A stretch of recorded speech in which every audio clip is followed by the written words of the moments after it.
honking cars and roaming bikes, all of which disturbs me.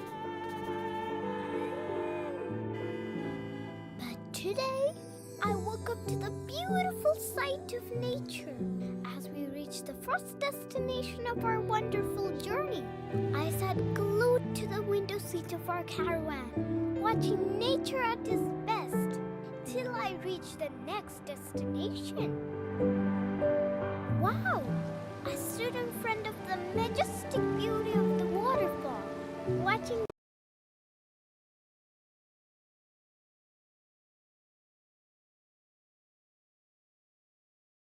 the caravan overlooked the scenic beauty of the vast lake. It just looked like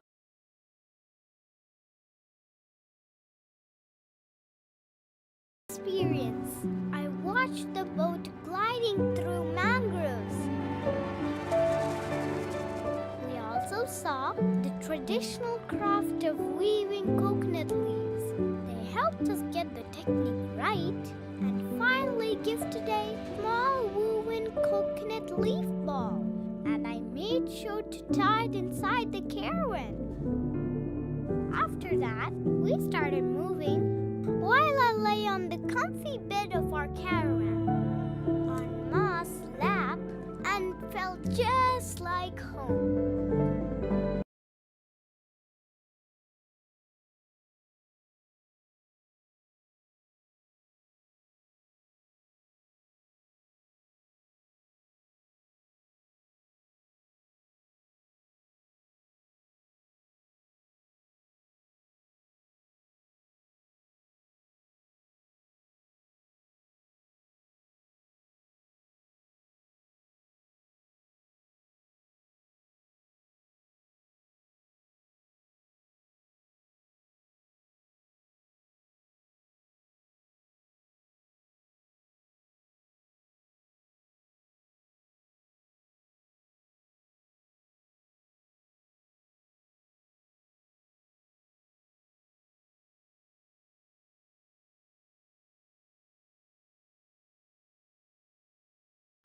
Exhausted, Ma then made her special bread toast, and I thought I could not be happier than this.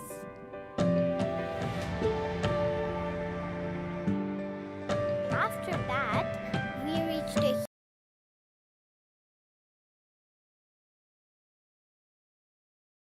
in my bag, just as they were doing.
very warm good morning. This is an unofficial announcement to let you know that we shall begin shortly. We're just waiting for our ministers and other dignitaries to arrive, requesting everybody's kind and humble cooperation. Thank you.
The next newspaper, Shakkartama.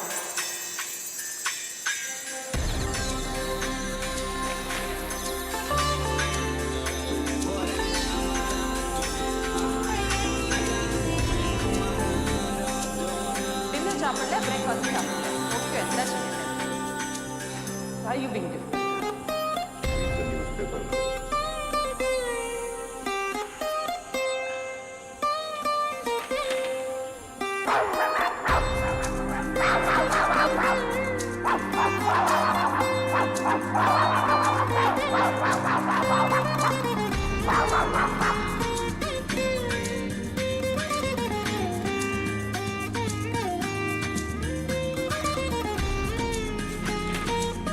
The Vice President-elect, C.P. Radhakrishnan, on Tuesday described his win as a victory for the nationalistic ideology and vowed towards making India a developed nation.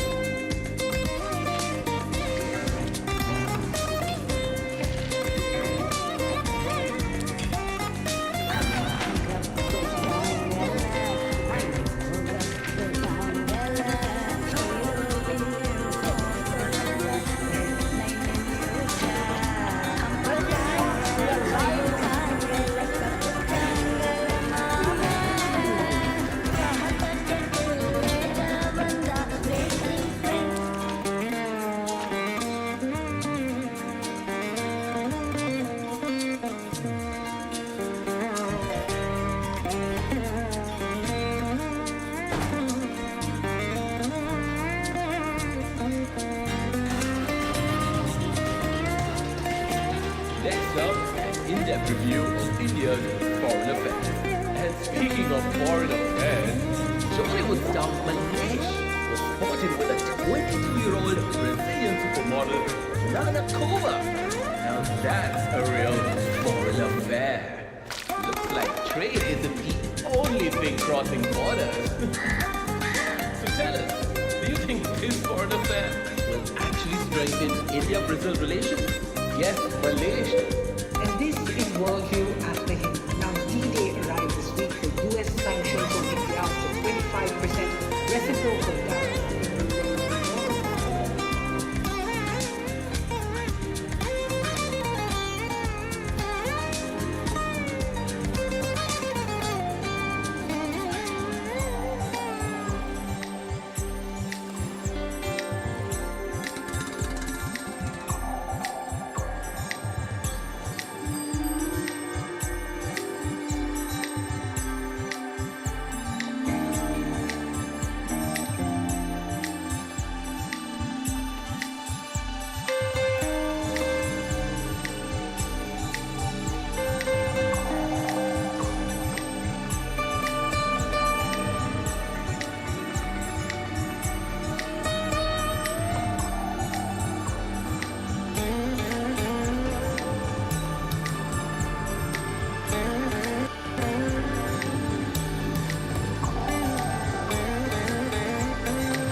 not be happier than this.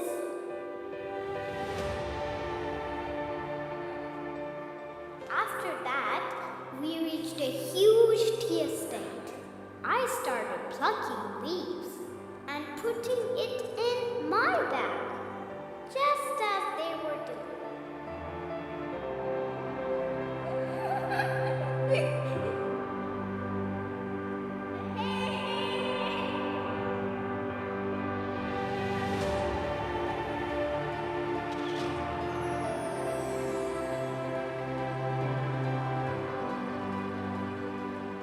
I then tried doodling on the beachy sand, our carol, and Ma said it was perfect. Diary, I never wanted to leave from there either. Here each moment's rare, total other experience. We were parked at the caravan park and we were shown traditional art forms, which were a treat to our eyes and ears. The performances were simply mesmerizing.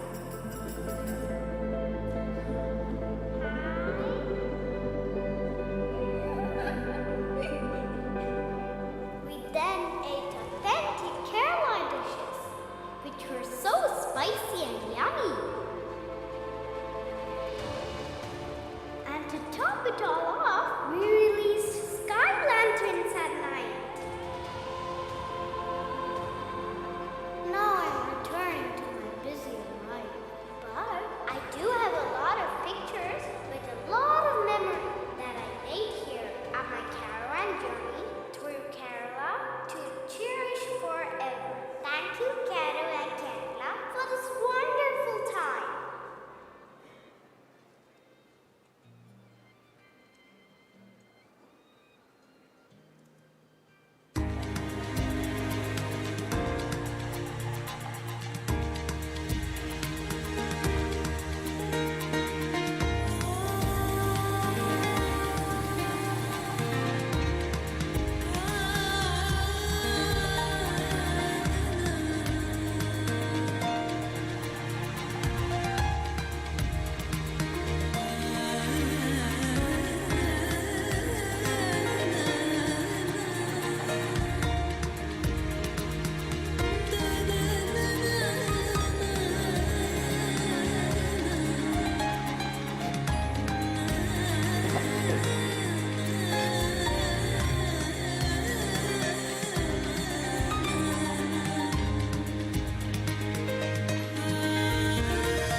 Good morning, all ladies and gentlemen. I request everybody to please be seated inside the hall as we shall commence the event shortly.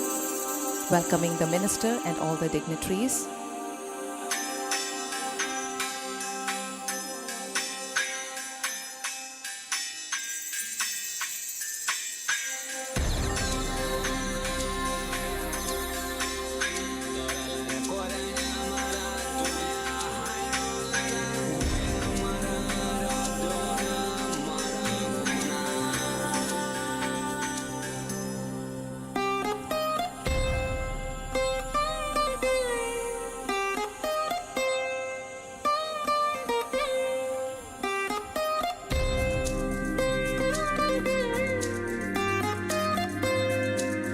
Once again, a very warm good morning, ladies and gentlemen.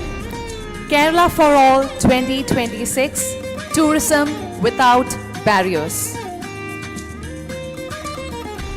It's truly an honor to welcome you all at the Kerala for All Conclave 2026, a significant platform where ideas, innovation and collaboration come together to shape the tourism.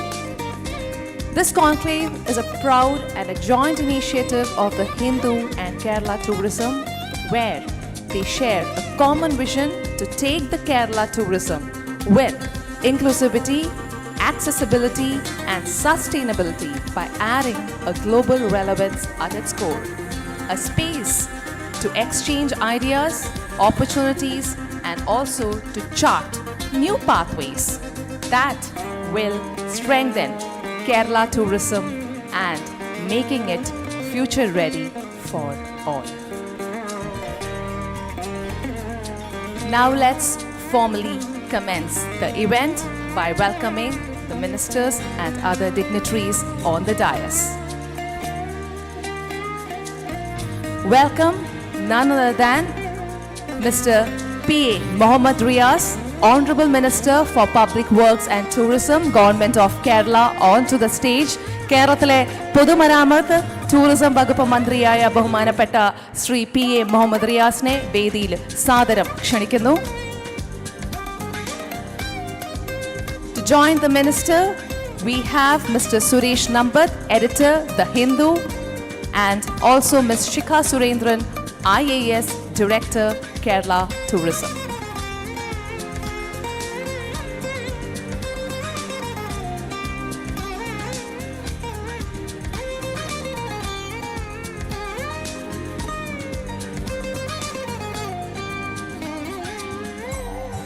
Welcome, dignitaries and ministers on the dais. We shall now move ahead with the official part by welcoming Mr. Suresh Nambat to deliver the welcome address.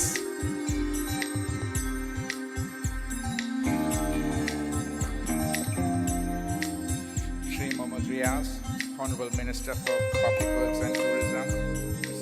Shikha Surendran, Managing Director of Kerala Tourism Development Corporation, other speakers, Mr. N. Ram, Director of the Hindu Group and former Editor-in-Chief of the Hindu.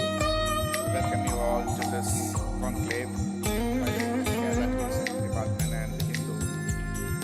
Kerala, no doubt, is known for its natural beauty, its landscape, its hills and its backwaters, its flora and fauna. The phrase, God's own country, must have suggested itself to those driving the tourism initiative in the state. But to stress too much on nature and its beauty is to do injustice to Kerala's people, the environmental activists, the tribal population, and public officials who have been in the forefront of the conservation efforts, from the Silent Valley movement to saving grasslands and the biodiversity in the Western Ghats. Not God, but people make or unmake, preserve or destroy the environment. Without the protective human element, nature cannot thrive. Kerala leans heavily on the tourism sector and is welcoming people, whether in the hospitality or the travel sectors, have had a large role to play. The Hindu believes that the wider civil society needs to be involved in a sustained public discourse, and we are committed to fulfilling our role in this respect by shaping conversations and aiding policy formulations through our publishing platforms. Our support for tourism without barriers is just one example of the Hindus' commitment to accessibility and inclusion in all sectors. We hope to have 2 days of discussions that will leave a lasting impact and contribute to purposeful change. Thank you.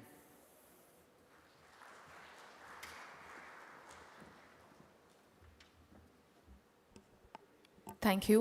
അടുത്തതായി കേരളത്തിലെ പൊതുമരാമത്ത് tourism വകുപ്പ് മന്ത്രിയായ Shri Muhammad റിയാസിനെ ക്ഷണിക്കാം.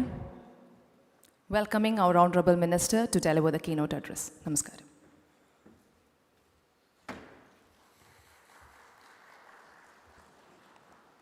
Respected Mr.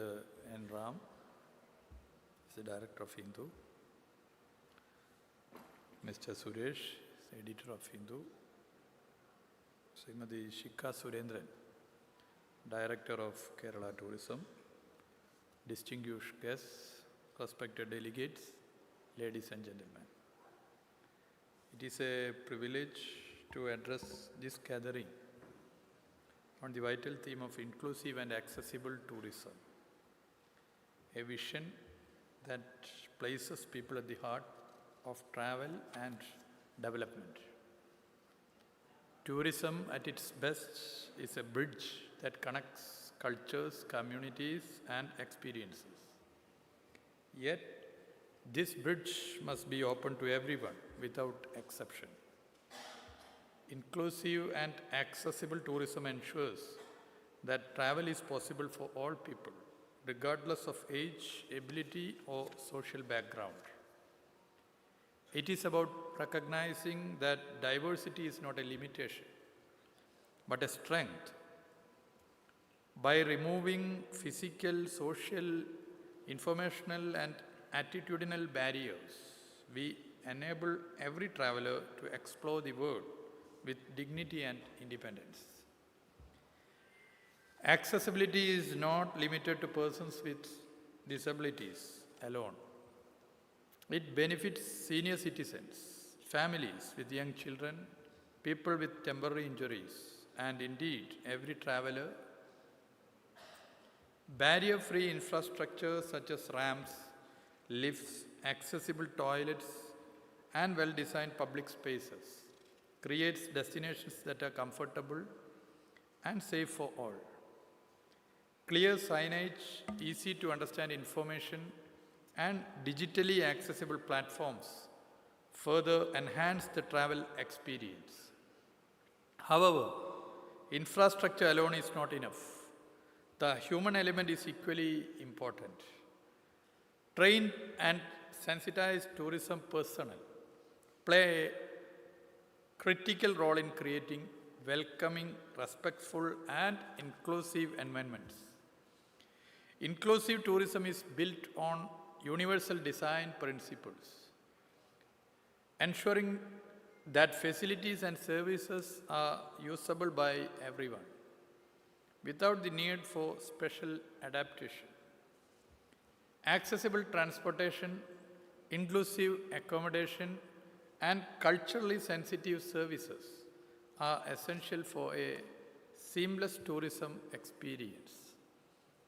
At the same time, inclusive tourism embraces cultural, linguistic, and economic diversity, ensuring that no one feels excluded. Community participation is the backbone of successful inclusive tourism. When local communities are involved, tourism, we all know that, becomes more meaningful, sustainable, and socially inclusive. Inclusive and accessible tourism also strengthens destination competitiveness, expands market reach, and contributes to responsible and sustainable development. We have not many but few significant examples. In Bepur constituency, which is in Kozhikode district, I am representing that constituency as an MLA. We had kick-started a project aiming to achieve a complete disabled-friendly constituency. This initiative is being carried out in association with Hope Show, an organization committed to the cause of accessibility. They will be presenting a case study later in this conclave. My friend, Mr. Nijmal, he is my friend and also who given me this type of ideas, who is a model social worker in this sector. So he will present a paper, I think tomorrow 3:30. Strong policy support, regulatory frameworks, and the smart use of technology, such as assistive apps and digital guides, can accelerate this transformation. Ultimately, inclusive tourism enhances the quality of life for both visitors and host communities also. Let us remember that the right to travel safely, comfortably, and with dignity belongs to everyone. Inclusive and accessible tourism is not a special service for a few. It is a shared responsibility of governments, industry, stakeholders, communities, and citizens. Keeping this in mind, the Department of Public Works and Tourism, PWD and Tourism, has initiated the first step by drafting a design policy. Kerala's Chief Minister already said about the design policy in the state. The first of its kind in India, PWD and Tourism has initiated the first step by drafting a design policy. Following our footsteps, several states are coming up with design policy which shows its need and acceptance. Today, Kerala Tourism Department and the Hindu group together opens a new chapter. I am sure that this association will be marked as a significant step toward making travel and its connected experiences, more democratic and inclusive. I thank the Hindu management for this cooperation. Let us work together to build tourism destinations that truly welcome all. Thank you.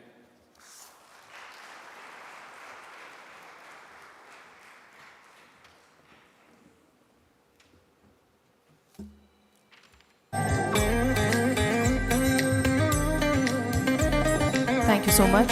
Now may I request Mr. Suresh Nambat to present a special memento to our Honorable Minister Sri P.A. Mohammad Riaz.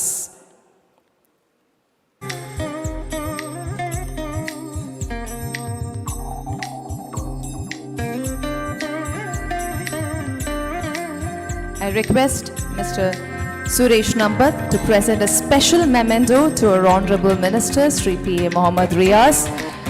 Well, it's a framed copy of the Hindu front page with his birth date. ജനന തീയതിയുമായിട്ടുള്ള ഹിന്ദു പത്രത്തിന്റെ front page ആണ് നമ്മൾ സമ്മാനമായി നൽകുന്നത്. A very thoughtful and a creative gesture from the Hindu.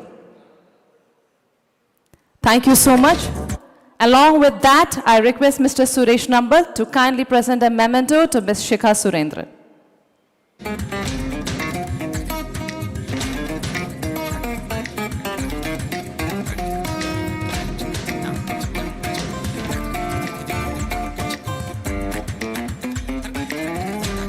Thank you all, and requesting everyone to please take back your seats below and join in our sessions proceeding ahead.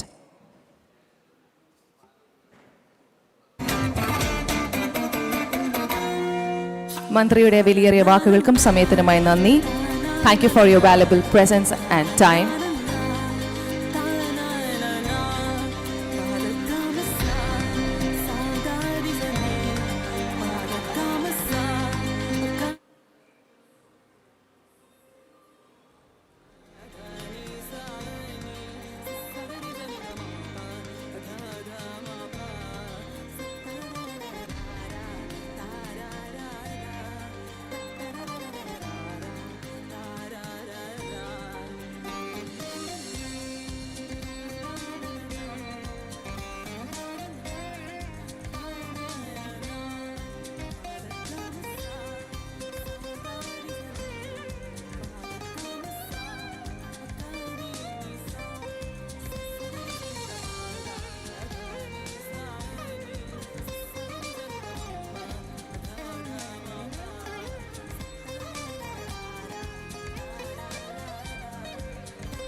So we shall now begin with our first session, which is what makes tourism truly inclusive.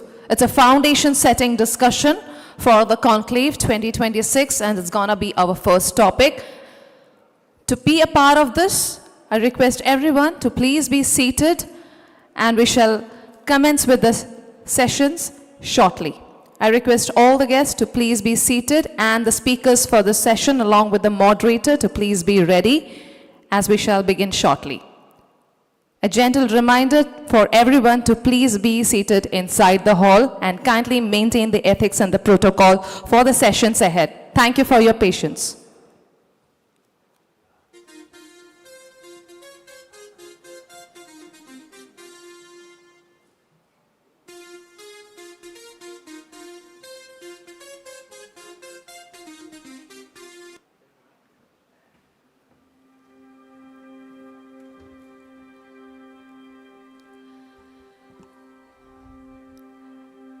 Now, as we begin our sessions, I request everybody to kindly maintain silence, and maybe if you can turn your phones to silent modes, it would be really great. This would be our first session, and the session would be dealing with the topic, what makes tourism truly inclusive. So as I said earlier, a foundation setting discussion for the conclave. This session explores the many dimensions of the inclusivity in tourism: accessibility, gender inclusion, safety, cultural sensitivity, community participation, and economic inclusion, and why these elements are essential to meaningful and sustainable tourism development. Joining us are Mr. Akash Hingrani, Principal Oasis Designs. Onto the stage,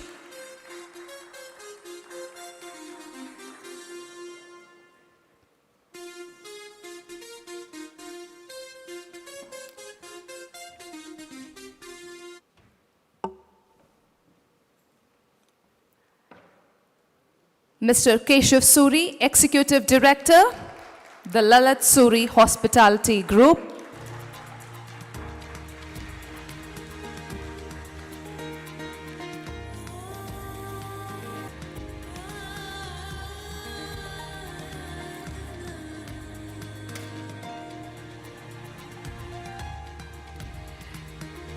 And Ms. Soma Basu, journalist and the moderator for the session.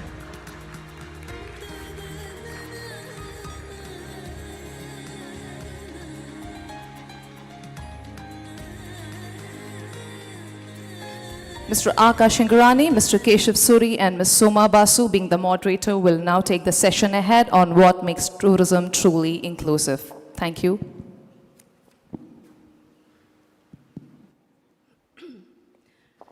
Good morning, everybody, all guests and invitees, and welcome to this first session of Kerala for All Knowledge Conclave.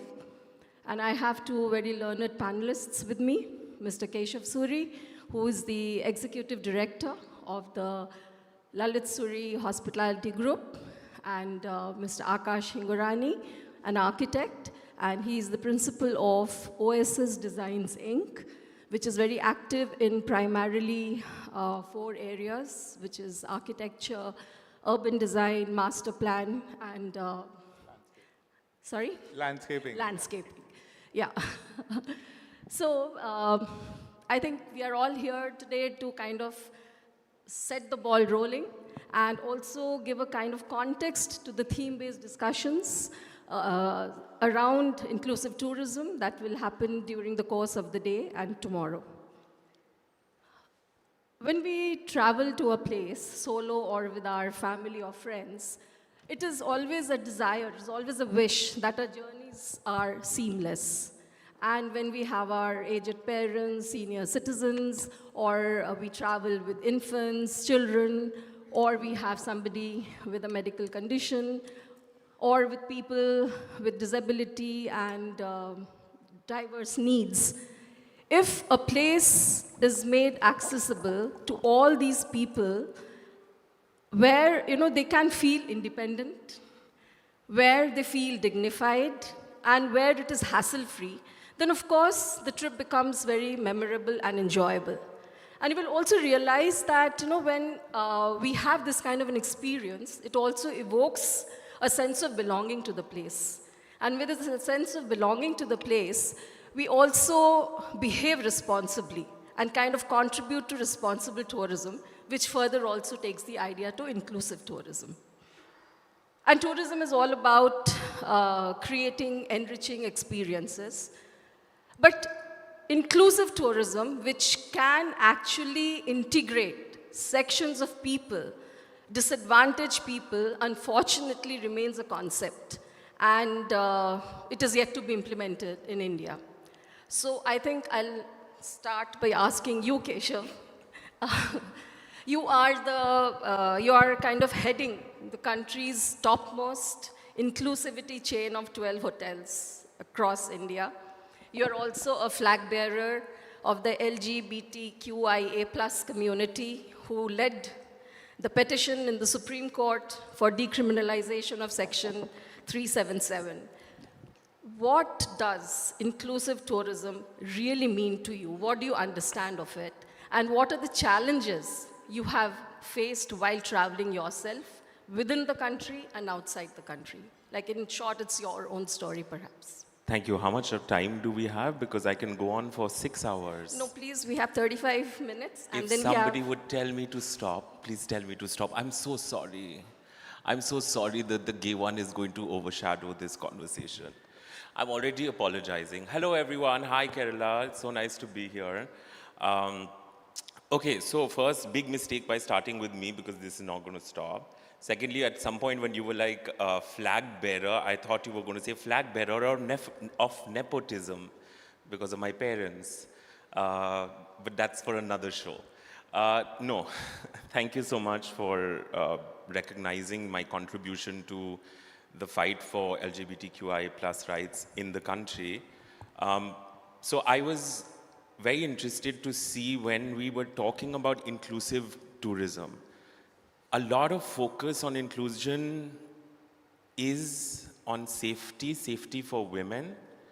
A lot of focus on inclusive tourism is on people with disabilities, and all equally important. But what I do feel sometimes is missing is the queer elements of inclusive tourism. And I think that everybody should be able to, at least we in the tourism world that we are sitting here, we should have some hard facts and data. The queer community has a higher disposable, higher income community. It is just a hard fact, and they spend on themselves, they travel. All they need is a safe space, a space that they will not be discriminated against, that they will not be looked down upon. And we've done that at the Lalit. We've done that very proudly at the Lalit. Now, a little story about the Lalit. The Lalit is a we have 12 hotels across the country, just 12. But if you chat GPT us, we are the #1 most inclusive hotel chain in India and rank in the top 10 most inclusive hotel chains in the world. We're the only, thank you. We're the only hotel chain to be fully accredited by IGLTA, which is International LGBTQIA+ organization. Why? Because other hotel chains, including the one that we're in like right now, Grand Hyatt, they are still in countries where it is a criminal offense to be queer. So I'm very proud to be Indian, where I'm living in a country where we have decriminalized homosexuality in 2018. We have, in this matters, because all of this matters, what's going on in the courts, what's going on in the law, trickle down to the safety of the person when they come to travel to a country. I'm also very proud to say that we are a country, and I'm in a state that has such open policies for the transgender community. India is one of the only countries that has recognized the trans community in 2014 and given protection to the transgender people in the Transgender Protection Act in 2021. Kerala was the first state to do it. This is important, and I'll tell you why it's important.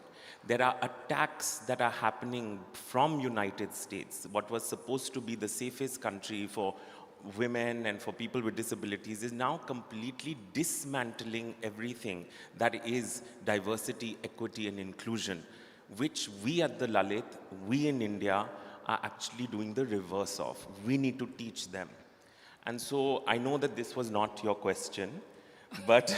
No, but you've given us a lot of information. But I went into a rant and I'm sorry for that. So I'll bring in Akash, like as a designer of urban spaces, how do you look at inclusive tourism? Yeah, hello everyone. See, as architect designers, I was telling somebody that there are already laws mandating, physical access and disability planning norms are there, which all of us are supposed to kind of include while designing.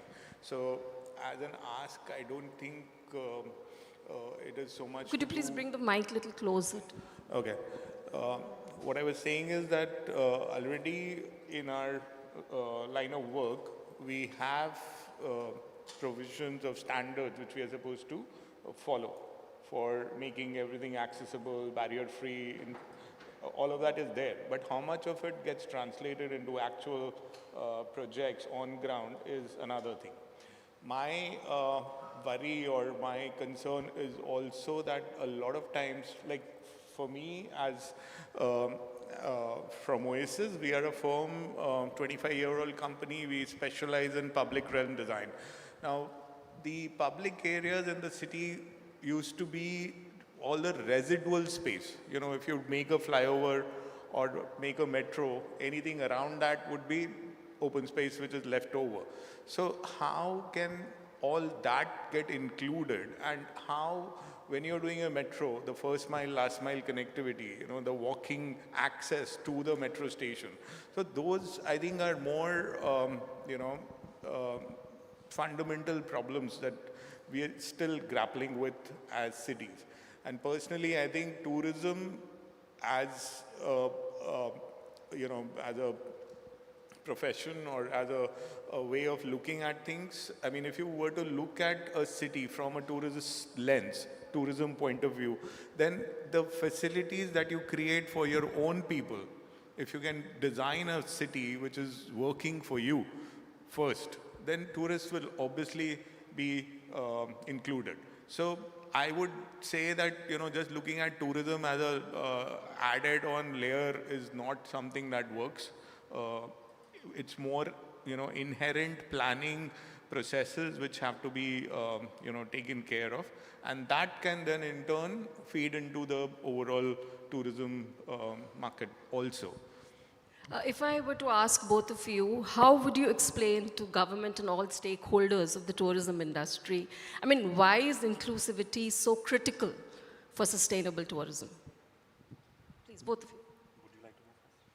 See, like I told you, cities today are grappling with climate change challenges. All of us understand that we need to move away from, we need to bring in that modal shift where everybody is not dependent on a car to move around.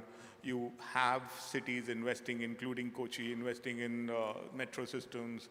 You have water metros. But how do these all connect? So right now we are also designing the greenfield city for Amravati. We're doing all the public realm design there. And there, the bus, the cyclist, the walking, and the boat transport, all of it is being designed to, as a multimodal hub where you can access all these modes of transport. So that kind of integration is what will help us to wean away people from, using their private vehicles and making it more easy to move around your cities on, mass transit. So walking, I mean, I don't see too many cities having invested in a good walking infrastructure, basic footpath, like how does one reach a metro station? You have a metro station, but you don't have a footpath. So that is where I think the gaps are in terms of, how infrastructure can come and plug in. So you mentioned Amravati and speedboat, and we are in the city, Kochi, which also has a lot of waterways and speedboats. So maybe you should go around, give your inputs. Yeah. My answer is very simple. when you talk about development, when you talk about Viksit Bharat, you mean Viksit Bharat for all. All is included. All means gay, lesbian, bisexual, transgender, Dalit, Muslim, Hindu, person with disabilities, person with invisible disabilities, person with physical disabilities, acid attack warriors. You mean you have to develop for all. So it's as simple as that. You cannot have infrastructural development, you cannot have tourism and say we will only select for a few of us or for the abled and not for all. And I here have to say that I'm very proud to come from an industry. Hospitality is an industry where we do namaskar to everybody. We recognize the divine in anybody, whatever you may be showing to us. Whatever gender you may be assigned with or whatever gender you may be portraying, we do namaskar to you. Atiti Devo Bhava means recognizing the divine in you. Similar thing I would say to the government.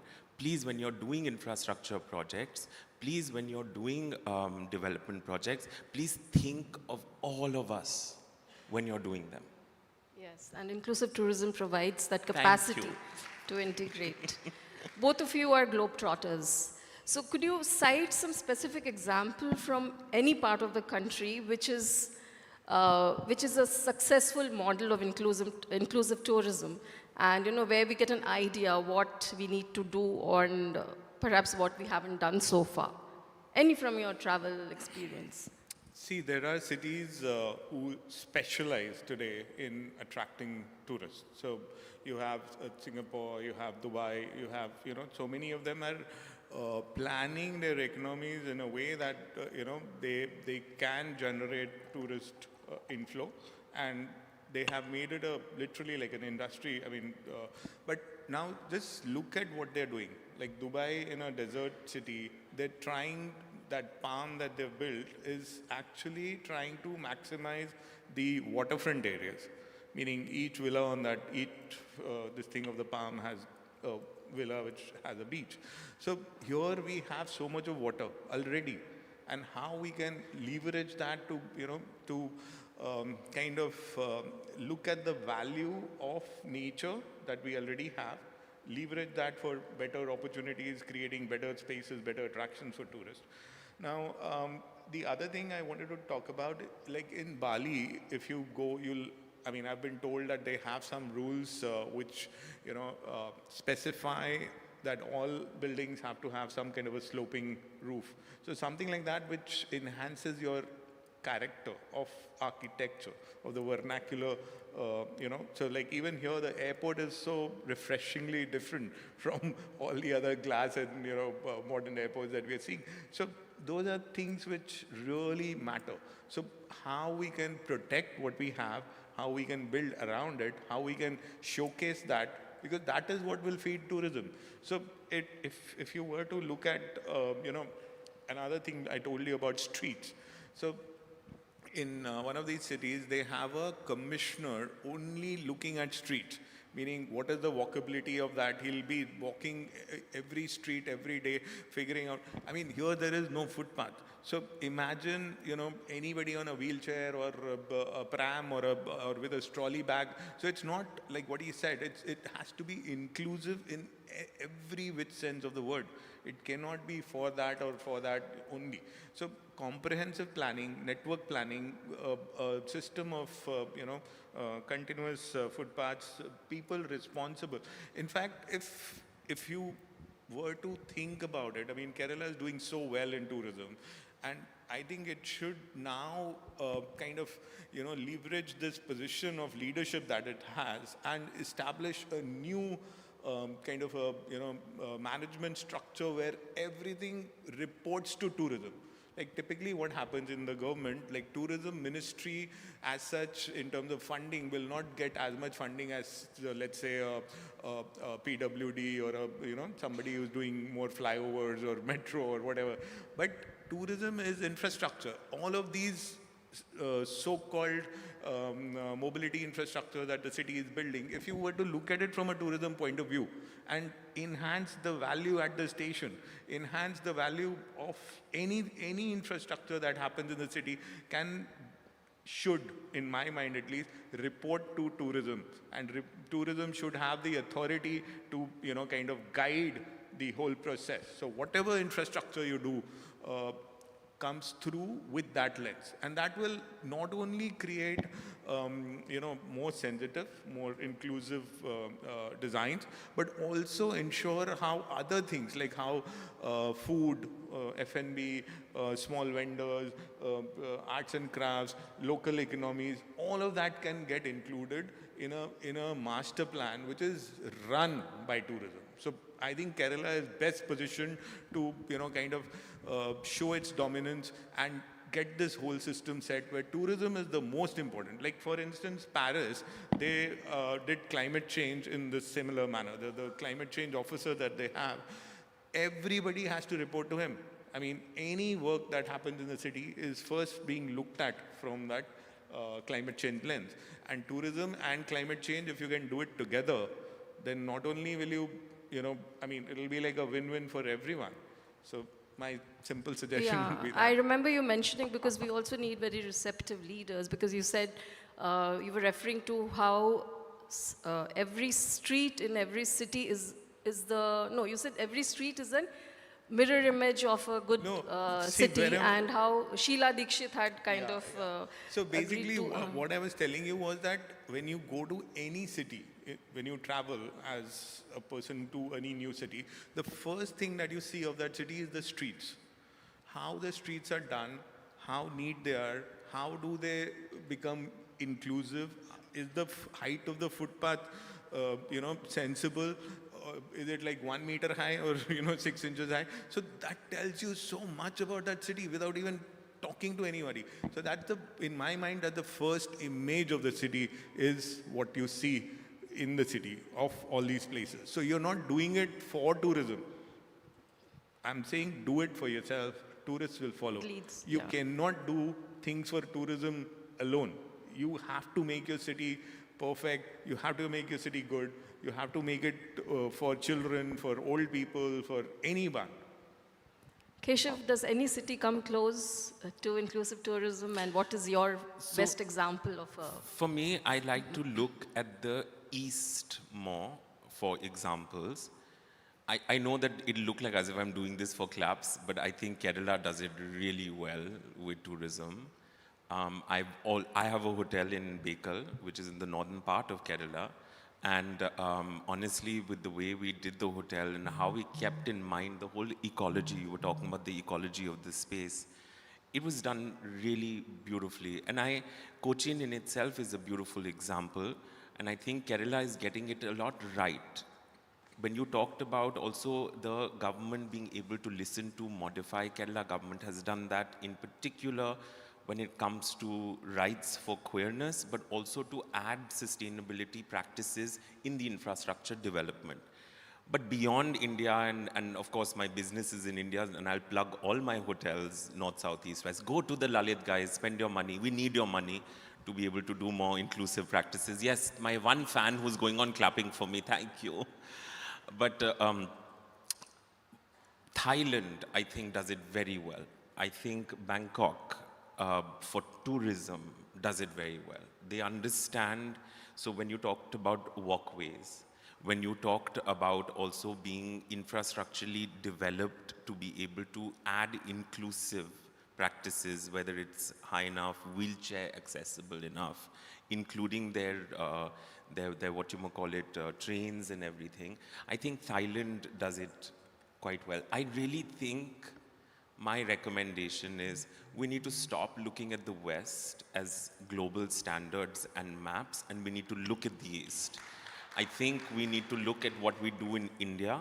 We do a lot in India. We've done a lot for centuries in India, be it our temples in Khajuraho, of which I have a hotel there as well, or the temples that we've got all over the country, to also the infrastructural development that has happened over the course of time. But Thailand Japan, China, Malaysia, Taiwan, some of that development over there has included all of this that we were just talking about. I think if all of us as the global south came together, we could be that gold standard for what you're looking for. Lovely. So, design innovation is something which is talked about in every stream. So what, according to you, would be, how do we bring in design innovation in tourism to make travel comfortable for all types of travelers? What would be those specifics? So I think, the biggest thing that we need in terms of design, I think overcomplicated designs, correct me if I'm wrong, and elaborate designs, I think is a thing of the past. I think now simplicity is what, according to me, I think luxury has just become simple. I think it needs to be good, it needs to be clean, it needs to be basic, but it doesn't have to be overcomplicated. But what would be really nice is that it is functional. And when I mean functional, not functional for an able-bodied, cisgendered person, functional for all the people that we want to represent or use that. So for a simple basic thing, to have gender-neutral toilets, it's nothing out of the ordinary. I don't know why the West, their minds get blown when you talk about gender-neutral toilets. Does somebody in a toilet, they want to do their business, they want to leave. Nobody wants to linger around and smell what others are doing, right? You want a cubicle, you want it functional, you want it basic, but you want to move quick. I think design now needs to be a mirror of what society has progressed to. But I think the biggest thing that we have to keep in mind is the sustainability aspect of it. We are killing our planet. There is no doubt about it. Climate change is real. The water crisis is real. The entire migration that is now going to happen because it's going to get too hot in certain parts of the world and too cold in certain parts of the world. I think now design has to start incorporating that. I think we need to get onto functionality, keeping in mind that we want a future for our kids. Right. Akash, you just mentioned about the functionality of design, and you have recently restored lakes, waterfronts in Coimbatore. So maybe you could just elaborate a bit to give an idea. Yeah, so design obviously has to be functional, has to be, I completely agree with them. My take on this would be that anything that you're designing with one purpose in mind. Like suppose I talked to the metro people in Delhi and we told them that, the metro itself is a fantastic experience. I mean, we had the best metro when it started. And when you got out of this metro, the train and onto the station and then into the station area, that was a shock. I mean, compared to that 5-star facility that we are, getting inside the train and that outside the train. So we offered to them that we can, fix this whole station area for you, to upgrade it, to, kind of at least bring it on par with the experience there. It's all about the experience that you, as a commuter or as a normal citizen in any city, have to go through. That experience, if you can focus on and, build it up, because the tourists will go through the same experience. So it's not like you want to do something else for the tourists and something else, but you do it for yourself, it'll work for them. So unfortunately, what happened, the metro people, that time they told us that, our job is so complicated, we have to run this train and we have to run it on time, and we agree with your idea, but this is not something we can do. We said, okay, we'll go to the, PWD. So we went to the PWD, we asked them, they said, fantastic idea, but unfortunately that particular plot of land, we have given it to the metro people, so we can't touch it now. So I was like, who is designing our city? I mean, the metro people do the metro. The road people do the road. I mean, the drainage people, stormwater drainage There's nobody talking to nobody. Everything is working in silos. And this whole business of placemaking is something that we now have started plugging. So every piece of infrastructure in the city could also become a place. A metro station can become a place. I can sit and have coffee. If I meet in there, we don't need to go anywhere. I mean, it should allow me that option. Why not? When the metro has become so popular in Delhi with the kind of footfall, we're registering like 50,000 plus footfall per day per station. I mean, that kind of, we don't have toilet blocks, we don't have, forget about, specially abled stuff, but if you do it right in the first go, this is also a leapfrog kind of an opportunity where, we can all aspire to come right up there and do what Singapore does, or like I was telling you, like in Geneva, if you get off the train, a railway train, and then you walk through the platform, off the platform, station area, come onto the road, get onto a tram, without even lifting your bag. I mean, you're just rolling, and it's so seamless, the way they design it. That level of, detailed design when you're wheeling your bag through and through. For everyone, it's not exactly, everybody is going to carry a bag. So what I'm saying is, each opportunity, each infrastructure development where you're spending money is an opportunity for placemaking. And if we can somehow look at it from a tourism lens, that if I'm building a metro, suppose somebody is building a metro, but if I look at it, I'm going to say, oh wow, let's do this, let's do that around the metro so that we make it more fun.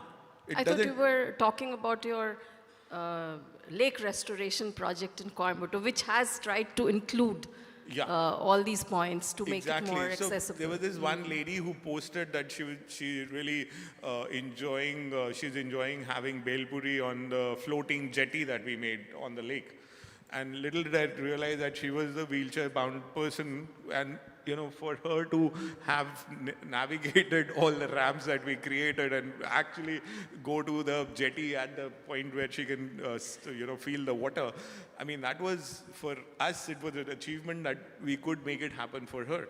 So inclusivity in design is something that is mandated. I mean, this is, there's nothing to be discussed out there. It has to be there. But what I'm saying is, let's take it to the next level. Let's think of every piece of infrastructure as something, some place where you would want to go. Yeah, you feel like going. Exactly. Rather. So every place in the city, if it starts becoming wow, a metro station becomes wow, a street market becomes lovely, somewhere you're selling handicrafts, that street becomes amazing. So that's how tourism will happen. Yeah. Keshav, yours is the first hotel chain in India to be recognized by the IGLTA, the International Gay and Lesbian Travel Association, for commitment to diversity, equity, and inclusivity. And you have also helped to foster a very safe and welcoming environment for everyone. So I wanted to ask you about your Keshav Suri Foundation, which does, kind of also come across as a very perceivable arm of tourism, which is trying to remove all kinds of barriers. So you could just tell us about the work That's you're very doing. kind of you. So my Keshav Suri Foundation's motto is to embrace, empower, and mainstream the LGBTQI plus community. And one of the ways we want to do that is through employability, skilling, and getting everybody onto the world of work. We at the Lalit, we believe that no work is too big or too small. We're the only foundation to have an LGBTQI plus scholarship at the hospitality school. We have a hospitality school, which is a university.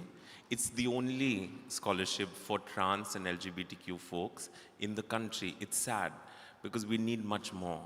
But I have to say, in a good news, that lovely professional university sitting in Jalandhar has also taken this scholarship and has promised to have 20 students per year, and so is Indian School of Hospitality. So if anybody wants to take on my scholarship, by all means. Our purpose is always that, is to give a life of dignity. Do we all want dignity in the room? Yes? We all want to be able to contribute to society, contribute to the economy, contribute to building an inclusive nation. That's our purpose. Our purpose is to build an inclusive nation through tourism. The best way we found within the Lalit was, if we were attracting folks, whether they were differently abled folks, whether they were LGBTQ folks, or folks from even women, we needed to make sure that our team reflected the folks we wanted. So that is why I'm very proud to say we have over 200 transgender people working for us from Srinagar all the way to Kerala. We have over at least 500 openly gay, bisexual, queer, and a large workforce of women, and also of acid attack warriors. That same sort of ideology is what we've taken to our foundation. Keshasuri Foundation, whilst works very closely with tourism and the tourism industry to make it as inclusive as possible, we also work very closely with grassroots level organizations and NGOs, where we provide grants along with Dasra and Pride Fund India. Because, you know, I just want to put one misconception out there. A lot of folks think being gay, being lesbian is a privileged thing, that it is an urban elite problem, that it doesn't happen in the rural areas. That's factually incorrect. The LGBTQ movement in India has always been a grassroots movement. The transgender community, they're not urban elite people, not the ones that are on the street begging or doing sex work. Neither people like Naz Foundation, Humsafar Trust. There are so many transgender legends, Akai. All of these folks have fought for the community from a grassroots level. So I want to spotlight that. Give also them an opportunity to be able to share their experiences when we go to the battles, to the court, but mostly with an economic empowerment. We want to be enablers. I think at the Lalit and KSF, we are very clear, we're not saviors. We don't want to save nobody, but we want to enable people if they are willing to be enabled. So when you're talking about spotlighting, I also want you to briefly talk about intersectionality within the queer community. You know, Yes. I'm sure there's this percentage of queer population which is also having disability issues. Yes. So do you focus? A lot. So please follow the Keshasuri Foundation. I know I'm again shamelessly plugging myself. I'm so sorry. But we work a lot on the intersections of disability and neurodivergence. But there are others who do the same as well. The LGBTQ Center in Delhi, India's only LGBTQ center, they do that. GACI does that. There are many other NGOs that work on various intersections. What is beautiful about the LGBTQ community is that it is lesbian women are women. Men can be from whatever caste or religion, meaning we are not a monolithic movement. The feminist movement, the Dalit movement, the caste movement, the religion movement, they all form a part of the LGBTQ community. And therefore, even people with disabilities, in particular people with invisible disabilities or neurodivergence, again, I'm plugging myself, but we're the only hospitality school and university to have a scholarship for neurodivergent kids, and it's called Apna Hira. So that intersection is great. You had asked me this question about data.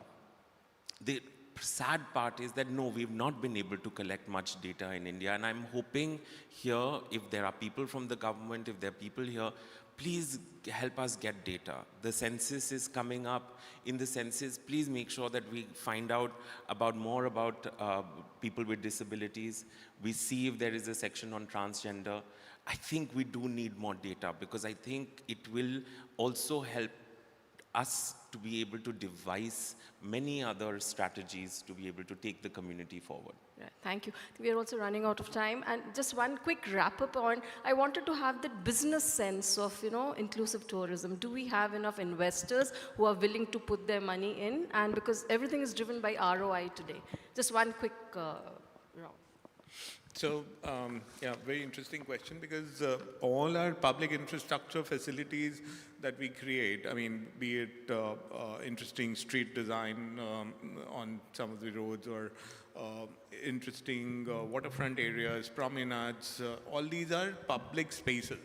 So as such, when the government will invest money in creating these assets, you need somebody to, kind of run it, program it, and also, in my mind, should be able to get some revenue out of it. That's how the model works.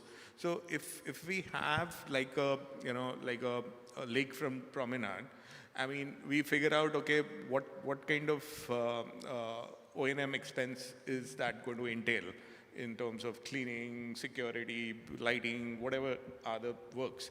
And then we try to, give them like a restaurant complex, or maybe a toilet block which has advertising rights. So there are these very innovative ways of generating revenue without exploiting your, the natural resource or the tourist site that you have. So in Delhi, like for instance, all our bus stops are free. Meaning they were built free, they are being maintained free, and twice a day somebody is cleaning them, and that's on the basis of the advertising revenue that the company is going to be making. Similarly, all our public toilets in Delhi are free. So it's free for the city and maintained to the best of the standard, because it's that company who takes it is getting revenue from the advertisement panel. So these kind of things we can propose to keep our, so-called new public assets maintained so that they remain clean. One is to build those assets. And like I was telling you, my dream would be that tourism ministry should be the most important dominating ministry, under which everything else should, fall under. All the development work should report to tourism. And tourism should be in charge of climate change, for even, local livelihood, what we call, people will get employment from these kind of facilities if you have more kiosks and more tourists coming. So how do you align all of that into a policy which really makes everything happen in a seamless kind of a growth pattern? Thank you for both your inputs, and I think a lot of these points will be discussed in the sessions which are going to happen during the next 2 days. Do we have time for 1 or 2 questions, or? I would love that. No, because we have overshot, I think. All right, so that was the topic. The topic was what makes tourism truly inclusive. We had speakers giving wonderful insights and fresh perspectives on this. Now the floor is open for Q&A. Any questions or queries related to this concerned topic? I request you to please raise your hands. That table there, that table right there with the French person sitting in glasses. We only have, we also have, we have 10 minutes. Kindly keep your questions brief and to the point. Thank you. When you say include all, there's a certain politics in this country that seeks to target, discriminate against, and exclude a fairly large section of the community. Do you take a stand on that? I would like to, when I say include all, I mean all. So my stand is please include all. All sorts of idea. Also, democracy, you have to be able to have dialogue with everybody. Whether you are on the right, extreme right, center, left, or extreme left.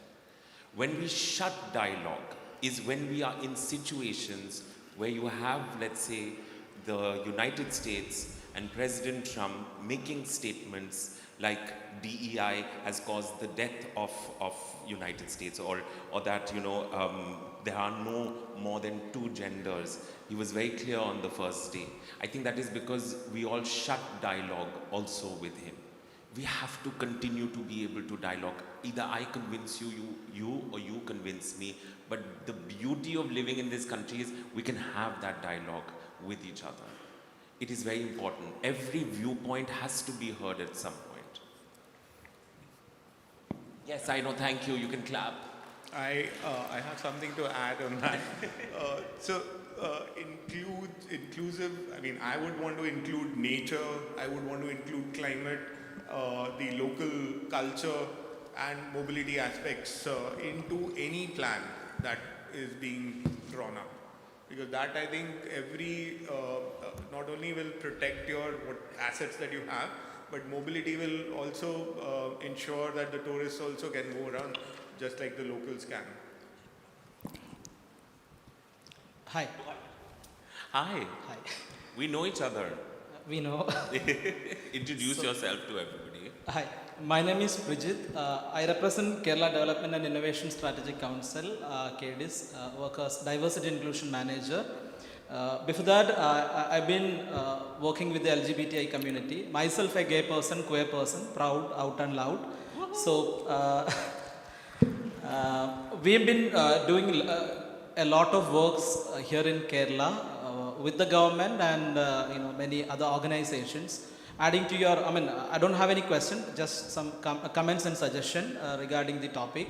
Adding to that, we have in Kerala scholarship schemes for the transgender students from school level to their professional education level in various, supporting mechanisms also. So, as a queer person who is part of the Kerala Queer Pride and, a person working for the inclusion in many fields, observed we are not branding actually the inclusive part or the inclusive possibilities of our state. As data says, the LGBTIQ tourism market is in the world 300 billion annually. LGBTIQ market only, tourism. It is estimated 500 to 640 billion in the upcoming years. So we are just looking East as the model, but we can make our own model to the country and to the world as a tourism destination for the LGBTIQ and other marginalized or diverse communities. We are not doing that. Recently, I got a call from Kerala, a lesbian couple. They, half Mallu and half Canadian. They wish to conduct their marriage in Kerala. They are seeking support. So, why can't we make Kerala as a destination for queer or LGBTIQ tourism, marriages, and many other things? So we are lacking in that part inside. Also, annually we have pride parades in Kerala. We are not getting support from any tourism agencies or government side. If I say, very sad, because we are having a number of foreign LGBTIQ community members. They are taking part in the pride parade. So we can brand Kerala as a space for LGBTIQ tourists in many ways. As we say, God's own country, in Kerala, it can be rebranded maybe a queer's own country or gay's own country, so that we can attract more, tourists, queer tourists in Kerala and make another model for the entire country. Thank you. Thank you. Point well taken. There was one hand on the right side corner. And we can host the wedding for the lesbian couple at the hotel in Bekal. Done.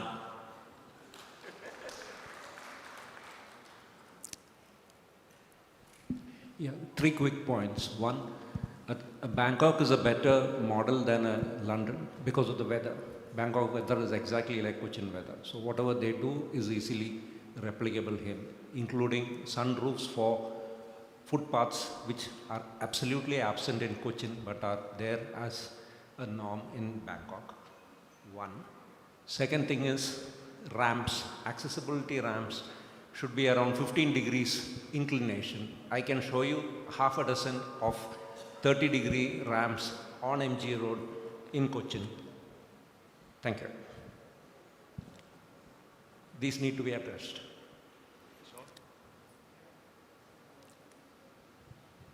If there are no more questions, I think we'll wind up the session. Yes. Oh, sorry, I think there was one hand. There is The last question, yes. yeah. And you can also comment on how great I'm looking. I've not heard a single person talk about how fabulous I am. You look fabulous today. Thank you, thank you. What's your name?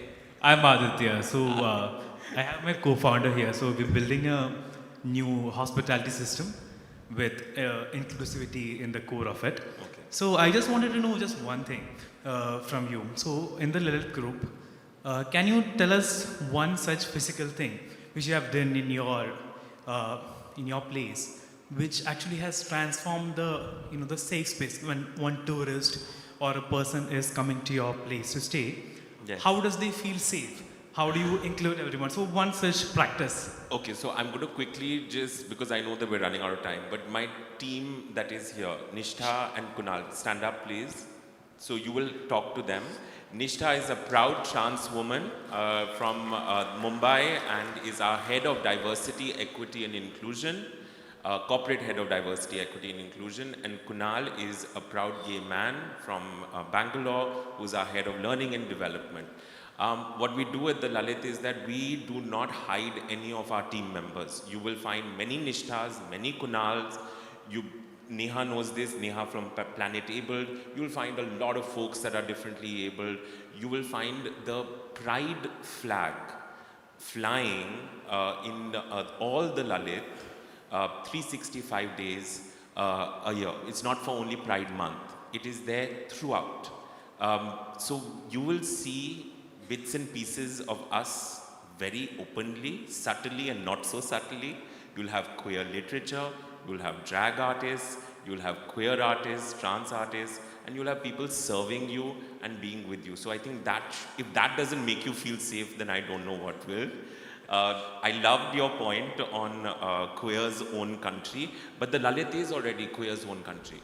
So we'll just expand that and take it to the rest of the world. I hope I answered your question, yes, but yes. if you have more insights and more sort of, anecdotes or things to ask, Nishtha and Kunal can easily answer them. Yes. Thank you so much. Yeah, one last question from the lady there.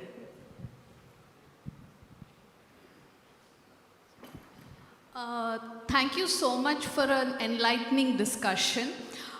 So just to introduce myself, I'm a parent of a young adult who's a non-speaking autistic. And I just loved it that Mr. Keshav raised the point about data, lack of data around invisible disabilities and the intersectionality with the queer and LGBTQIA++ communities. So I just wanted to raise 2 points. When we talk about making places inclusive, oftentimes what I see is that invisible disabilities get forgotten. So are spaces being made inclusive for people who are autistic, for example? Are we taking into consideration sensory or acoustic needs? Because everybody just talks about ramps and they stop at that. So I just wanted to highlight that when we are talking about tourism, I think that needs to be part of the equation. I just wanted to make that point. Thank you. That's a great point, and I think the tourism folks will hear it. But at the Lalit, we do for sure take a lot of needs in terms of sensory. We also, and again, Nishtha will give you more details, so will Neha. We also, when we do parties at Kiddisu or when we have, like, let's say, events, we make sure that there is a quiet room available so that a person can just go and just sort of calm themselves down. The Marriott globally does that also a lot. Godrej as a company, infrastructurally in whatever they build, they also do a lot of that. So these are the few that I can think of that do. Are they enough? Maybe not. Maybe a lot more can do. Some of the educational institutions are using that in a big way now, especially universities. I'm pretty sure in Kerala there must be also. So I hope That answers the question. Thank you, thank you. And I hope more people hear it and incorporate. They just don't limit themselves to the ramps and go beyond that in terms of accessibility. Thank you. Absolutely agree. Thank you, ma'am. I think your issue point will be taken in the subsequent sessions also. And thank you, Keshav, and thank you, Akash, for your valuable inputs. And we all go back knowing that inclusivity tourism is inevitable. It is not optional. Thank you so much. Thank you, everyone. You've been a wonderful audience, even though I got no compliments. All right, so we had Mr. Akash Hingorani, Mr. Keshav Suri, along with Ms. Soma Basu. Thank you all three of you for sharing valuable insights to this wonderful topic. I request you all to please take back your seats and join with the preceding sessions ahead. Thank you all.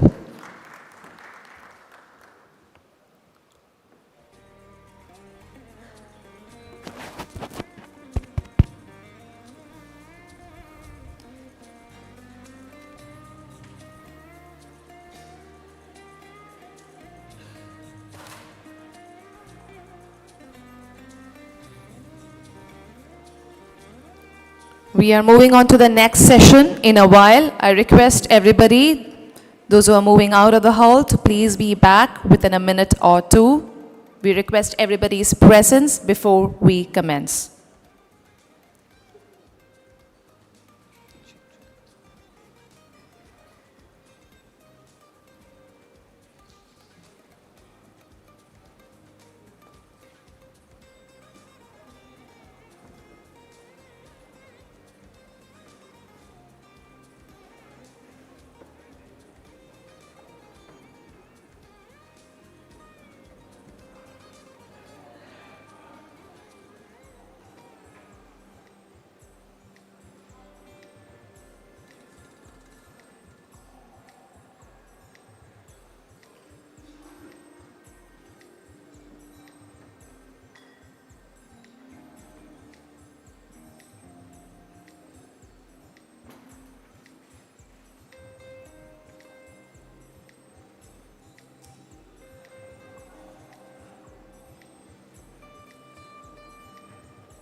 All right, ladies and gentlemen, I request everybody to please be seated. Requesting everybody to please be seated as we are proceeding with the next session. Speakers of the next session, and the topic would be Kerala's Responsible Tourism Legacy. Kerala's Responsible Tourism Legacy. Speakers and the moderator for this particular topic are requested to please be ready to be welcomed to the stage.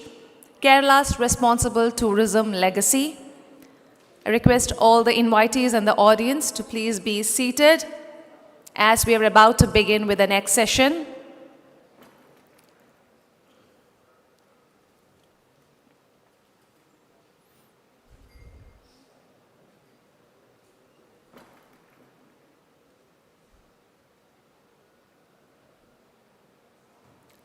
I would like to gently remind all the ladies and gentlemen that there will be a lunch break for an hour. So till then, I request you all to please be seated and enjoy the sessions ahead.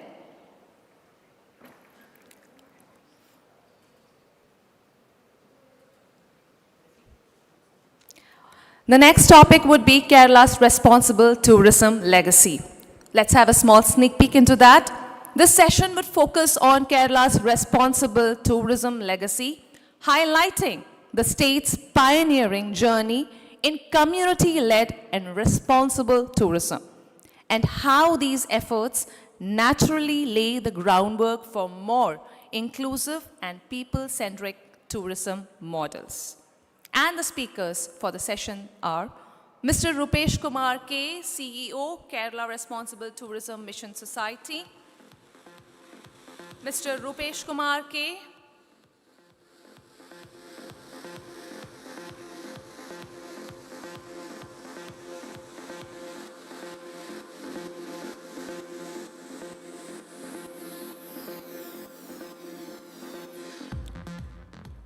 Miss Mini Sukumar. Miss Mini Sukumar. She's an expert member, Kerala State Planning Board.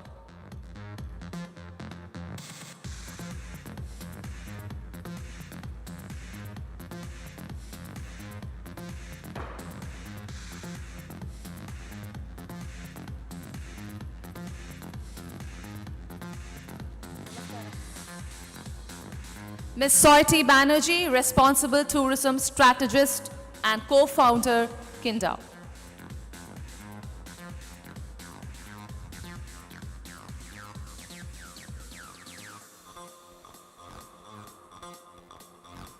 Moderated by Mr. S. Anandan, Resident Editor, Kerala The Hindu.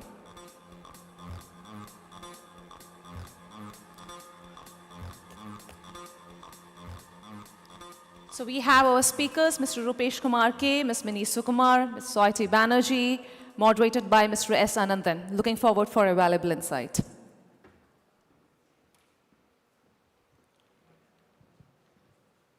Thank you. Good morning, everyone. So this session is about Kerala's responsible tourism legacy, where we are setting the ground for the discussions over the next, today and tomorrow. It was in 2007 that the state adopted a responsible tourism policy, after which a couple of places were selected to pilot this mission, this project. One of the places was Kumaragam, where at that time it was unthinkable that local bodies and local communities could be part of conceptualizing tourism initiatives and also being an active part of it. But then it happened in Kumaragam, where there was a tremendous local community participation. The local bodies got involved, which also ensured that, because Kerala has been promoting women to take leadership roles at the local body level. So it also ensured that women came forward in large numbers to take up tourism initiatives, and over time they've also taken up roles of entrepreneurs. So this was a project which had three major goals. One was to give economic opportunities, second, social justice, and the third was environmental sustainability. So now, 20 years ago, these things would have looked like quite fancy terms. But then a humble beginning was made, and 10 years later, Responsible Tourism Mission was also established. Mr. Rupesh has been in the saddle of the mission ever since. So let's go over to Mr. Rupesh and hear about his experience, how this whole concept evolved. Did we have any model or something before us when we started off? So how did this concept evolve and take shape? Thank you. Actually, Kerala Responsible Tourism Initiative started from the grassroots level movement.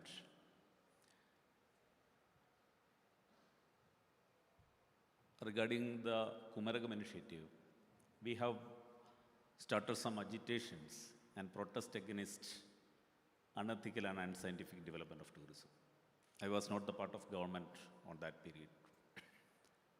Some of the activists from Kerala, especially from Kumaragam, and of course the local Panchayat Raj system and the local community members demanded community participation in tourism in the particular destination. Not only for Kumaragam, in some sort other part of Kerala, because we witnessed different types of tourism models which never tried to include local community in tourism sector. Kerala is always talking about God's own country. We are marketing in the brand name. The God's own country means we have tremendous potential of nature, culture, and scenic beauty and all. From my perception, we started community agitation against unethical practices of tourism, because Kumaragam is the destination which is mainly focusing on backwater tourism.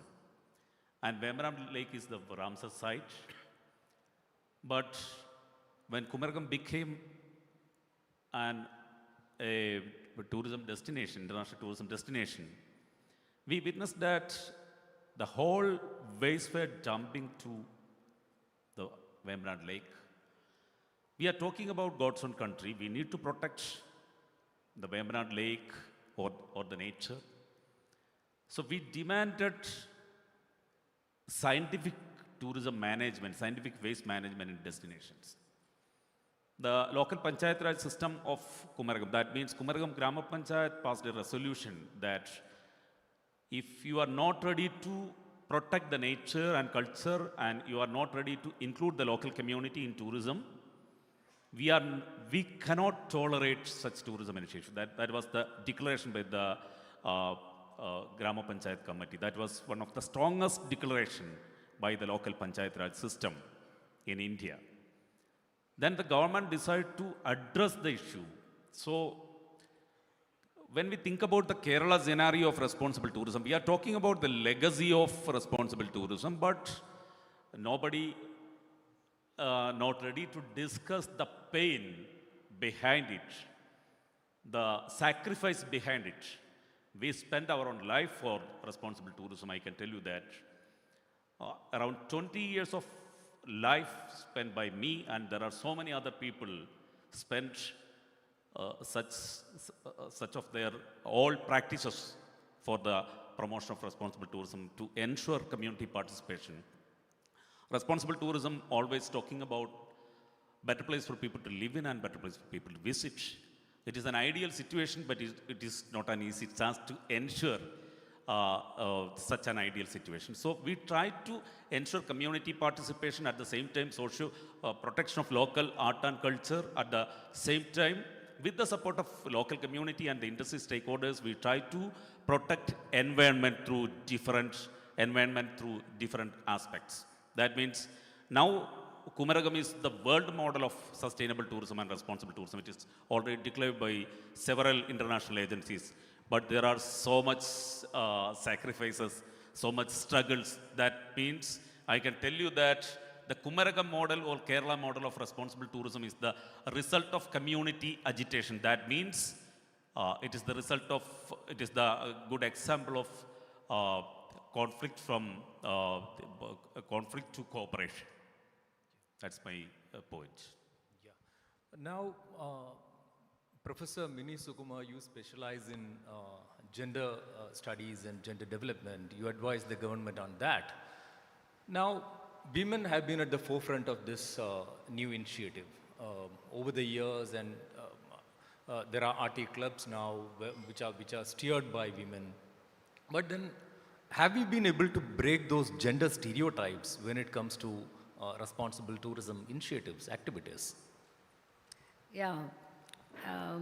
The journey of responsible tourism in Kerala is a very inspiring journey for women also, because I see women at the focus of these activities, and taking from that background from the Rubesh Kumar, I too remember that this engagement of women with tourism is always a problematic thing. Even in Kerala also, when during the 1990s, when the large resorts were coming up and the tourism industry is becoming very important, at that point, most of the women's organizations, the women activists, feminists are very skeptical about the women's, how it will affect women. So the entire narrative was like, it is something to affect women, not to give benefit to women.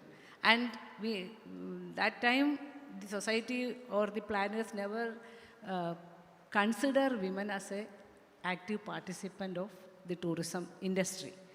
But that entire scenario has been changed, and that paradigm has been changed. Now we are talking about women-led tourism. So that change is happening through the committed engagement of this movement, this responsible tourism movement, which is very successful in Kerala, and I think it is traveled to other sites of India. And now the women who are working within this responsible tourism activities, they are no longer in their traditional activities. We have a very good legacy of bringing women into development for the 2-3 decades. For example, we are always praising Kudumbashree for involving women. It's like 44 lakhs families are now part of the Kudumbashree network. And like that, Kerala government is committed to bring women into the forefront of development, bringing more opportunities for women and all. But tourism was a separate industry which never permitted women or engage women, welcome women into that. But now, these women, I have been constantly interacting with the women in the different activities of the RT mission. So they are willing to do all the activities, and they are visionaries, and they are willing to travel. And one of the most important thing I am witnessing through these years is that they are creating an environment of for women to travel. That's also very important, because they are supporting through the social media activities and through their working with the tourism clubs and RT mission clubs, and also interacting with students of the various campuses.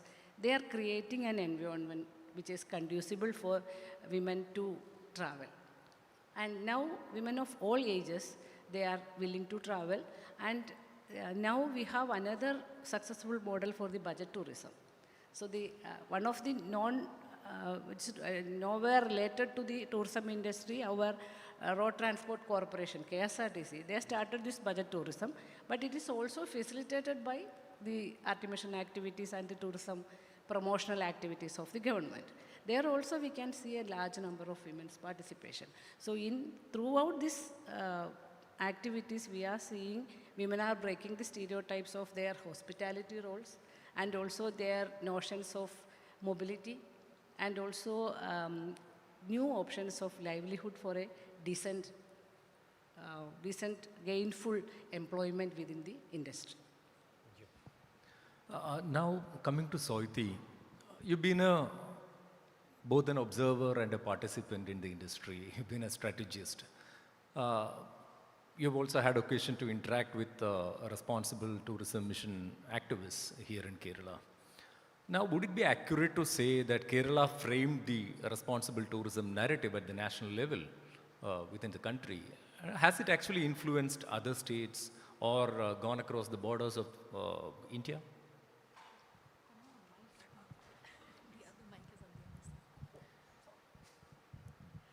Hi, good morning everyone, and thank you for having me here, and thank you for that question. So here's the thing, I think 2008 is when Kerala hosted the Responsible Tourism Conference for the first time.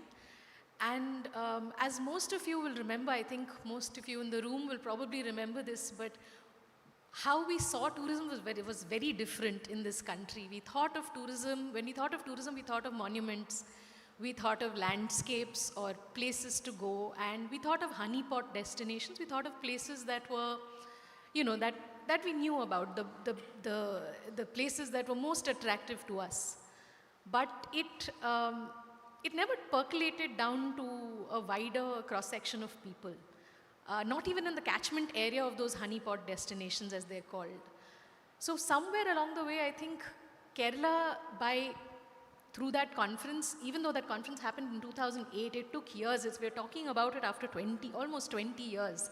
It's taken that long for the momentum to build. And I think even 5 years ago, if you ask someone on the street, okay, do you know what responsible tourism is? I think they would give you a blank look, or they would think, or they would direct you towards rural tourism only, or they would say, oh, responsible tourism or inclusive tourism is a niche form of tourism. They would not look at it as a layer that needs to percolate across categories of tourism. So Kerala reframed that, I feel, very strongly, and I feel like because of its insistence on responsible tourism in communication, in policy, in practice, it managed to communicate to a wider set of people, even within the country, that there is value in doing this. There's value in going to places where there were no destinations. The destinations were built over time. They happened to become destinations later.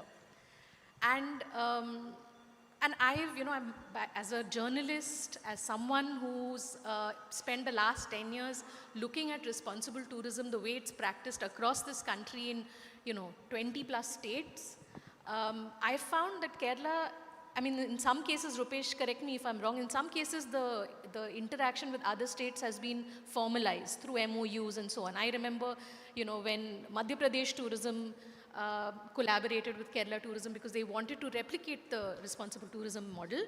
But in most cases, wherever I go, if it's a formal or an informal conversation with an IAS officer or somebody in the ecosystem of tourism, very often the Kerala example shows up.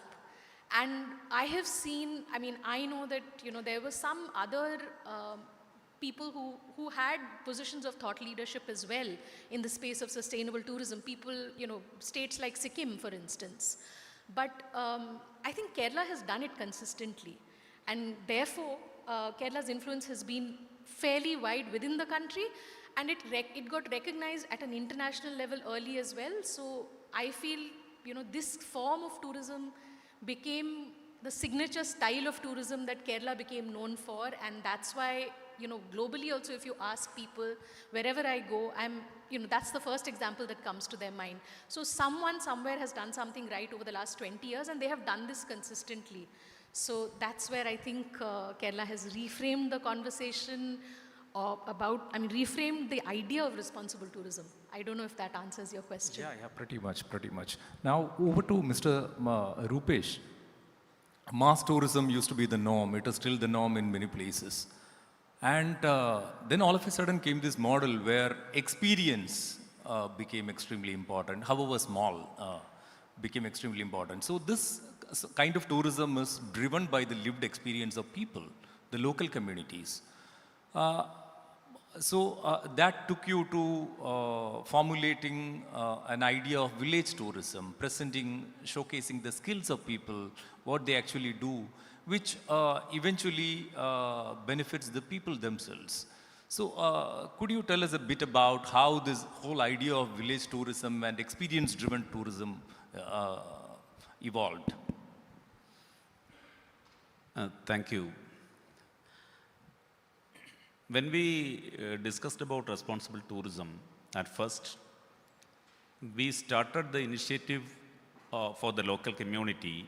We need to ensure community participation through different levels. So we tried to convince the community that we can generate or we can support a revenue through tourism in different ways. We started from vegetable cultivation, then the media criticized, or some academicians criticized, that what is the role of vegetable cultivation in tourism? That was one question.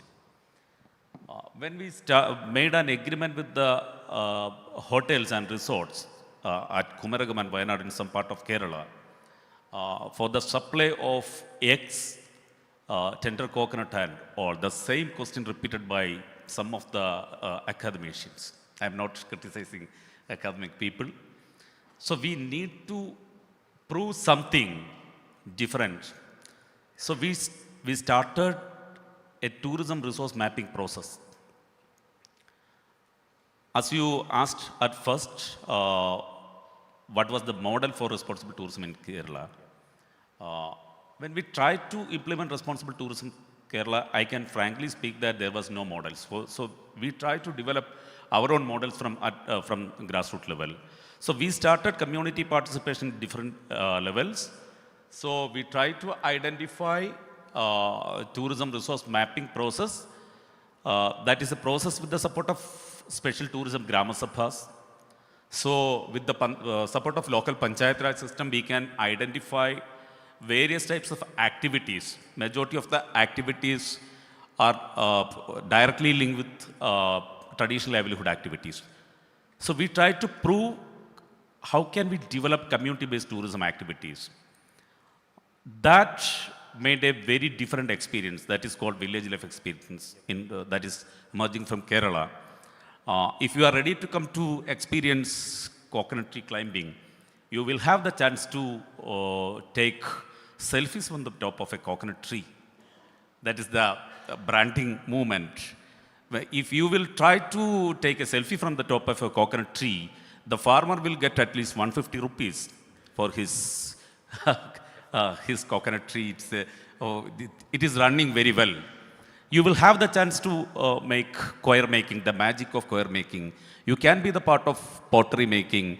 You can be the part of various types of weaving activities. You can have the chance for various types of fishing activities. When I try to make it as a package, majority of the tourism professionals and the tourism officials told that it will be a madness.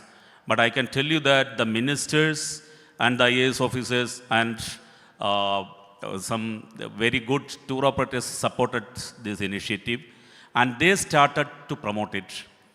And it became a very success story of Kerala, and now it is converted as village tourism activities. Recently we got various awards from various parts of the world, especially from Government of India for Kadalundi. We got Best Responsible Tourism Village Award. Kandalur selected as Gold Award for Best Tourism Village in India. There are so many village life experience, farming experiences, cuisine experiences, storytelling packages. Everything is running by a Responsible Tourism Mission Society with the support of local community members. I can tell you that around 150,000 families are working with us for these various activities. More than 26,000 units are working with us for village tourism activities. And out of them, more than 18,000 units are running by women community members. This is the real success of responsible tourism initiative in Kerala. It is a big success story, I can tell you that. And at the same time, around 110 new tourism destinations arrived from villages. This is the real success story of Kerala Responsible Tourism Initiative. And I can tell you that this is the time of experiences. Tourists are focusing on experiences. They want to be the part of storytelling. They want to be the part of cooking experiences. They want to be the part of kayaking. They want to be the part of various experiential tourism activities. Even low impact ones. Yes, yes, of course. So this is the story of village life experience or village tourism. And we are trying to replicate the same with all other states. Recently, it is moving to a new concept of living heritage. We are working on that. Thank you. Yeah, Professor Minisukumar, you spoke about gender inclusivity being focused on under the RT Responsible Tourism Mission initiative. Now, when you talk about gender inclusivity, it not only talks about women, but then there are whole different sections. Like in the morning session, there was this mention, or rather an elaborate discussion on LGBTIQA community. Now, when it comes to inclusivity, it is not just marginalized sections, but then so-called regular people. I mean, people with, people who are old, senior citizens, people with mild disabilities, people with hesitance to travel, pregnant women. So, have you been able to include all these sections? In fact, the entire population, everyone. Just like the title says, Kerala for all. So have you been able to take everybody along in this process? Actually, even this inclusion of women into the process is a long story, because it was not easy. And one of the successful aspect of this RT mission activities is that it's community connect. Yeah, it is based on the community activities and the connection between the members of the community, and also acknowledging the value of different day-to-day activities, their everyday activities, acknowledging and make it as a economic activity and giving that respectability for that work.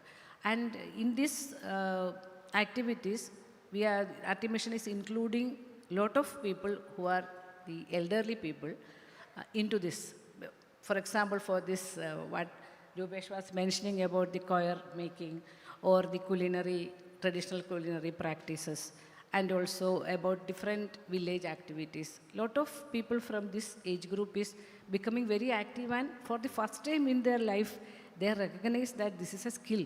And as such, we are becoming an aging society. Yeah, Kerala is becoming like an aging society, and it is the projected population for the aged is around 20% of the total population, and our youngsters are leaving the country for better jobs and all. So we are also prepared towards that end. And recently, 2 days back, we have released the first elderly budget for the Kerala.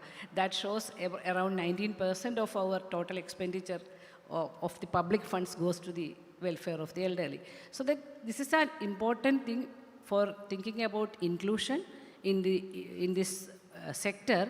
We have to think about including the people of the aged population, and also the disability is a long way we have to go, because even though we have this barrier-free environment, that regulations and all, and we have this accessibility, inclusion practices, guidelines, everything, but we still have to go a long way.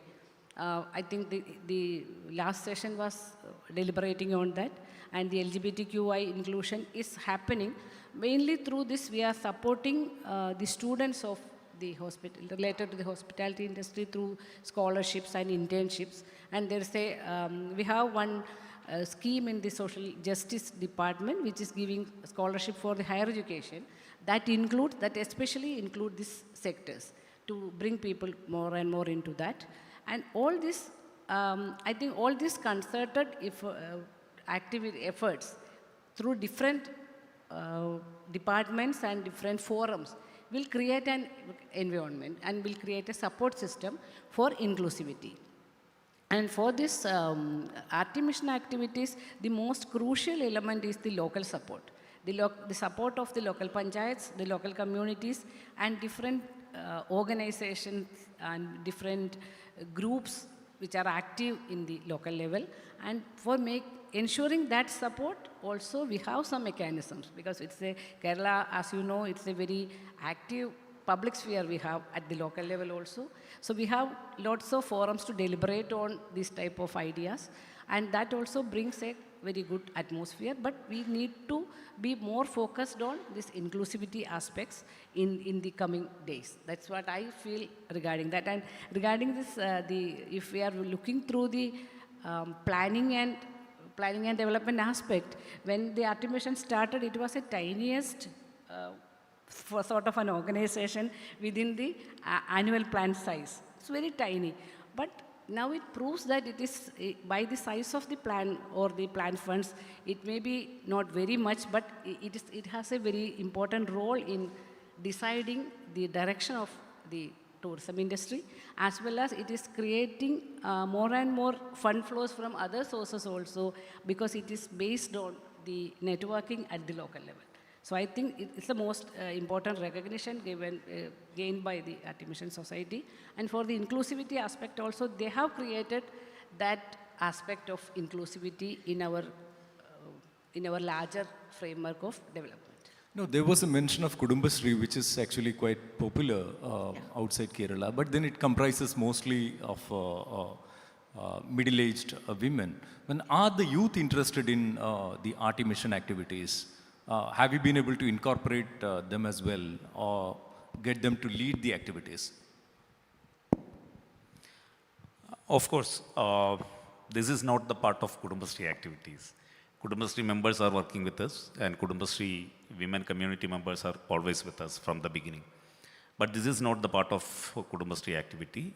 We have separate mechanism under Department of Tourism. The Responsible Tourism Mission Society is working as a society, and the Honorable Minister is the chairman, and Secretary Tourism is the vice chairman. We have women RT clubs at grassroots level.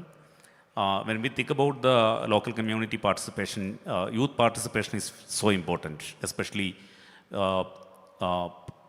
women community members from the part of youth are associating in Responsible Tourism Mission Society for all activities. I can tell you that around 102 women tour operators are leading various types of tourism activities in Kerala as part of Gender Inclusive and Women-Friendly Tourism Initiative. At the same time, women-led homestays are there, farm stays are there. There are so many other initiatives like handicrafts and all. Not only by the Kudumbashree units, we have different segments of women community members are the part of Responsible Tourism Mission Societies and society activities. Thank you. Now, Soiti, can I add one point to this? Yeah, please. But even though Kudumbashree is not directly related to that, but many other things which is mentioned by Rubesh, like the vegetable cultivation, the egg production and different things, it's all promoted through the Kudumbashree. So there is a set of activities going through, supported by Kudumbashree, and also the local women development plans, women component plans by the panchayats. So all these activities are contributing towards this, the Artimission. It's an ecosystem. It is an ecosystem, yeah. Right. You rightly said that. It's an ecosystem. That ecosystem is supported by different types of activities. Now to Soiti, is there anything big or small that struck you as being the core strengths of this particular Kerala model? Something that could make it stronger as it moves forward to the next milestone in the RT journey?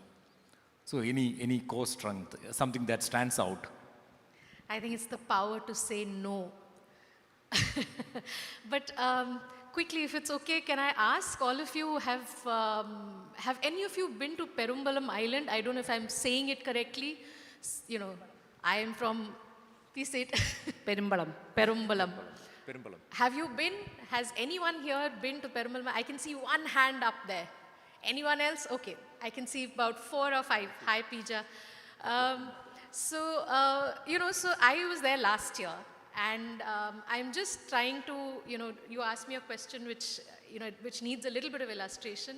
I was there, and the moment we got off to meet the community there, we were met, of course, by the panchayats and so on. And there were a lot of youth women leaders who were there to show us around. And this is an island that is now, of course, looking forward to the bridge coming and lots of development, etc., etc. But this is an island that has pretty much, sort of has its own character in a way that many places have, long lost, right? So Kerala has been able to retain some of that. And I think now, like I said, the power to say no has been its greatest power. So it started as a grassroots movement. It is still, to a great, great extent, a grassroots movement. During COVID, I don't know how many of us now remember this, because we have a very short memory, but during COVID, if you remember, suddenly we started hearing about these communities in the hills and so on, saying, please don't come. We are scared of, getting whatever diseases you're carrying from the cities. We don't want you to come. So for the first time, rural communities were saying no, right? And they were And that power, I think, continued to be something that led to, let's say, now people setting up tourism development communities which are panchayat driven in, say, Himachal Pradesh or Uttarakhand. All of that is happening today. But in Kerala, I think that has become part of its DNA. And that is going to be, going forward, I think, your strength. It's something quite organic. No, because you have ears to the ground. If it works, how is progress going to happen if it is need-based progress? If the evolution happens according to what is needed on the ground and not what someone is deciding up there, then obviously it will evolve organically, and it'll be more powerful, and it'll set a legacy that will be real, relatable, and actually effective on the ground. So I don't know if that answers your question, but I really hope that happens. Pretty much, yeah. Now, Mr. Rupesh, we spoke about, or rather everybody spoke about the question of access. Now, when you talk about access, immediately what comes to your mind is the physical infrastructure. But then going beyond that, now removing all those communication barriers. This morning there was this discussion about sensory modes of reaching out to disadvantaged people or communities. Now, does this RT mission work along those lines? I mean, have you been able to do something of that sort, creating a total experience for all communities? Yeah, of course. We have started barrier-free initiative in Kerala on 2019, based on the direction by the Department of Tourism. That was one of the greatest initiative by Department of Tourism and Responsible Tourism Mission Society. We conducted a big conclave on accessible tourism. That was directed by Neha Arora. She is sitting here as the speaker. And after that initiative, Government of Kerala decided, Department of Tourism decided to create some infrastructure at destinations, and there are so many initiatives already done by the Department of Tourism in various parts of destinations, which are running by DTPCs and Department of Tourism. That is already happened in various parts of Kerala as part of barrier-free initiative. At the same time, I can tell you that accessibility doesn't mean it is not only focusing on disability people or people have disabilities. It is always focusing on elderly people, pregnant women, and all. So we are focusing on inclusive tourism. We are the part of gender inclusivity.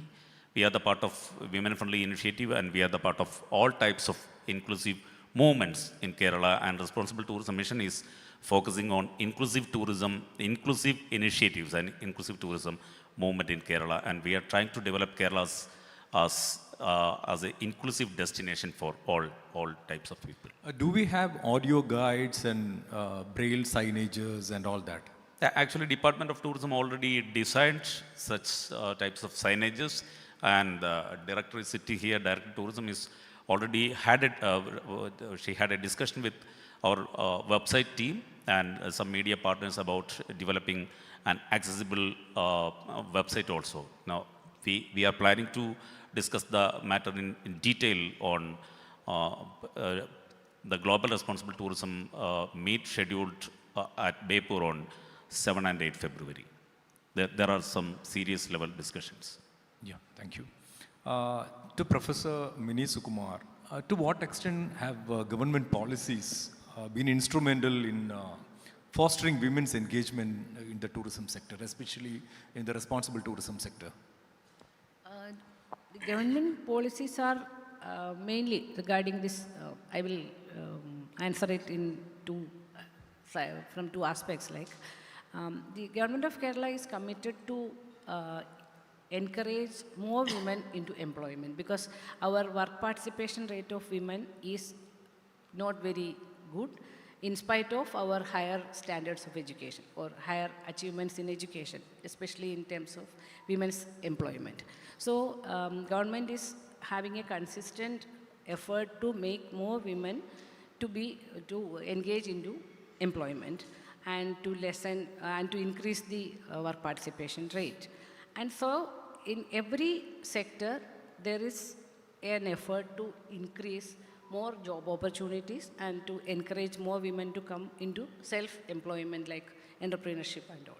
So this is, and for this, the second aspect is that how these efforts are reflecting into different types of engagements in the tourism industry. For example, we are promoting more women into the trainings and other things into, and making women successful in the activities. And through the startup mission and the MSMEs and support to the different types of traditional industry and all, we are creating an environment for women to come out. And also at a different level, there is direct support to the tourism sector, responsible tourism as well as the tourism department itself. There are a lot of promotional activities and there is a thrust for giving more funds towards women components. So we are practicing this gender budgeting principles in terms of allocating funds. So the planning board is committed to ensure that at least 10% of the funds to be earmarked in every department towards women, towards benefiting projects or schemes towards women. So through that, we are from different levels. For example, like Kudumbashri, there also it is part of the local self-government department, and there is some like allocation of funds like that. So through this different engagements, the government is committed to promote this. And at the policy level, we are now we are coming with the gender inclusive tourism policy aspect, our tourism policy document, and also the gender policy will be released soon. There also we have a special mention on this hospitality industry. Like that, we are trying to have an integrated approach, not in silos, but an integrated approach. But in principle, it is successful, but there are, it's a challenge to ensure that breaking that silos approach, but we are trying for that. That is the policy level intervention from the government side. Thank you. A last question is to Soiti. Perimbalam was a great example which demonstrated that local experiences are unique. And when there is involvement of local communities, it naturally becomes sustainable without us even realizing it. So this must have been there in your notice. In the discussions we had in the morning also, we spoke about this. So could you just tell us a few examples of how, I mean, when there is local community involvement, this, I mean, such initiatives become sustainable, environmentally sustainable? Sure. I think, I mean, we've already sort of established that Kerala is a lighthouse when it comes to community-based tourism, and anyone who's in this room has worked with communities in whatever industry, you will recognize that it's one of the toughest things to achieve. But as we also know, the reason that community-based tourism is gaining so much traction is because even today in India, when all of us, there's so much uniformity, thanks to the internet, thanks to the world opening up to us, every few meters there is diversity. And no matter what and if you lose that, then, then how is Kerala different from any place else?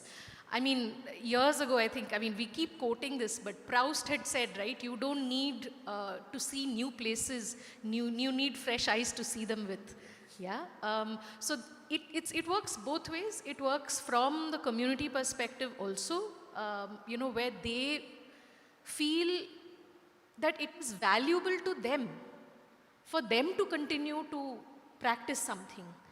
And for us as travelers to be receptive enough and sensitive enough to be able to communicate that to them, saying, this is valuable, please don't lose it, because it's absolutely brilliant, right? So it's a two-way street, and I think that's what community-based tourism is about. That's what sustainability is about. It's about this dialogue, this exchange between the host and the guest. And and I hope we can do more of that as we go along. Does that Thank you. Yeah, thank you so much. So our time is up and the floor is now open for questions. Please keep the questions direct, short, and you can name yourself and ask. Thank you. Yeah, there. Hand has gone up. Hi, this is just a suggestion. It's not a question. I'm coming from Mangalore. I'm supporting an entrepreneur who's visually differently abled. He's built a dehydrator with braille integration, and I've incubated him in one of the universities there. My suggestion is, can we connect with you all so that, when we talk about agriculture and byproducts that can be made in these panchayat levels, we can reach out to a lot of these foundations, NGOs, and a differently abled community who can improve their livelihood by making a lot of dehydrated fruits and vegetable products that can be marketed by tourism department. So I've been working past 2 years in this direction, supporting him. And I think post this event, I'd like to connect. And if there is any schemes or grants, please do enlighten me on it. Thank you. Rupesh, you would like to respond to that? We are ready to work with all NGOs and all farmers group or all such organizations. There are different schemes already declared by Government of Kerala, but it is only focusing on the people of Kerala. Okay, I think you can understand. Yeah, Neha here. Please give the mic here.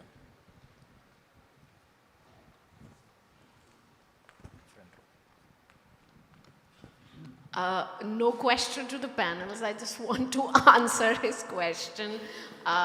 So I don't know if you're aware, there is a chain of cafes run by blind women, Blind Bake Cafe. Happy to connect you to them, and because these are blind women chefs who are doing, and that thing can be installed in their cafes.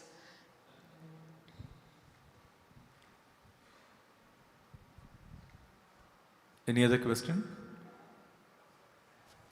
Yeah, here. Hello, my name is Noel Joseph, and I studied in Kochi University in MBA Travel and Tourism. So my question is this: what is as a Kerala government initiative to young entrepreneurs like us that come up, that get into the tourism field? Like, for example, I am a tour operator. I started off with a travel agency. My travel agency name is Providence Tours and Travels, and I have created a website.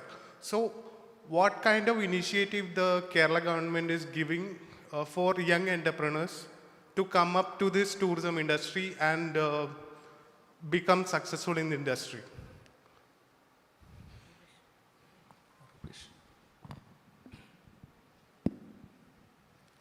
You can register as one of the unit of Responsible Tourism Mission Society, and we can support you for various types of marketing, and we can work together for promoting your packages also. Okay, sir.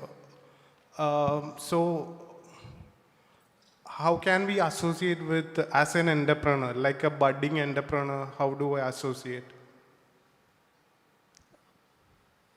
The Responsible Tourism Mission is mainly focusing on entrepreneurship development. Okay. So you can be the part of Responsible Tourism Mission activities, and we can support you as an entrepreneur. Okay, right. Thank you. Someone at the back wants to ask a question. Yeah, there. Hi, sir. So usually as government change, tourism policies and priorities government shift. So how can Kerala ensures that smooth and progress throughout beyond political changes? I think there is no need to discuss that matter because Kerala's tourism policy and Kerala's responsible tourism mission activities is already covered 20 years. So the government, different governments never tried to change the policy of responsible tourism.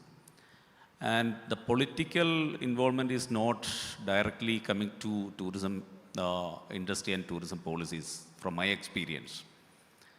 So when we think about the responsible tourism activities, if government is, that is not a problem for responsible tourism activities because there is a very strong grassroots level mechanism by the people and they will lead responsible tourism activities. I think so. Shall I add one? Yeah, please. About this question. You are asking about if the government changes, what will happen to the policy. But our experience is like that, even though the government changes, that system continues. So the policies which are in practice, that is not change over time. There should be a gradual change, but the department and its priorities are always going on. And our system of planning and reviewing process of the government of Kerala, it has a consistency. So there won't be any drastic change between one government and the next government because our developmental priorities are already set. So it's a continuum, just like the Kerala model. It's a continuum because our objectives, the goals are already set and nobody can change that dramatically. That is one major thing because the society is also watching. The society is very, they are conscious about to which direction the policy is going. Yeah, since we have run out of time, I think we should end this session. Thank you so much, Rupesh, Mini, and Soiti for this wonderful discussion, and thanks for the questions. Thank you everybody for sharing your learnings and experiences. That was Mr. Rupesh Kumar, Ms. Mini Sukumar, Ms. Soiti Banerjee, moderated by Mr. S. Anandan. Thank you all for joining with us. I request you to please take back your seats and join ahead for the next sessions. We are moving on to session 3.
All right, so now we are all moving on to the next session. That would be session 3, Accessible and Inclusive Reflections, AIR, Global Best Practices. So that would be the topic. And this session would actually examine international examples of inclusive and accessible tourism, demonstrating How thoughtful design and policy and planning can create a welcoming experience for all the travelers while supporting sustainability. So that's the topic.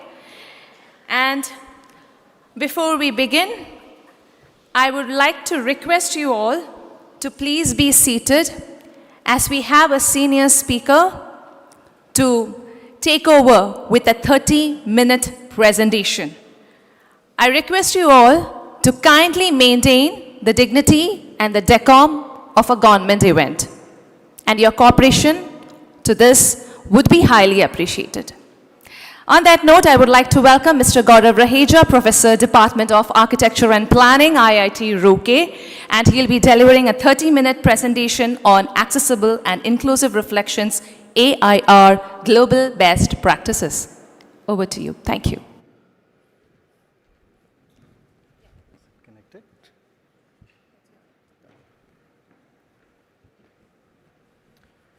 Okay.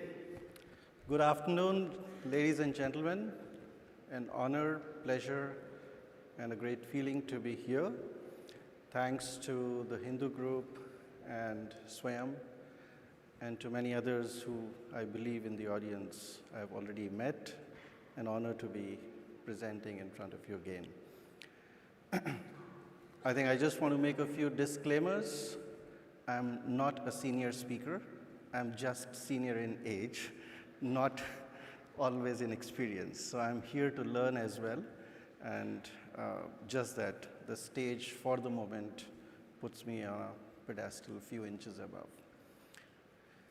To get started, I thought let's keep it light, because I know we've just touched upon a very, very heavy subject of responsible tourism, and people have been sharing a lot of insights, and I think Kerala remains one of the starting points for India whenever we think about tourism and its progress from many different lenses. So I think the kind of brief that I was given from the organizers was to only stay international for this conversation in the next 25-30 minutes. So I thought what to say from the range of experiences that I had the privilege to witness. And mostly my lens has been accessibility and inclusion, while I'm aware of the heritage, rural, inclusive, and many other contextual dimensions which could matter to Kerala directly. So right now, I think, to put it in a very simple word, air, let's feel a bit light. The idea is to just reflect from what could we learn from various examples across the world, from at least the ones that I have seen, I have personally witnessed in the small time that we have. I still thought some meaningful deliberations could happen. So wishing you once again a wonderful, happy new year, but I just wanted to say, why not if our tourism starts saying a hi with the eye of not me as I, but the eye that truly includes as a culture. This is where I come from, while I talk about the world outside, but this is the world which I represent, a small laboratory with which I've been working to steer certain inclusive design projects, just flipping through at the intersections of sustainable development as part of our experiences. And I'm just flipping through this. We've been involved with some national projects of developing guidelines for accessibility, both for Ministry of Housing and Urban Affairs and also for the Ministry of Tourism, including some other projects where access to mobility, travel, and other things connect. And coming from the lens of architecture and planning, I think the position that I have today is an understanding that nothing exists in isolation. Even when we are talking about tourism, while tourism can be a separate department, a separate ministry, but it intersects with everything that we are possibly living with, be it hospitality, be it travel, be it mobility, be it our urban infrastructures, everything, including information and communication. So the question remains is there one specific thing in tourism that we can talk about and say, okay, if we do this right, tourism becomes better? it becomes more accessible, it gets more inclusive, and therefore it becomes economically more viable and feasible as well. So there can be many, many perspectives. In the short time that we have, I'm sure there can be many conversations that can go on. I just wanted to communicate that since this presentation is focusing only on the global side of things beyond India, I'm touching upon those examples with loads of visuals to give an experience of what it felt like. But I must make a disclaimer here that not everything outside has always been accessible and inclusive. But some of those inspirational examples which I felt were good, and they're all, most of them are personally lived experienced, sharings that I'm just bringing at them as perspectives. I fully understand and very mindful that they may not be replicable in Kerala straight on, but they can definitely trigger into us if we want to take Kerala forward, we want to take India forward on the roadmap of tourism and inclusion. What can we learn from all of these examples? Maybe inspirations, maybe imitations, and maybe innovations. So this is the AI perspective. While the world is talking about artificial intelligence as AI, I think I have been pitching and anchoring it on accessibility and inclusion as the AI initiative. So this is what, to me, the definition of all is. All means I at all times. All means us at all times, and therefore all does not only mean everyone, but it also can it mean accessible for a lifelong. And therefore, we are pitching onto this battle that every cent of investment, if it is for a lifelong perspective of humanity, travel, experience, exposure, moving, why not? So it makes a 100% case to put every cent into a world in which everybody could be inclusive. The question is, why not? So starting from this, if you see this way of human aging and human shifts that can happen, we are not a flat hierarchy. We move up and sometimes we don't. This is just from the lens of movement. But if you see from many other lenses that we have, the sensory lens, the neurodiversity lens, the existence lens, the cultural lens, gender lens, you will find somewhere or the other, be it tourism, be it our spaces, be it our communication, be it something else, one or the other day, it's drawing a line. Somebody gets into it, somebody just stays outside it. And because of which, this whole discourse of inclusion and exclusion, I'm just trying to put in perspective. And this is when the group classifications we start doing, not with an intent to classify one group, but with an intent and pressure that how can, and in many cases, we have to erase those lines. In some cases, we have to build new lines, such that everybody who's present here on earth as a human could become part of a social, enabling, inclusive experience. And that's the mission that we have, not just for Kerala, but for the whole world. From some of the SDG reports, which talk about the indicators, I was rather smiling at this diagram, which actually talks about, it's from Sweden, which says it's a wedding cake perspective to the idea of sustainability, stating that the ecology is the mother, is the starting point, society is the second level, and economy is the third. But sometimes why am I smiling on this is because any discourse that we see in today's world, especially, it's like reverse. It starts with the economy and leaves the ecology back. And unless it's economically sustainable, we don't even consider it as a project. And therefore, I think the earlier speakers were talking about the power of saying no. Because yes, we cannot sustain the very wheel on which even tourism stands if the nature and the social understanding does not stay in harmony. So therefore, I think this wedding cake, if it's upside down, it actually becomes a spinning top. And it's a question that for us as policymakers, as design thinkers, as planners of any urban system, which way our model will actually sustain. So what is this lens? I think I should start from the lens of the latest rulings that, at least from the Honorable Court, have made it very clear. There perhaps remains no doubt that accessibility remains a fundamental right, just that we have been delayed in those fundamentals still so far in the 21st century. And therefore we need to catch up. And that's why these stages, because when we say all, perhaps not everyone is still on the table. And that is what we want to push for.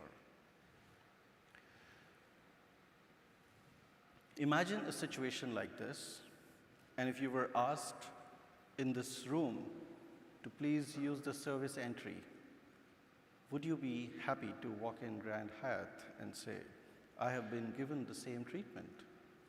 And if the answer is no, it's not just because of an arrow sign, but it's actually a line which has divided the two directions of paths.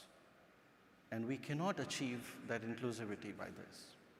So I'm starting on a critical note from a city that most of us possibly love it as Venice. And they say, to getting lost in Venice is a great idea. And in getting lost, you discover yourself. I had the pleasure to be lost there till I realized that the bridge that connects the railway from the city on the other side has steps which have glass on top of it, and possibly almost every baggage and a baby stroller person is carrying and lifting it across. And I was constantly wondering, while this is a very famous bridge designed by a very famous architect, Santiago Calatrava, wanting to say that I was curious till I realized when I came back to India and I discovered a little more about it, that even the news had published in 2008 that this £4 million bridge actually injures the tourists while it is intended as a welcoming space. It is interesting. And then I believe there were later additions to this, and a pod was added on top of it as a new technology celebrated to transfer people with disabilities from one end to the other, while the new design did not integrate this. Friends, why am I sharing this example? Because today we must be investing billions of rupees of taxpayers into our cities, our plannings. And if we are proud of technology, I would say let's be proud, but not in this way, that you add a separate budget and create. This is not inclusion. This is disintegration or a form of segregation. And therefore, I'm just trying to say, even when you learn from international examples, this is not an example of inclusion. This is an example of afterthought, which is why we keep using the word barrier-free. But if you see, these are pictures I took. I saw babies moved in this way, and these are glass steps, which after a bit of rain, even you get a chance to be slipping on top of it. So how do we take these decisions? I'm just trying to say that we all have to partner towards decision making in every step of our city, of every investment that we are making, and look at all of this in a collective, holistic manner, because tourism is not a separatist agenda. It's an inclusive agenda of development itself. And the other thing I wanted to add to this is that consequentially, the architect was heavily penalized by the court of law of that place. So, also wanting to say that an aware society can make it as an example, that we don't leave it at there and move forward. Which brings us to the question, which is the population in our mind for which we think this tourism is working? And many times, I'm sure different hoteliers and chains do their own market studies, different business investor groups do their own studies, but I believe if there is any one common table, it would be a shared table if we could start thinking about the whole population and truly see what is an achievable target population. There's a huge difference in this whole range. You can plan for X, but it's only the Y who actually reach to that, and this requires an understanding from the Spinet model. And sadly, I wish everything was possible with the eyes. I think while we depend so much on the visual sense, a huge range of human diversity remains invisible, and because of which the concern for inclusivity is even higher. And this is something I just want to bring to your attention, from the range of sensory disabilities to neurodivergence to ideas of pain, chronic illness, disease, stress, hormonal imbalances, internal aging, etc. You'll find none of this is visible, so how do you really look at inclusion? And one of the greatest things which I am humbled to say here is that we are proud of one thing, at least in India so far, is that we have a culture of inclusion. We may not have an infrastructure that includes, we may not have sometimes technology that includes, we may not have sometimes the infrastructural and the systems that may have some challenges, but it has been the culture of embracing inclusivity, which is what I find after my global visits. I truly look forward for my return back to India. So let me quickly start with a few examples from another part of the world. Close to us, Thailand, Bangkok. A quick example here is, who could imagine that a bridge on the river could become a tourist destination? Who could imagine that a city which is also growing with traffic and mess, and especially these days when we are talking about our mega cities, could be transformed into a place which is accessible and inclusive? Well, here is an example. I don't want to talk too much, just show you. So I had a chance to be there 2 years ago. And this was a bridge which was done with an error. And that error had to be rectified, so then an urban design approach came into picture. When from in between the greens, you can see this entire stretch. On both sides is the traffic, while the Chao Phraya River is itself an experience for tourism. Now this has become part of the cycling. I had never seen somewhere in the middle of traffic, people could read novels, books, and become a quiet space, including for people with disabilities. This is a whole urban design project. How it carried out gives an inspiration to us, youngsters, elderly, women, everyone, and extremely safe at all times. Becomes an example that today when we are reeling with tough examples in our cities for land space, how an abandoned project transformed into inclusivity, including both nature, infrastructure, design, but following the principles where you can see the elevator in between and the steps here, hardly landscaped, and including cyclists walking on top of it. And this urban transformation, my collaborators from Brazil and Colombia, and we were part of that experience. And this kind of, you can see, is happening in the middle of a heavy traffic area, but safe for children. So a possibility, yes, exists just next door to us, Thailand. Let's go forward.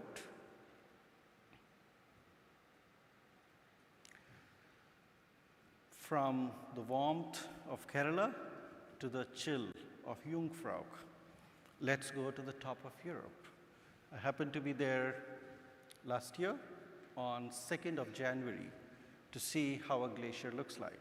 And I realized that everyone wishes to be on the top, but how great a feeling it is if everyone else could join us. And so the question here was that it's not just discover top of Europe, I would say discover top of Europe irrespective of who you are.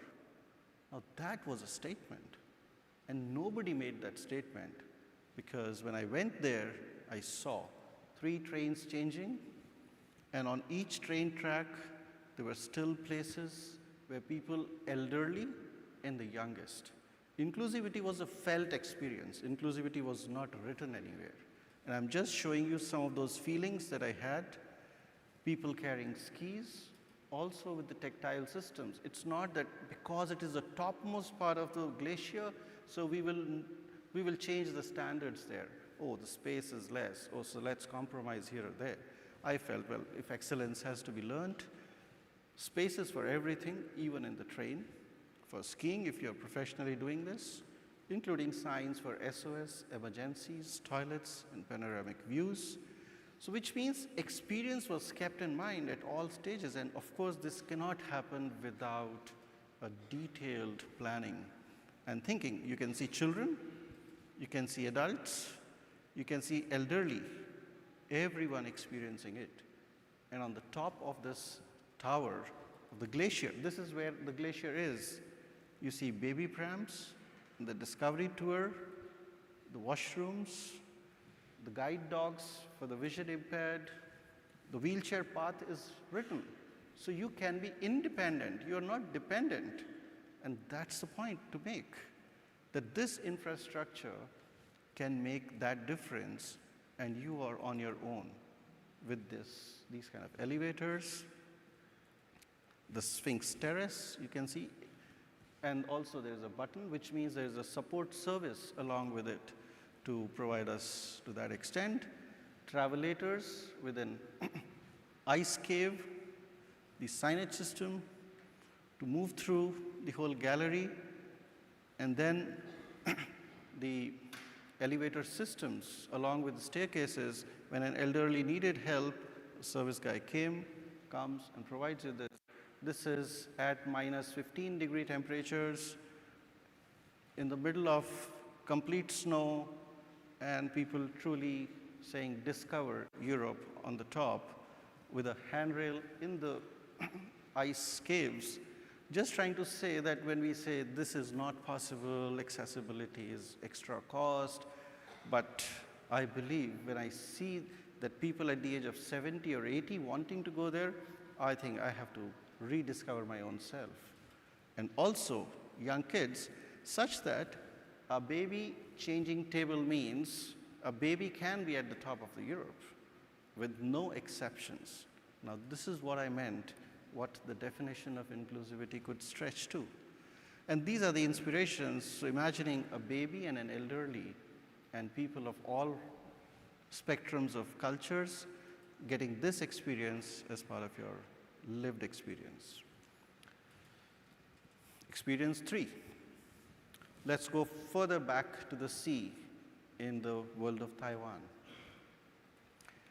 Again, a very historical site, thousands of years old, kind of, they call it like a Mars planet with mushroom rocks, Yale Geological Park, including from a ticketing system I had never seen that you can get so close to an archival, historical, nature-based geological site, this close with a very steep site. It's not easy to build there again. And continue moving, elderly coming for walks, combination between stone and woods, and all with nature. I was very mindful that at least I bring a lot of nature back to Kerala, because Kerala truly is a destination or a place where we look at nature-based possibilities. And you can see a lot of people are not just the young crowd.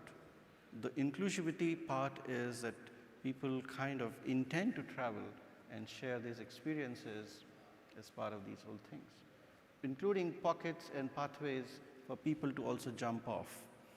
If they want to just have the beach experience and go and touch those sea parts, and you'll find this kind of an experience was again breathtaking to see that nature-based trails, including with water, are possible to make accessible, including a geological nature-based park. The fourth one, let's go further a bit east to Japan. I hope I'm not troubling you too much. From this end to this end.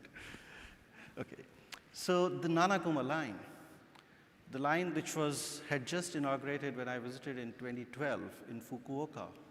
An amazing experience, and two reasons why I wanted to bring this to you here as a quick sharing is not just because of accessibility in design of infrastructure. Of course, you can see that including people with wheelchair users can access and get their own tickets without any external support. That's the power of independence, if technology is rightly positioned. But the important point I wanted to say, which is not in this slide, One of them is the experience that a 65-year-old station master asked me, where do you want to go? I said, well, I cannot read Japanese and I'm a bit scared and I just want to see stations. I'm a crazy architect who does not have a destination in mind, but just want to see accessibility of this whole project. She says, okay, you can go, but make sure you're back in time. This is the last time of the train. It was not her job. She stepped out from her role, guided me, and then she said, if you can tell me which stations would you want to go, I can ring up those station masters as well to support you. I said, what? Is that possible? And not only what was possible, when I returned back by 11 night, can you imagine in a city which is a big city, thousands of people must be walking through that station. When I crossed the aisle gates, she stepped out from her cabin again and she tells me at 11:15 p.m. Oh, I was concerned and waiting if you're back in time. A 65-year-old station master giving me this touch of humanity has stayed with me since 2012 to say that what was out of the way was very much in her way. This cultural experience of inclusion, I am so touched that I keep talking about this as one very inclusive experience besides all design details that you see. And second interesting thing is, every station has a code not only as a language, but also as a graphic. The graphic language works beyond levels of literacy, beyond levels of cultures. So a person like me, I did not tell her that I want to go to X or Y station. I could barely pronounce Japanese. So I said, oh, the station with the fishes, the station with the pink flowers, and station like that. Communication became possible, even when high-tech things were not there. Let's go next. A project at the center of the heart. I was there a couple of months back, the Udi Public Library. Just opposite, can you imagine a public project dedicated to public with a lot of tourists, youngsters, elderly, everyone. Opposite what? Opposite the Parliament of Finland. That's Helsinki. You can see the position of Parliament, and that's the library. Recently designed just 3 or 4 years back, a project which has further touched the ceiling of inclusivity. I'm just looking at these as references for us to know where is the world heading for. We are not comparing and competing, but we are learning. Are we learning? Even in terms of a public environment and public policy, the Parliament and the library, everything connected, in a very happy place. This is what it looks like. Can you imagine? Everything inside that is for the public through the taxpayers' money, including 3D printing, including graphic printing, including music, including books. Of course, you have to pay for the coffee if you join the cafe, but other games along with that. A new example of recreation for public as an investment in the city. The point is, it's not just a tourist place, it's a place for the city to hang out, and especially over weekends when you have time.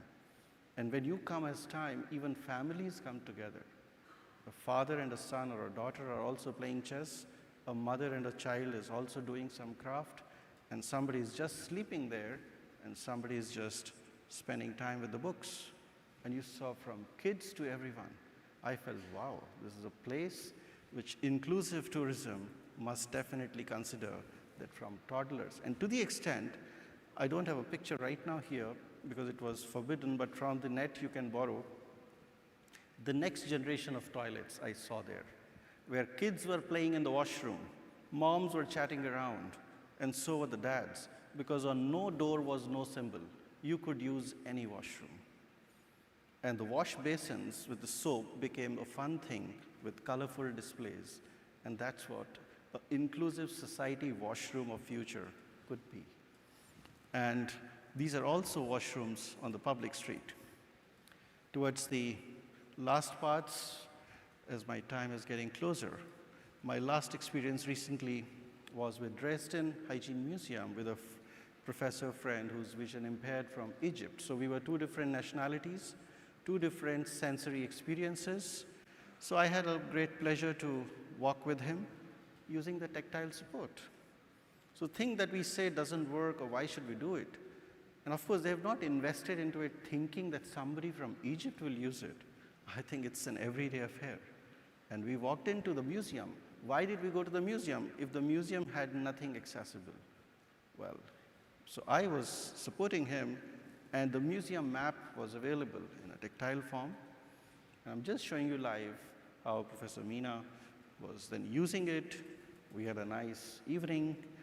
We experienced a lot of products in the museum, experiencing age, experiencing certain other contents, including interactive forms of experience with audiovisuals, and had a good sign-off on that day. Just to say, the museum experience was not only one part. It started from mobility. It carried on with an ice cream, with a Turkish guy who was selling the ice cream, and we had a happy transportation back home.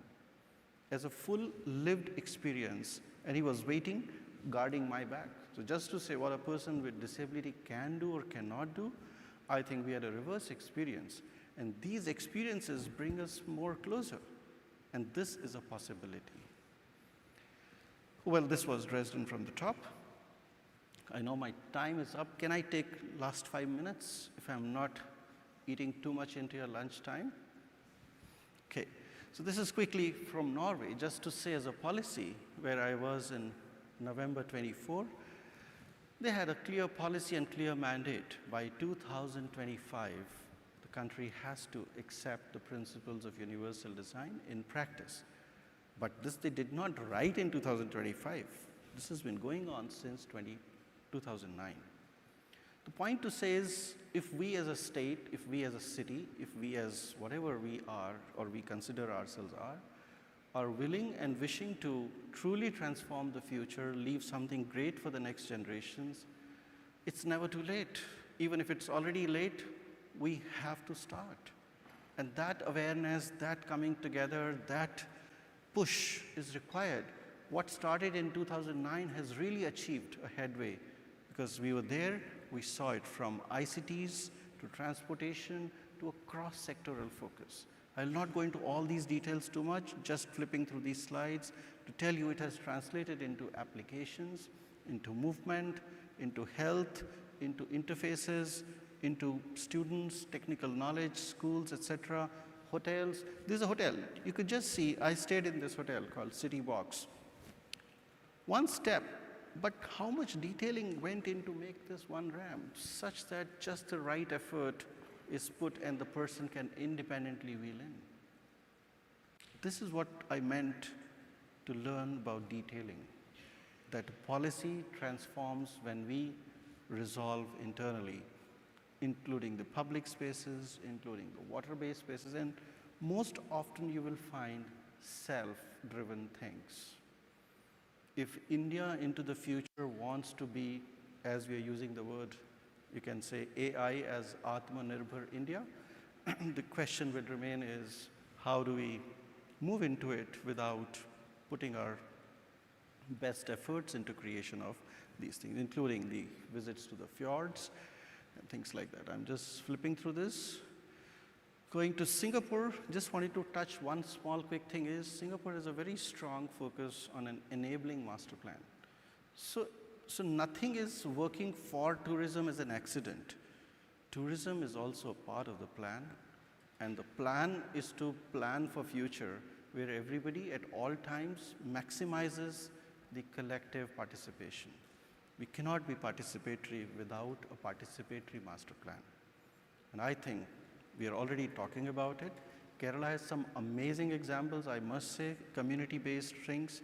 So this is just to move forward from here to say, this is today Singapore, they've built that enabling village, and of course, many things you might also be aware of. I'm just flipping through this. And one of the experiences I lately had was the Black Forest experience. Of course, not to miss the Black Forest cake at Baden-Baden. So it was not that I am straight away put from a helicopter into a forest. You have to go through so many journeys. And when you walk into that small town, and I went to the city information counter, I said, how can I go to the Black Forest? They smiled at me, they said, sir, you are already in the Black Forest because this is a Black Forest region.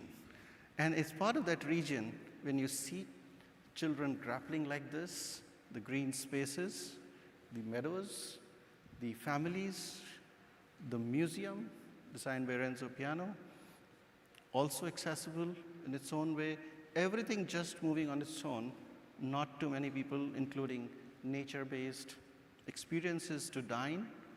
And I'm seeing people with diverse capabilities walking into space. And the most interesting thing, of course, besides the bus, the transport system, was, can you imagine what is this? Does it look like a house? This is the funicular station. From here, you will be taken up to the hill by a double-decker kind of a thing, step thing. And I was amazed. I had never sat in something like this before. So this is the station from where you get the ticket, and what it goes inside is this. So even inside this, a tactile system, that is the car, and this is up on the slope. A track up on the slope, and people moving into this. Sitting inside this as a stepped level, again, also space for person with wheelchair. And so from one end to the other end, and on the top of the hill, this is how it goes. This is the funicular. So accessibility in the core of forest, even if there are 2 people, it works. And even if there are 20 people, it works, with no questions asked on including the trails with support, where of course it could not be possible to make ramps, but definitely even with this rope-based, sustainable material-based systems, and definitely not to say, oh, on the top we could only make washrooms for male and female. No excuses. I think that's when we truly achieve a forest experience for everyone. So it is not a destination, it is a region. It is to be in the nature, to discover yourself, and that's why the Black Forest. I'm sure Kerala also has a lot of them. So, of course, this is what I did. Just going forward towards the last part, some technology implementations, etc., also coming from many airport systems. The idea of sensory spaces is taking a huge understanding, and I think it's time that we in India also start respecting that.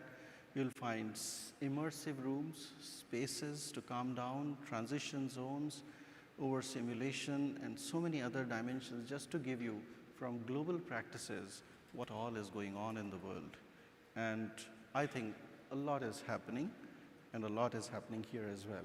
A very interesting thing I would dream in my lifetime if this could work is a step-free mode on in my app.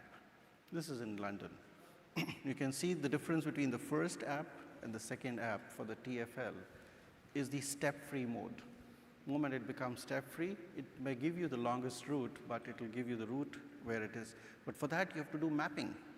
Have we mapped our cities and everything? Okay.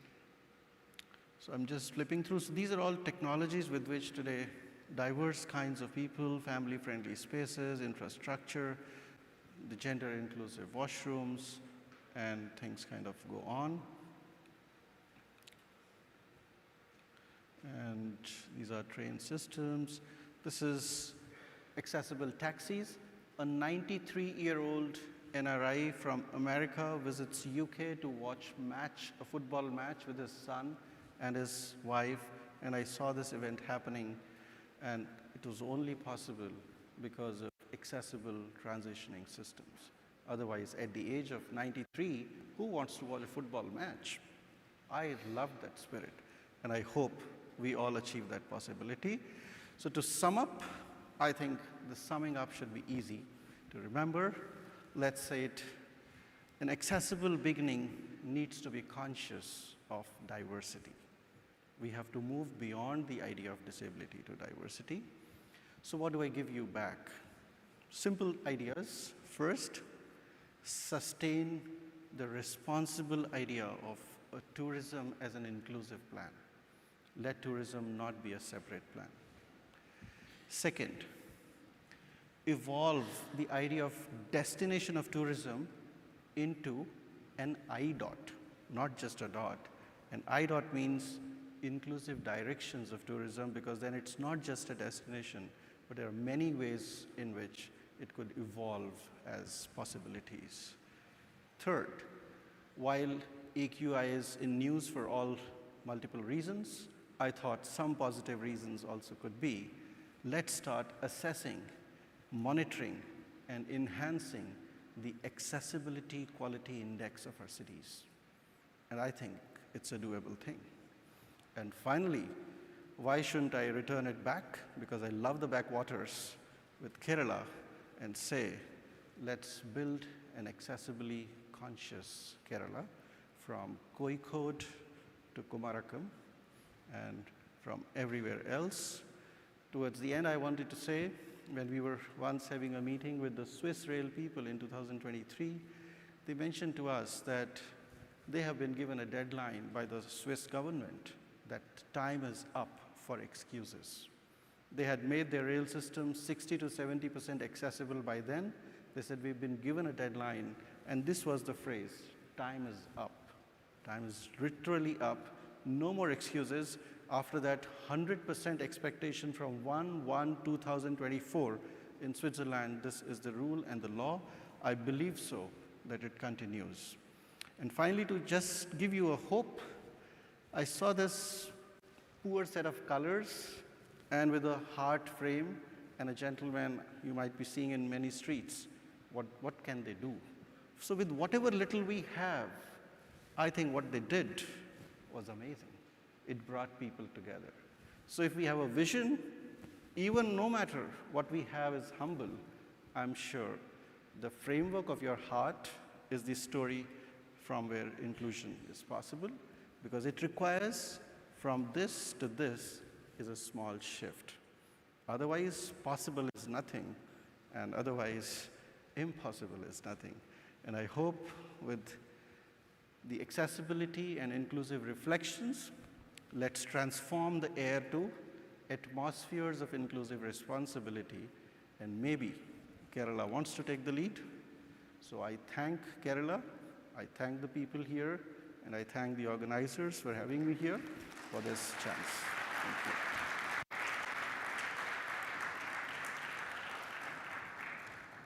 I think I took 11 minutes up. Sorry. Yeah, I'm done. I believe I don't want to encroach upon lunch, but if there are any thoughts, reflections, I don't know if I can answer any questions, but I'm open to listening to all of you. Otherwise, connect over lunch. I think Neha is there.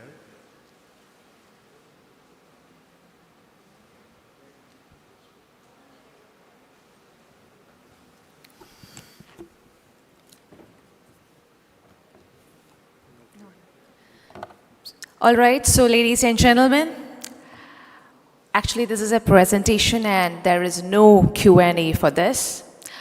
Requesting everyone to kindly keep your questions for and interactions for the break. But for now, let's appreciate Mr. Gaurav Raheja, Professor, Department of Architecture and Planning, IIT Roorkee, for your global perspectives, insights, and that was a fresh learning from you as well. Thank you for joining. All right, so ladies and gentlemen, I could sense everybody's urgency to break for the lunch. So yes, let's break for the lunch and reconvene at sharply 2:40. And I request everybody to kindly maintain the timings. Thank you.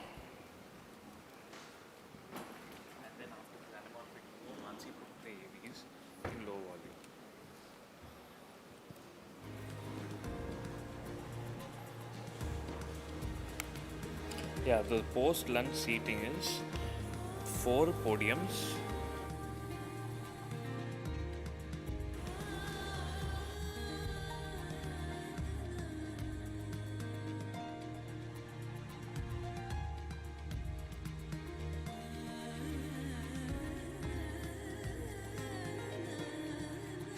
अन्न एक newspaper शक्कर का माँ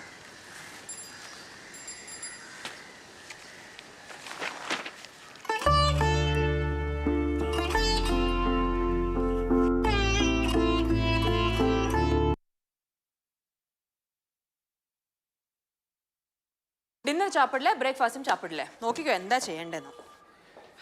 Why are you being difficult? Read the newspaper, man.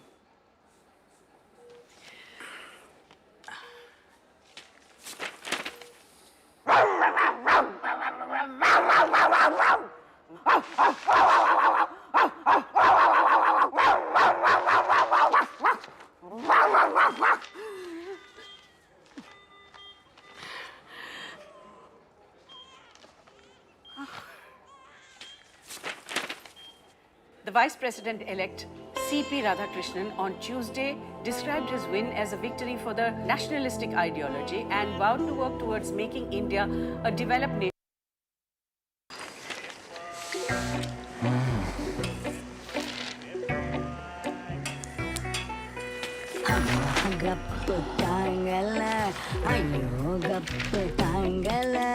Heroine phone tolanja headline news hayo tangala kap tangala mama bahal packet leda vanda breaking print.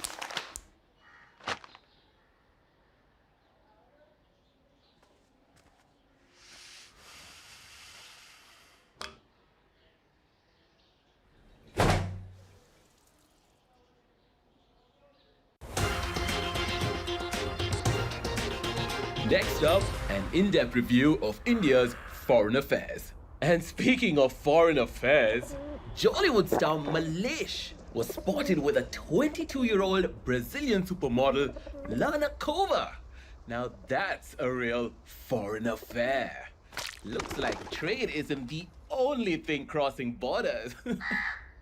So tell us, do you think this foreign affair will actually strengthen India-Brazil relations? Guess Malesh. And this is Worldview at the Hindu. Now, D-Day arrived this week for US sanctions on India after 25% reciprocal tariffs that came into play in early August. Another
Good afternoon, ladies and gentlemen. Welcoming all the dignitaries, audience, invitees, speakers, moderators, everybody to kindly be present inside the hall as we are about to commence the sessions post-lunch.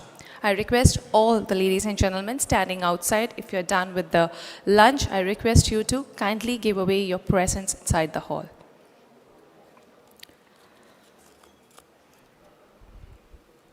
Request all the attendees, invitees, speakers and moderators to kindly be present inside the hall as we are about to begin with our sessions. We were supposed to begin by 2:40 and fortunately we are running late. I request everybody to kindly cooperate as we are running short of time.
To believe in fearless minds and tireless feet, to brave the raging seas every day and walk side by side with hearts that beat in time with the waves.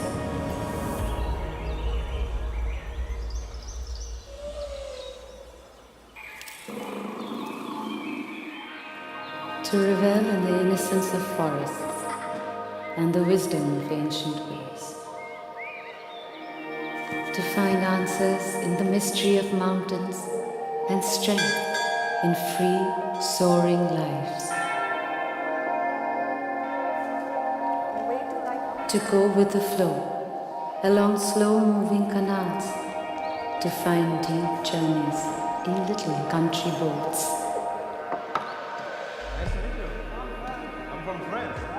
To catch the drift of conversations under quaint log bridges and discover close-knit lives on distant islands.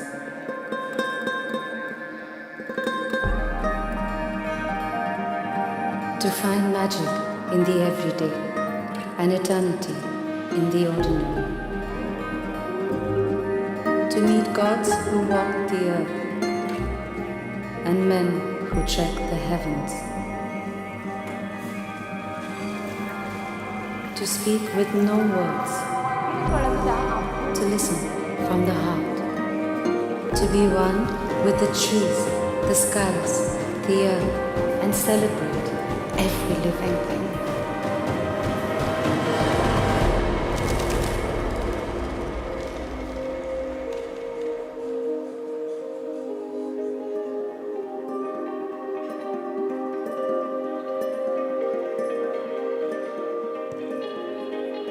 To walk the ancient streets that run across cultures, beliefs, and ideas. To open wide the mind and watch the different colors seep into each other.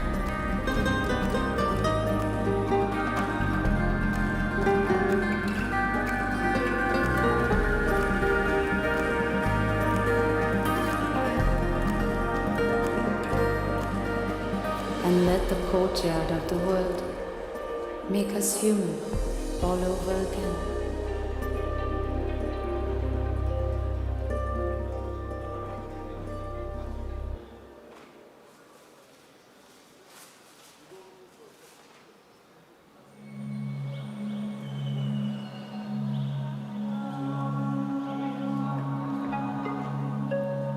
Time magazine has chosen Kerala, God's own country, as one of the greatest places on earth.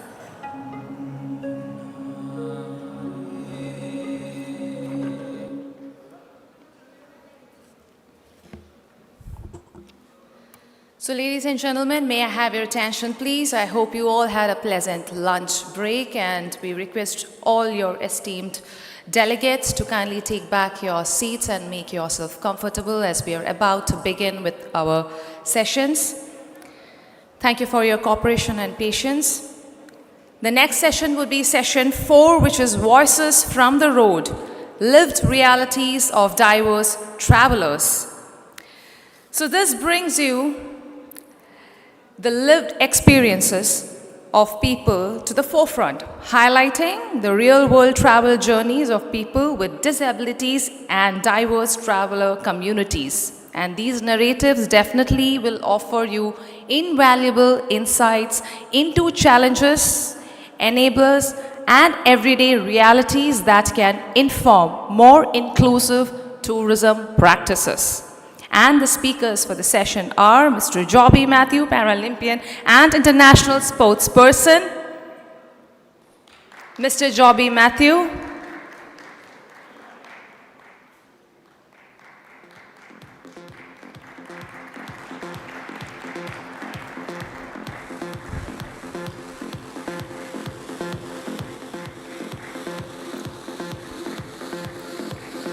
First speaker for the session,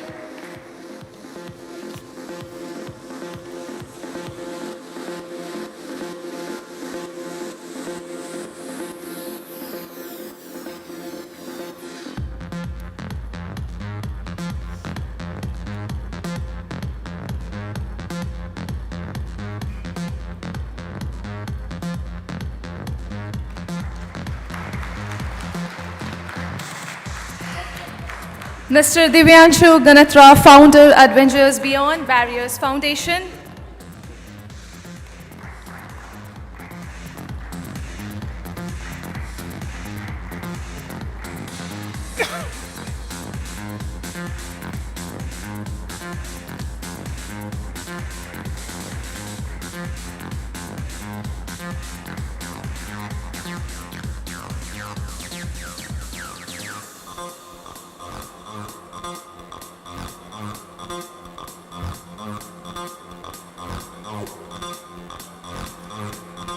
And next we have Ms. Ekta Bhyan, Paralympian and former World and Asian Para Games champion.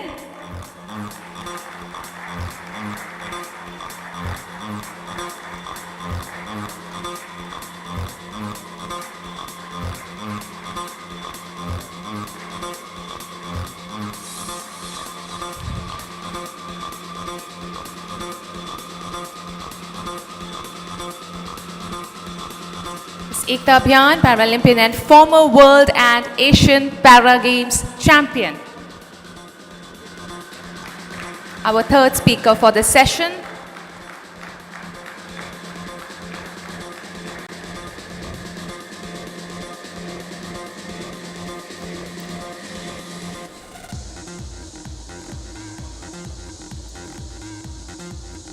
moderated by Mr. Vijay Kumar KC, sports editor, The Hindu.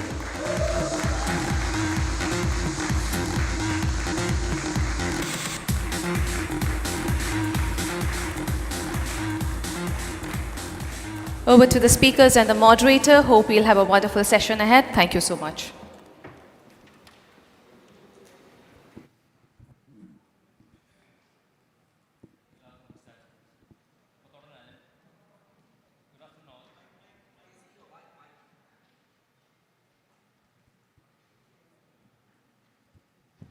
Can you hear me?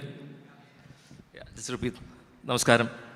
Good afternoon all. I mean, a post-lunch session is can be very taxing for the people who are attending it, especially after heavy lunch, but we will try and lend it some energy, and here we go. For every athlete, they deal with a pesky 5 a.m. alarm, right? But the two gentlemen and the lady here have dealt with more than a 5 a.m. pesky alarm. I mean, they dealt with hard slaps from life, they coped it with a smile, and they persevered, and here we are. Could you have a round of applause for all of them?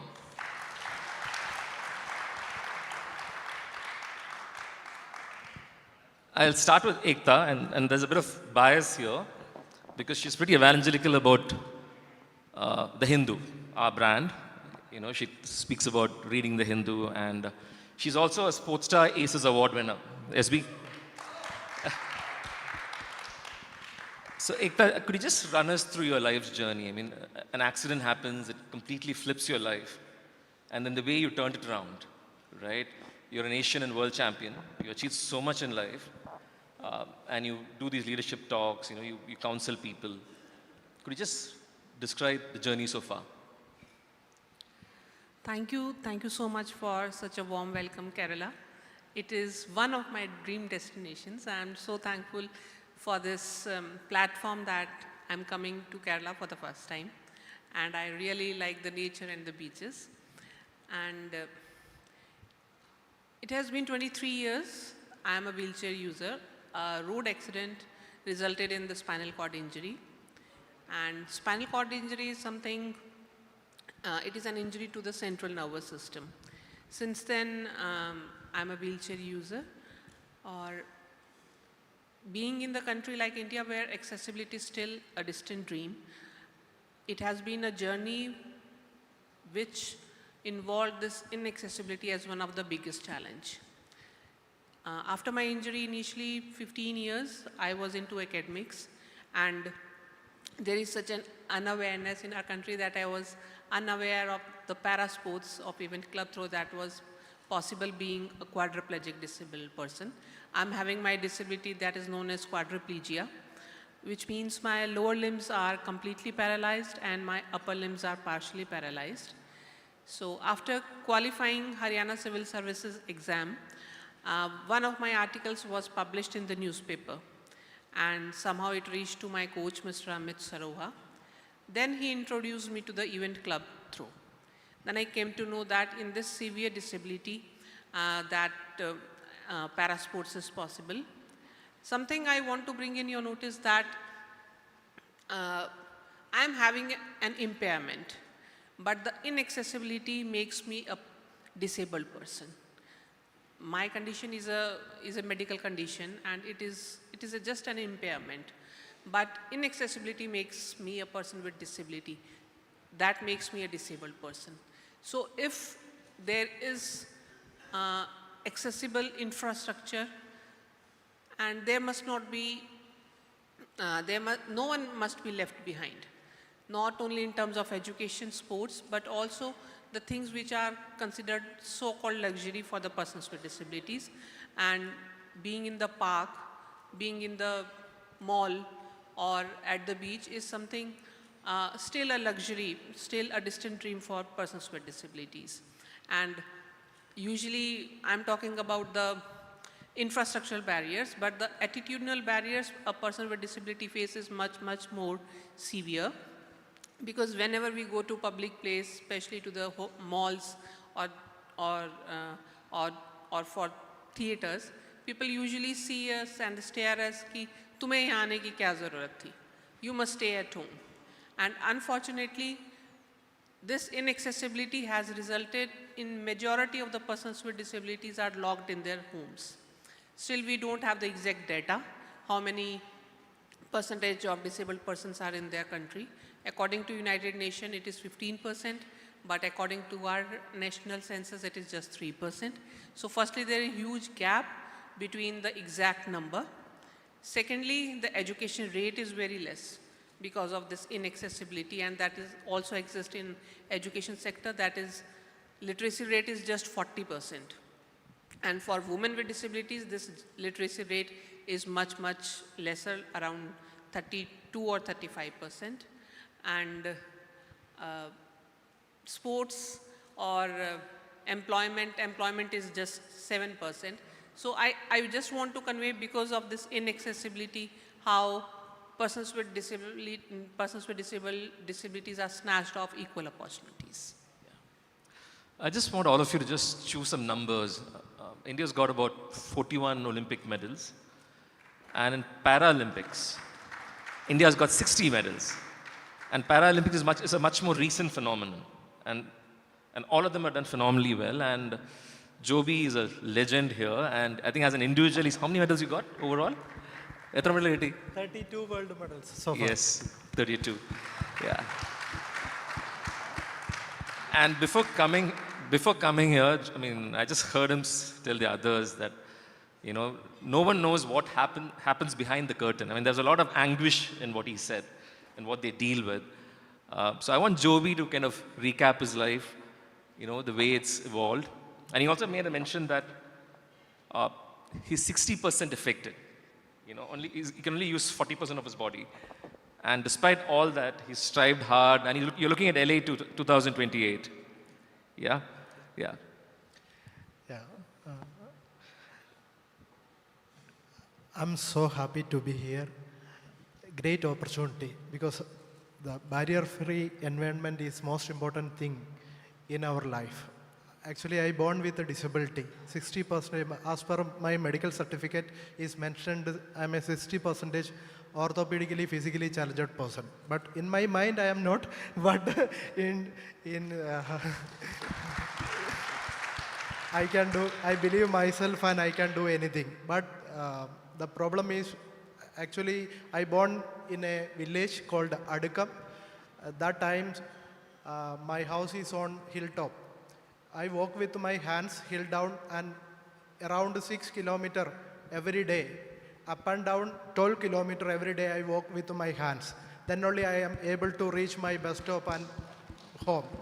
So around 12,000 times I walk with my hands, then only I can move from my village. But early my childhood, my father died at the age of 5. My mother supported me a lot. That's why my motivator is really my mother. After my, I don't get admission in normal school, actually, because of my disability. But by God's grace, now that school is teaching a lesson about me, right, nowadays.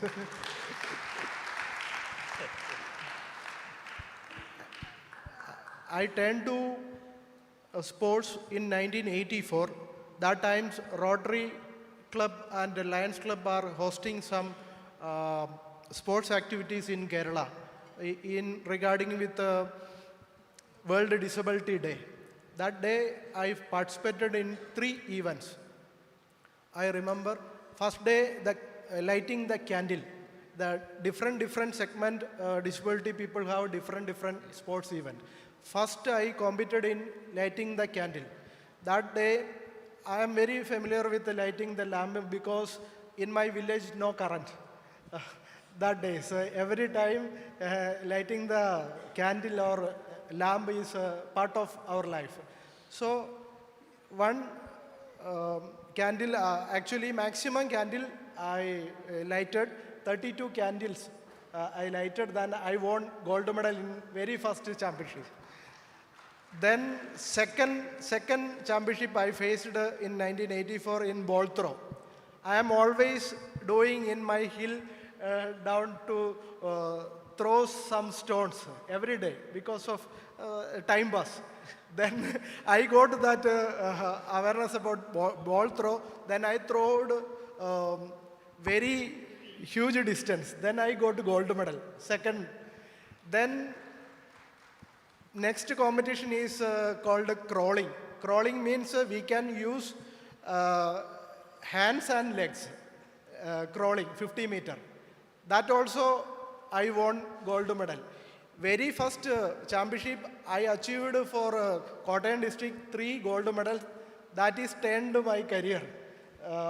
Then in schools, the problem is I am faced actually everybody in drill period, PT period, everybody goes to ground. But I am not able to play with the normal children. And actually those days, we are not allowed to play with the normal children also. Then in 6th standard, one of my classmates taught me arm wrestling. Then because I am walking with the hand, my arms are very strong. Then slowly I turned to arm wrestling. After 10th, I joined a gym. I got some information about the state championship and national championship. In 1992, I started arm wrestling professionally. Then 2005, I went to Japan, representing India, the support of a film star. One film star supported me, sponsored me. You want to name him? Sharath Kumar sir, Tamil superstar. Then I represented India in Japan. I achieved for India very first World Championship, 3 bronze medal for India. 1 medal in normal category also. I fight with the normal people. I stand up with a chair. Then my journey started. Then I joined Bharat Petroleum in 2008. I went to Spain for World Championship. That World Championship, I became a world champion. I fight with the normal category. In left arm category, 52 kilo category, I won gold medal for India. Then so many countries I represented in 2010 in Israel, 2011 in Kazakhstan, 2012 in Spain, 2013 in USA, 2014 in Poland. Then last year also, I represented India in para powerlifting, achieved 3 world medals. So total 32 world medals so far.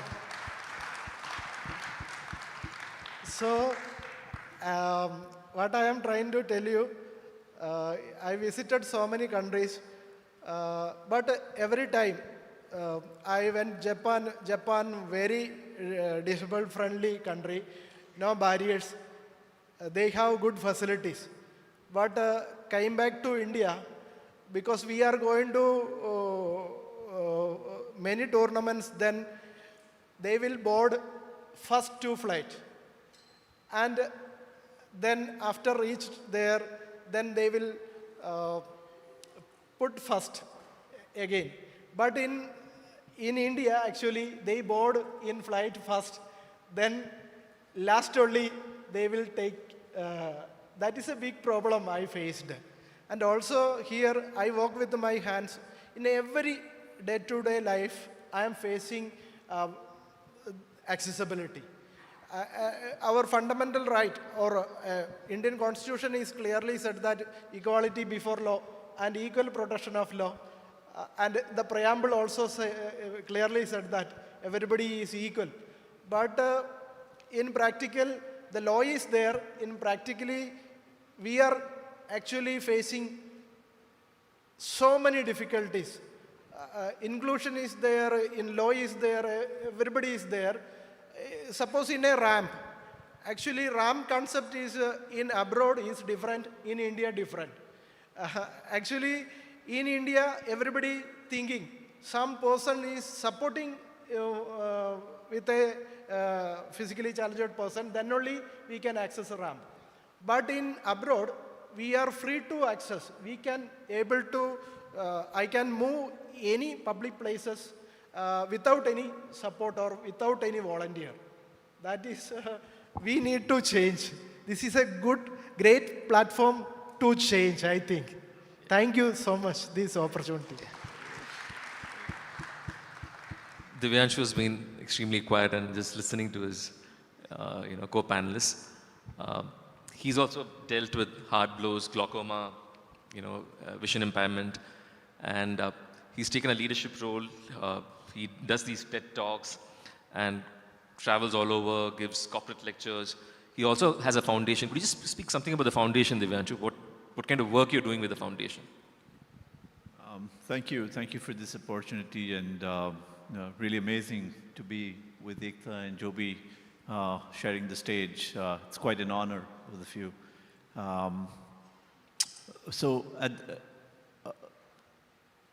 A large part of what Ekta you referred to, right? That it is really the lack of infrastructure, the lack of attitude, the kind of attitudinal barriers that we face in society. That becomes the real handicap. Because if you really think about it, my blindness is just a medical condition, nothing more, nothing less. But the fact that I don't have accessible education, inclusive education, the fact that material is still not accessible, the fact that we don't have access to jobs, the fact that there are no accessible infrastructure for somebody in a wheelchair, all of these things have nothing to do with my medical condition. Think about it. They have nothing to do with my medical condition. But all of these things are the way we build this world. All of these are social constructs.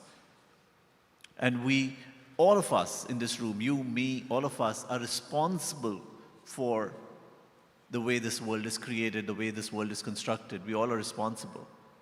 Now the question is, do we build all of this inaccessible barriers because we all are evil? I hope not. I sure do believe we are not. We're all good people. But all of this happens simply because of lack of contact. People with disability around the world are the largest invisible minority population in the world. Let that sink in.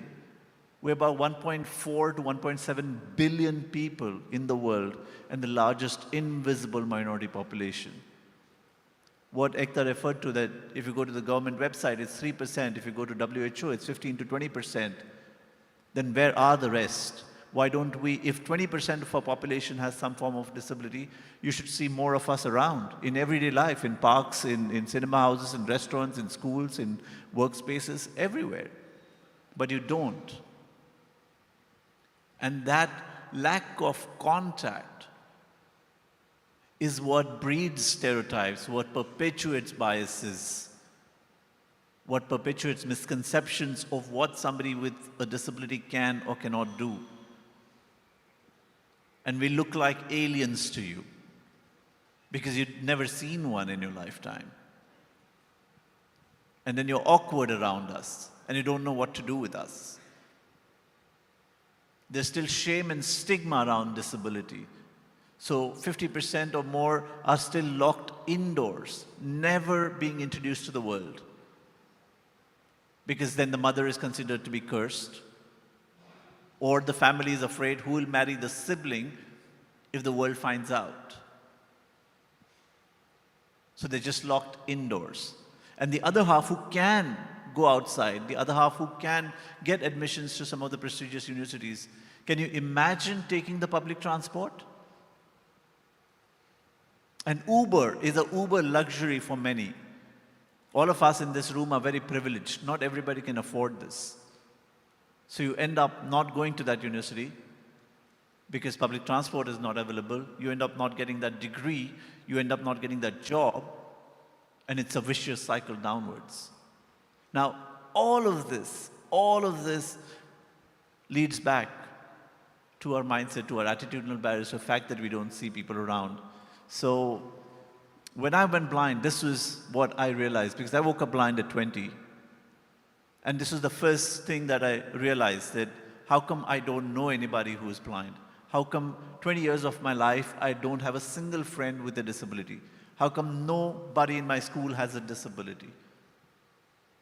And these were things that stayed with me. These were things that led to me realizing that the real problem is that of inclusion. If we get people with and without disability together, we'll solve for some of the systemic problems. We won't solve for it overnight. It'll take some time, but given enough amount of time, we'll be able to bring about systemic change. Now, how can we get these two communities of people with and without disability together to get to know each other? And for me, play and sport was the only thing that really spoke to me, was the only thing that I loved, was the only thing that I grew up with, the outdoors and the love for outdoors. And I said, if you get people with and without disability to play together, do stuff that the world has said is impossible, go climb mountains, go cycle to the highest points of the world, climb some of the highest mountains, go scuba diving, go paragliding, go running, do all of these things that the world has said is impossible for persons with disability. But do it alongside everyday folk, do it alongside non-disabled folk. Then it'll offer a space for these two communities to unite. It'll offer hope. And it's the only thing that can end discrimination, because sports speaks the same language. You'll discover more about each other in an hour of play than a year of conversation. And sport has the power to build empathy and dialogue and make friendships. And if you make friendships and you come from a space of empathy, then I believe that's the biggest thing that's lacking in the world today. But if we build that, then we'll create for a more systemic change. We'll create for a world that's more inclusive. So that's what we've been doing for 12 years at the foundation. And when I look back now, we're happy to say we've seen so much of change and so much of positive change that has come about simply because of people playing together, where they've gone back and said, I want to make my house more welcoming. I want to make my workspaces more welcoming. And I will do what I can within my capacity to make that happen. And that's the only way we can bring about systemic change, not through charity, but through a very strong spirit and intention. So that's essentially what we do at the foundation. Thank you so much. I mean, is it still a story about screaming from rooftops for help, or has there been a change in mindset at the government level, central, state, at the corporate level, from the man on the street? I mean, all of you could comment on this. I mean, has there been a change? Ekta? Yes, I would say that picture is getting better. And in that context, parasports has given us that visibility. Because I'm glad that because of parasports, people are aware that wheelchair users or visually impaired persons or hearing impaired persons or intellectually impaired persons are existing in our society. Otherwise, they were invisible to them. And once they are invisible, they think they don't exist. And when you think they don't exist, you don't make arrangements to accommodate them. You think that there are no persons who are having impairment will be visiting your restaurants, hotels, or beaches. So in that way, I would say parasports has given that visibility, and that visibility has resulted in giving us that empowerment where we can voice about our challenges, where we can loudly say that it is our challenge and you guys in a collaborative effort can be a solution. We can focus on the solutions, and with this change, people are trying to be more inclusive, making arrangements and changing that stigma or the negative stereotypes that revolves around disability. Yes, still there is, I won't say people are very welcoming for the persons with disabilities, no. Still it is a distant dream. Still it is a distant dream to walk on the streets, to access to the park, because majority of the children with disabilities has never been to the park. Even before I joined my parasports, I have never been to the park, because simple infrastructure like parks and schools are inaccessible to us. And it is not only about the infrastructure that they cannot access education or sports, but also about the stereotypes, types, and the attitudinal barriers that refuses admission to a child with disability in a school. Still, those who are having orthopedic disability or visual impairment are refused admission in the mainstream schools. Imagine what a child with disability goes through when he cannot spend time outdoors, in the park, among the children, or in the mainstream school. So I think schooling or the age group till 18 is a very challenging time for children with disabilities, because that is a growing age and where you snatch away all the opportunities of equality, equity, or inclusion. That time is spent mainly indoors, and until and unless you are having a right kind of support system, it is still very difficult to get the employment, because we face discrimination.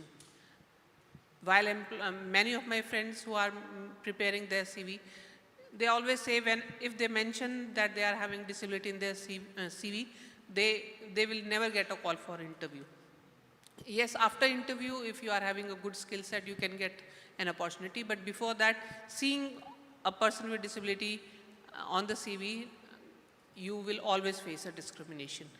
So discrimination is there, attitudinal barrier is there, and this is something at least we can start working on from right this moment. Yes, changing infrastructure may take time, but I hope this inclusive mindset, a welcoming heart, can surely change that scenario. Joby, മാറ്റമുണ്ടോ? തീർച്ചയായിട്ടും ഏകത പറഞ്ഞത് വളരെ ശരിയാണ്. എനിക്കുള്ളൊരു suggestion പറയാനുള്ളത്, ഈ mind barrier അല്ലെങ്കിൽ നമ്മുടെ ചിന്തയിലുള്ള ഒരു പരിമിതി എന്ന് പറയുന്നത്, എല്ലാവരും ചിന്തിക്കേണ്ടത്, എനിക്കൊരു കുട്ടി ഫിസിക്കലി ചലഞ്ചഡ് ആയിട്ടുള്ള ഒരാൾ എനിക്കുണ്ടെങ്കിൽ ഞാൻ എന്തു ചെയ്യും? അതാണ് ആ ഒരു മൈൻഡ് സെറ്റ് എല്ലാവരും ചിന്തിക്കണം. എങ്കിൽ മാത്രമാണ് ഈ സമൂഹം വളരുകയുള്ളൂ. കാരണം എല്ലാവരും ഇത് ഇപ്പോൾ ഞങ്ങളുടെ ഇഷ്യൂ മാത്രമല്ലല്ലോ ഇത്. ഈ ഇഷ്യൂ എന്ന് പറയുന്നത് ഇത് സമൂഹത്തിൻ്റെ മൊത്തം ഇഷ്യൂ ആണ്. ഇപ്പോൾ നമ്മുടെ സംസ്ഥാനത്ത് ഏറ്റവും അധികം, ഇപ്പോൾ കേരളം എടുക്കുകയാണെങ്കിൽ ഏറ്റവും അധികം എന്താ പറയുക, എൽഡർലി പീപ്പിൾ ഉള്ള ഒരു പ്ലേസായിട്ട് മാറിക്കൊണ്ടിരിക്കുകയാണ്. അവരും ഫേസ് ചെയ്യുന്ന സെയിം പ്രോബ്ലം തന്നെയാണ്. ആക്സസിബിലിറ്റി പ്രോബ്ലം എല്ലാവരും ഫേസ് ചെയ്യുന്നുണ്ട്. ഒത്തിരി ആക്സിഡൻസ് നൗ എ ഡേയ്സ് ഒത്തിരി വരുന്നുണ്ട്. ആ ആക്സിഡൻസിൽ ഒത്തിരി പേര് ഇഞ്ചേർഡ് ആവുന്നുണ്ട്, സ്പൈനൽ കോഡ് ഇഞ്ചുറി വരുന്നുണ്ട്, ആംബ്യൂട്ടി ആകുന്നുണ്ട്. അപ്പോൾ അവർക്കെല്ലാവർക്കും ഈ ആക്സസിബിലിറ്റി വേണം. എൻ്റെയൊക്കെ എന്ന് പറഞ്ഞു കഴിഞ്ഞാൽ ബൈ ബർത്ത് ഞാൻ ഇങ്ങനെ ആയിരുന്നു, അതുകൊണ്ട് എനിക്കിതിലൊരു സ്പെഷ്യാലിറ്റി തോന്നുന്നില്ല. പക്ഷേ ഒരു നോർമൽ ആൾ പെട്ടെന്നൊരു ആക്സിഡൻ്റ് ആയി ഒരു ഫിസിക്കലി ചലഞ്ചഡ് ആയി കഴിയുമ്പോൾ അയാൾക്കുണ്ടാകുന്ന ഒരു ഡിപ്രഷൻ അല്ലെങ്കിൽ ലെവൽ എന്ന് പറയുന്നത് എന്നെക്കാളുമൊക്കെ ഹൈ ആണ്. അപ്പോൾ സമൂഹത്തിൻ്റെ ഉത്തരവാദിത്തമാണ് എല്ലാ സ്ഥലങ്ങളും ആക്സസിബിലിറ്റി ഉണ്ടാക്കി കൊടുക്കുക എന്ന് പറയുന്നത്. അതൊരു മൈൻഡ് സെറ്റാണ്. എല്ലാവരും നാളെ ഫേസ് ചെയ്യേണ്ടി വരാവുന്ന ഒരു കാര്യമാണ്. എനിക്ക് ഞാൻ സ്പോർട്സ് പേഴ്സൺ ആയതുകൊണ്ട് എനിക്കെല്ലാവരോടും ചിന്തിക്കാനും പറയാനായിട്ടുള്ളൊരു കാര്യം, ഒരു കളിക്കളങ്ങളും ആക്സസിബിൾ അല്ല ഇവിടെ, എക്സ്പെഷ്യലി കേരളത്തിൽ. എനിക്കൊക്കെ ഒത്തിരി പോയി കളിക്കണമെന്നും പ്രാക്ടീസ് ചെയ്യണമെന്നും ഉണ്ട്. ജിമ്മുകൾ ആക്സസിബിൾ അല്ല, കളിക്കളങ്ങൾ സ്പോർട്സ് വെന്യൂസ് ആക്സസിബിൾ അല്ല. ഞാൻ കഴിഞ്ഞ 26 വർഷമായിട്ട് ഈ കൊച്ചി സിറ്റിയിൽ ജീവിക്കുന്നയാളാണ്. ഞാൻ ഇന്ന് വരെ ഈ കൊച്ചി സിറ്റിയിലെ ജവഹർലാൽ നെഹ്റു സ്റ്റേഡിയത്തിൻ്റെ അകത്ത് കയറിയിട്ടില്ല. കയറാൻ പറ്റാത്തത് കൊണ്ടൊന്നുമല്ല, അവിടെ എൻ്റെ ഈ വീൽ ചെയറുമായിട്ട് എനിക്ക് പോകാനായിട്ടുള്ള ഫെസിലിറ്റി ഇല്ല. ഞാനൊരു സാധാരണ പൗരനാണ്, എനിക്ക് സ്പെഷ്യാലിറ്റി ഒന്നുമില്ല, ഞാൻ സ്പോർട്സ് ചെയ്യുന്നു എന്ന് മാത്രമേ ഉള്ളൂ. ഏതൊരു സാധാരണ പൗരനും ഈസി ആയിട്ട് വന്ന് സാധാരണ ആളുകളെ പോലെ സ്പോർട്സ് കാണുവാനും ചെയ്യുവാനുമായിട്ടുള്ള ഒരു സംവിധാനം നമ്മൾക്കുണ്ടോ എന്ന് വളരെ ഗൗരവമായിട്ട് അധികാരികളും ബന്ധപ്പെട്ട ഇംപ്ലിമെൻറ്റേഴ്സും ഒക്കെ ചിന്തിക്കണം. ആ ചിന്തിക്കേണ്ടത് അത്യാവശ്യമാണ്. Divyanshu, what is the road ahead? What's the road ahead? Now that's a tough one. It's simple. It's our right, and we need to de-link this whole thing from the charity model. I think that's the problem. That when we look at disability, we just think about it from a charity lens, from a CSR lens. Why do we have to link it to CSR? Why do we link it to charity? Why is it not my fundamental right to access the same things everybody gets to access? I'm an eternal optimist, so of course the road ahead looks much more promising than 30 years ago when I woke up blind. But we have a long way to go, a long way to go. We have amazing legislation. We don't suffer from lack of legislation. What we suffer from is implementation. And we all are responsible for the lack of implementation. All of us are responsible for that. And once we start implementing it in the spirit of things, inclusion is a continuous journey. So there's always room to grow, to do better. But we need to start. And we needed to start yesterday. A honest and a harsh mirror has been held to a lot of us. I mean, they've spoken the truth, and probably we have to also internally look into ourselves and the way we react. It's also easy to blame corporates and the governments, and probably also it's also time to kind of reflect on the way we as a society have reacted to this whole issue. A lot of harsh truths, a lot of perspective. Thank you so much. Thank you very much. Yeah. An applause, please, for them. Thank you. I need to add one thing. I want to say something. Like, why inclusion is important, it is not only restricted to the persons with disabilities, like having accessibility in our country. Elderly should also be the part of it. Yeah. You may not have a disabled person in your family, but you must be having elderly. And when you consider that age group also for the need of accessibility and the infrastructure and the public transportation, this will surely make you feel how important the accessibility is.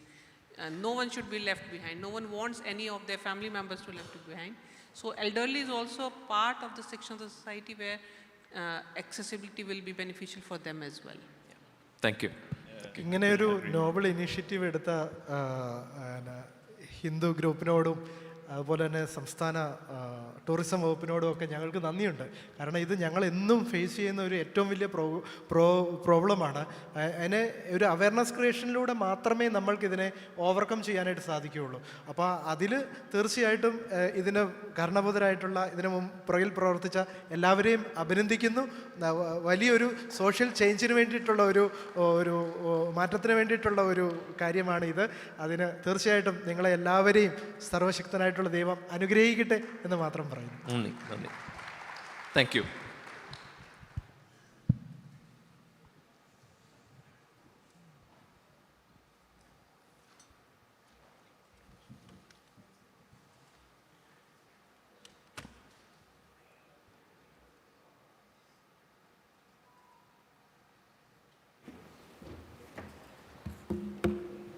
All right, so ladies and gentlemen, that was about some, sharing powerful and inspiring experiences from everybody. Thank you so much. That was Mr. Joby, Mr. Divyanshu, and everyone, and Ms. Ekta Abhiyan. Thank you, all of you, for sharing such wonderful insights.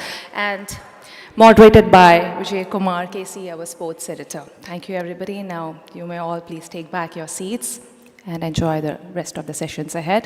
Thank you so much.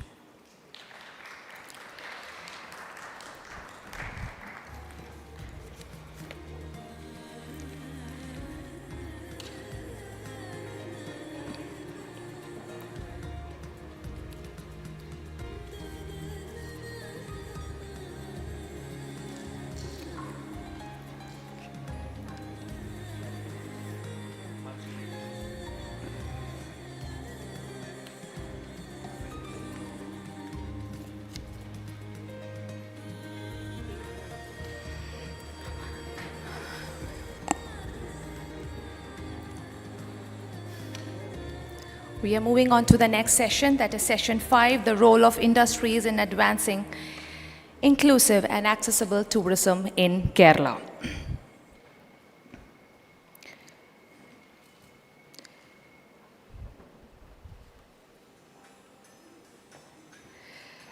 Session 5, the role of industries in advancing inclusive and accessible tourism in Kerala.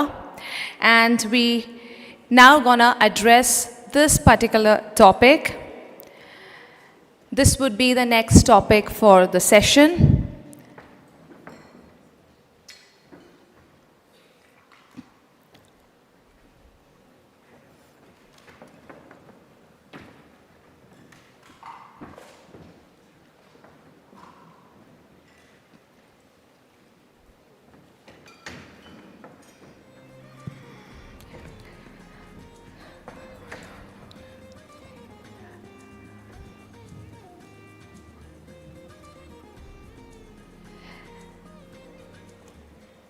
So, to discuss more on this topic, we have our Honorable Minister for Law and Industries, Government of Kerala, Mr. P. Rajiv. Kerala സംസ്ഥാനത്തെ വ്യവസായ വാണിജ്യ വകുപ്പ് മന്ത്രിയായ ബഹുമാനപ്പെട്ട Shri P രാജീവിനെ ഈ ഒരു അവസരത്തിൽ സാദരം ക്ഷണിക്കുന്നു.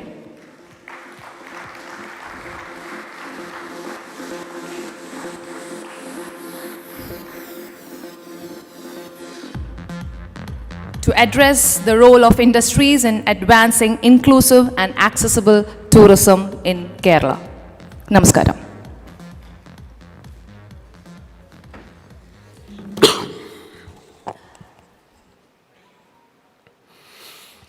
എല്ലാവർക്കും നമസ്കാരം. Good afternoon to all. Actually, it is not my subject. I am holding industry, and there is a big demand from the tourism sector that tourism should be declared as industry, or at least given industrial status for tourism sector. This is a pending demand from the tourism sector, and the government is examining the various aspects to consider tourism as a industry. While interacting with the entrepreneurs in tourism sector, I had coined a question: why this demand? What are the benefits for industrial sector if we have declared industry as tourism as an industry or industrial status? They have coined two issues. One, electricity charge issue. Second, getting loan with low interest rates. Now, Power Department is considering the first sector, and the Finance Department Ministry is considering the second aspects of their demand. But this is entirely different. I would like to congratulate Hindu for taking this initiative to discuss a novel theme: inclusiveness or accessibility in tourism. Kerala is well known to the world as God's own country. Inclusiveness in tourism, inclusive industrialization, that is the theme I am trying to implement. The last budget, just moved by the finance minister, if you could get time to go to the details of the budget, there is a new scheme that is Mission 1 lakh. That means transforming 1 lakh small, micro, nano industries as an industry with a turnover of 10 million Indian rupees, that is 1 crore rupees. That means 1 lakh crore turnover, 1 lakh small industries. That is inclusiveness. And if you go to the details of the MSME sector in the state of Kerala, out of the total entrepreneurs, 40% entrepreneurs are women entrepreneurs. This is also an inclusiveness. And nano to big industries. All these are significant features of the inclusive industrialization of the state of Kerala, that is alternative to the industrialization which is happening in the country. If you are coming to the tourism sector, responsible tourism. Now we are celebrating 20th anniversary of the responsible tourism initiatives of the state of Kerala. We have all type of facilities here. Kerala is a small landscape, only 1.16% of the landscape of the country, which is the home of highest number of 5-star hotels of India, 94. In a small village, that is also inclusiveness, northern part of Kerala, the small village is the home of 3 5-star hotels. Taj has 22 properties here. Last month, I got the privilege to inaugurate the 22nd property at Aluvai, Taj Vivanda. And all big groups are here. This is this small landscape is the home of the highest number of five-star hotels. At the same time, we have small homestays. Recently, LSCD department has modified its rules to giving license to house owners for utilizing their 50% of their houses as a for business activities, including tourism. But for the vacant houses, the NRA houses, most of them are vacant, they can utilize the full house for business activities. Earlier it is not possible. The LSCD is not ready to give licenses to the activities which is happening in the houses. After the interaction with the entrepreneur sector in the state of Kerala, we have taken several legislative steps, executive steps, administrative steps, including this rule amendment, which allows to utilize 50% of the houses and 100% of the vacant houses for business or industrial activities. Only one condition, that activity is not fall within the red category or polluted industries. I think it will give more momentum to the tourism industry, for particularly for homestays. It is accessibility and inclusiveness. I could not get time to hear the last session. I think it was focused on this accessibility. Now, the LSCD department has also changed the rules with regard to the regulations, rules and with regard to the licenses to commercial buildings. As per the new regulations or rules, the ramps and 100% accessibility is mandatory. And in big buildings also, not only commercial buildings, other office buildings also, we are ensuring the accessibility. This inclusiveness for tourism, that means everybody can enjoy the tourism without any barriers, with the dignity. That is the general concept of this theme. Kerala's inclusiveness is well known to the world, particularly its advancement in welfare sector. The last budget we have declared certain new schemes focusing on the marginalized sections and also for auto rickshaw drivers, taxi drivers, e-community. I think that activity is also ensuring the inclusiveness in all sectors, including tourism. And our new water metro, which got a place in the economic survey, which is placed by the finance minister yesterday in the parliament. That is water metro that ensures the accessibility to all. And low floor buses, we are promoting low floor buses that ensuring the accessibility to the persons with the disabilities. But we have to change. We have to take more steps to ensure full accessibility to all places, beaches and theaters and other tourism destinations.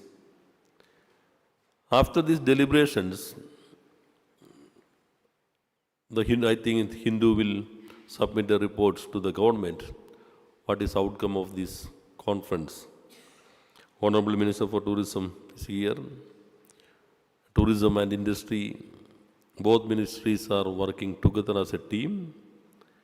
Then we will look into the proposals of this conclave, and government will take whatever is possible within a stipulated time frame. I would not like to take more time. I have a very hectic schedule today. If any specific questions to me with regard to the activities of the government, I am ready to address to that questions. Thank you.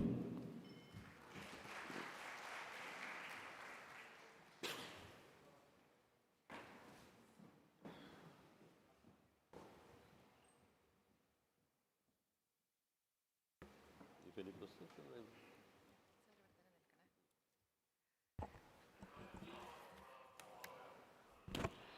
Nandi, thank you. Now I request Mr. Suresh Balakrishna, Chief Revenue Officer, the Hindu Group, to kindly present a memento to our Honorable Minister. Suresh Balakrishna, നമ്മുടെ chief revenue officer, Hindu group, ഇപ്പോൾ ആദരവോട് ഒരു memento നൽകുന്നതായിരിക്കും, മിനിസ്റ്ററിന് നൽകുന്നതായിരിക്കും. This will be a framed copy of the Hindu front page from the day of his birth. മന്ത്രിയുടെ ജനന തീയതി ഉൾപ്പെടുന്ന ഹിന്ദുവിൻ്റെ ഫ്രണ്ട് പേജാണ് നമ്മൾ ഫ്രെയിം ചെയ്ത് ഇദ്ദേഹത്തിന് നൽകുന്നത്, മന്ത്രിക്ക് നൽകുന്നത്.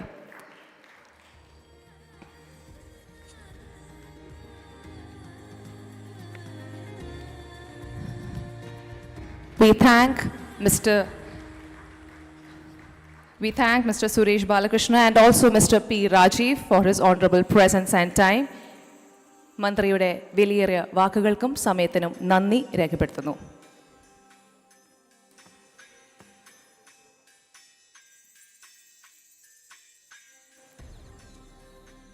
Thank you so much, both of you.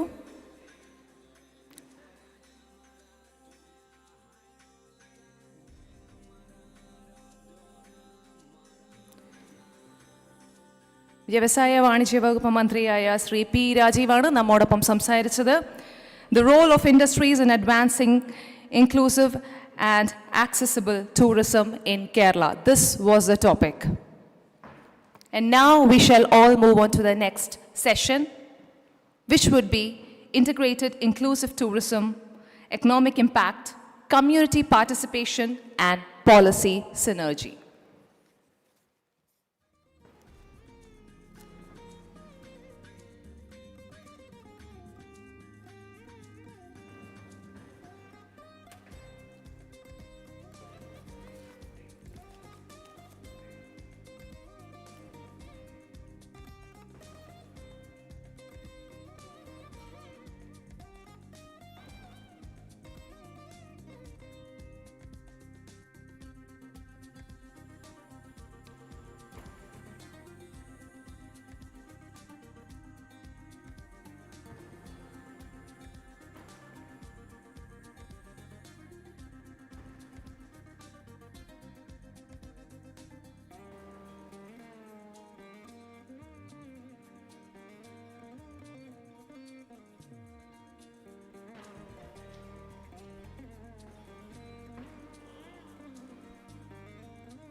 Welcome back, ladies and gentlemen. We are moving ahead with the next session, requesting your kind and humble cooperation, and please be seated. Thank you so much. Our next session explores integrated inclusive tourism, examining how inclusive tourism can drive economic growth, strengthen community participation, and benefit from policy alignment across departments. So joining us with this session, we have Ms. Mini Sukumar, expert member, Kerala State Planning Board.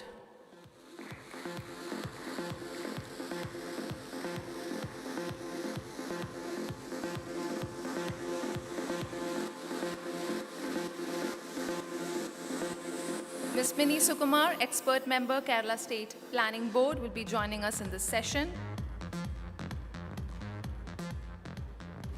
on how inclusive tourism can drive economic growth and strengthen community participation and benefit from policy alignment across departments. Thank you. Please be seated. We have next Mr. D. Dhanuraj, Founder Chairman, Center for Public Policy Research. Mr. D. Dhanuraj, Founder Chairman, Center for Public Policy Research. The next speaker for this session, moderated by Mr. Vijay Kumar Kesi, Sports Editor, The Hindu.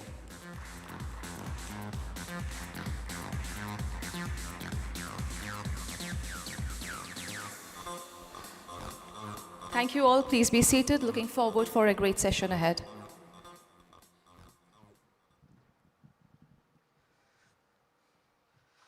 Good afternoon once again. So let's hit the ground running. Ma'am, just before you turned up on the stage, the minister was talking about how Kerala's diverse in terms of the number of five-star hotels, and equally at the other end of the spectrum you have homestays. Is it a reflection of the inclusive nature of tourism in Kerala? I mean, how do you see this? You know, you have these swanky five-star hotels, and then you have these cozy homestays in Wayanad or Idiki or, Kuttanad or whatever. How do you see this as a mosaic of tourism in Kerala? Regarding the accessibility? Accessibility, inclusiveness. Okay. I think before that I wish to take one message from the last session which you have moderated. Yeah. One of the panelists was saying that disability is not a medical condition. It is more than a medical condition, and it all depends on the aspects of accessibility. So regarding Kerala, at one side we are seeing that this number of homestays, the cozy homestays or this resorts are coming, these five-star hotels are coming, and also at the another level our community tourism programs are also there. They are also in advancing in a right direction and all. But regarding the accessibility thing, we need to go forward. No, more things to be happen, and the accessibility is depending on your positioning, like the intersectional positioning. That depends. That all creating your accessibility. Maybe your financial status or the gender, or from where you're coming from, your education, everything. So that social determinants of disability that we have to start with. Then, and also infrastructure is the main thing. And infrastructure, how do we take this spatial dimensions of accessibility is the one thing we can address directly. Like what Minister said, we are trying to reformulate certain things, and we are trying to enforce some regulations and all, but still it's a long way to go.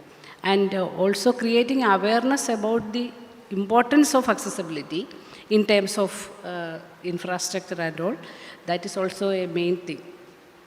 Now, like in the last session I have mentioned that Kerala is becoming a aging society, and disability is also affecting that. In this accessibility is a main aspect of this thing. And recently I had an experience, like we are also seeing more and more elderly people are coming to Kerala as tourists. Recently I was, State Planning Board we are going to organize an international seminar in Trivandrum. So we are checking the venues, and whichever the venues we can have, and we are visiting many of the hotels. And unfortunately, I can see many of the hotels, they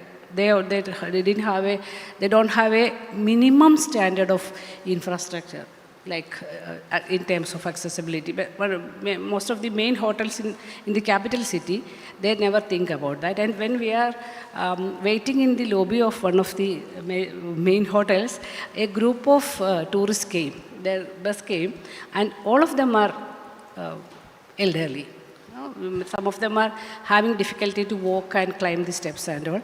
And I was talking with the front office people in the hotel, do you have any disability policy, or do you have anything like for this accessibility thing? And he was not aware of any such things. And there was only one room, I think in almost all hotels, they have only one room which is designed specially for the people with disabilities. So the regulatory part from the government side as well as from the industry, there should be a change of scenario that we need to address now. Ma'am, you've spoken a lot about geriatrics. I think recently you spoke about 20% of Kerala's population is senior citizens, and that is an issue to be dealt with. And not only that, a significant percentage of tourists who come to Kerala are also senior citizens. Yes. Yeah. So how do you see this playing out? And how can the state first look after its own aging population and also deal with an influx of senior citizens who come as tourists. Yeah. It could be for recreation, it could be for devotion or whatever. Is the state ready for this kind of demographic challenge? Actually, this demographic, this transition is a greater challenge to our state, but we have to see it as an opportunity too, because we have an awareness, a general level of awareness is there, and we have potential to develop our places, our destinations, hotels everywhere, homestays everywhere to change into that direction. So Kerala has that potential. And we can do that. And also, we have an advantage of this local level planning. We can intervene the local level planning at the local self-institutions level, panchayats and municipalities and these urban bodies, and also there we have that opportunity to intervene. So this is a positive thing we can intervene with, but we need to start like that. It's time to start with that. So how do you see this? I mean, this inclusive tourism in terms of infrastructure, in terms of, of course, Kerala is referred to as a God's own country, but is everything rosy, or are there enough areas of improvement? First of all, thank you so much for inviting me for this panel discussion. I work in the policy space for the last 2 decades. One of the learnings, probably I'll take a cue from what Minister spoke. He said, I'm the Minister for Industry. I'm not the Minister for Tourism. But today, tourism is almost everything is about commerce, trade. Because the moment you start planning your travel, you'll be getting into a trade. You're getting into a commercial deal with somebody. There could be one party, there could be two parties, there could be multiple parties in the whole ecosystem. So one of the challenges, I think, in Kerala that we are facing now is, Kerala has I think, for last 3-4 decades, or at least since 80s, we have developed a reputation of Kerala's tourism potential, or thanks to the socio-economic, cultural ecosystem we are all part of. It's a nice place to visit. We have a beautiful geography. But the challenge now we are facing is, I'm not so sure whether we have come a long way from the day we started, the very idea of popularizing and making it globally known. The reason is lots of things have changed in the ecosystem. When we started tourism, I think, there was no right-based movements. Tourism was a very private activity. We were trying to attract tourists to come here so that we can earn foreign money or income. Now with the introduction of technology, a lot of disruptions are happening. And tourism has also been impacted with the introduction of technology, because all of us sitting here, I'm sure, when you plan a trip, the first thing you do is go to your laptop or your phone to search for a destination. Yeah. Then lots of various players are involved in this. So we require a coordinated approach. I don't think we can have a ministry only focusing on tourism. Tourism is a combination of various factors. When it affects the environment, it has something to do with the environmental ministry. When it is affecting forestry, it has something to do with the forest department. When it pollutes water, air, they are responsible for it. It's high time for a state like Kerala to have a coordinated approach. That's what my policy understanding, working the system, teaches me that we lack that coordination. We need to sit around a table. Probably we have to come up with new institutional mechanisms where all these concerned parties, including the public and private, they should work out, they should have a dialogue, and they should come up with the future vision document. What is Kerala for the tourists? How do you also look at, tourism is a great opportunity to generate revenue, but there's also the pitfall of garbage, waste management, How does the government or how does policymakers plan to deal with this? Because Truth be told, there's also an accusation of Kerala dumping medical waste, not exactly the state or the government, but medical waste being dumped across the borders, be it Tamil Nadu or be it Karnataka. There's an accusation of medical waste being dumped or sometimes garbage being dumped. How do you see this? I mean, how can this be sorted in terms of solid waste management? Again, waste management, again, responsibility now at present in Kerala, it's a responsibility of the local governments. Okay. We have institutions responsible for taking care of waste management. I think my observation of working this space tells me that that particular aspect of waste management still confined to household waste and industrial waste. And tourism, the challenge in Kerala is we are promoting a lot of homestays now. We have thousands of homestays. Yeah, true. Now, the challenge is when we also promote responsible tourism. In responsible tourism, one of the key components is waste management, energy efficiency, solar, green, water, whatever sources we are using. I go back to my earlier argument. I've not seen so far any document which actually talks about waste management in tourism as such. And I don't blame anybody for that, because we still not gone to that concerted effort to have a coordination, like in Singapore, for example. But in Singapore, you have a coordinated body to invest in, and they will decide what way, how you operate, and how do they want to execute their plans. And public policy is nothing but three elements. One is government. Second is, we say Sarkar, Samaj and Bazaar. So market in the sense here, those who come as tourists and also those who operate in the tourism sector. And public, they are the beneficiaries or the stakeholders in the tourism sector. And the government, of course, as a regulator. But these three elements, I don't think we are synchronized in a way. They are not working together. We have systems. I'm not saying that Kerala is bad, but today's challenges are very different. Starting from some travel website to go to Marari beach in Kerala for a vacation, so many players are there. And I don't think we started looking at that aspect. There are so many, we have to ensure connecting the dots. There are so many dots still not connected. That is where the solution for waste management comes. That is where even responsible, and it's a price-sensitive market. True. Kerala is a very price-sensitive market.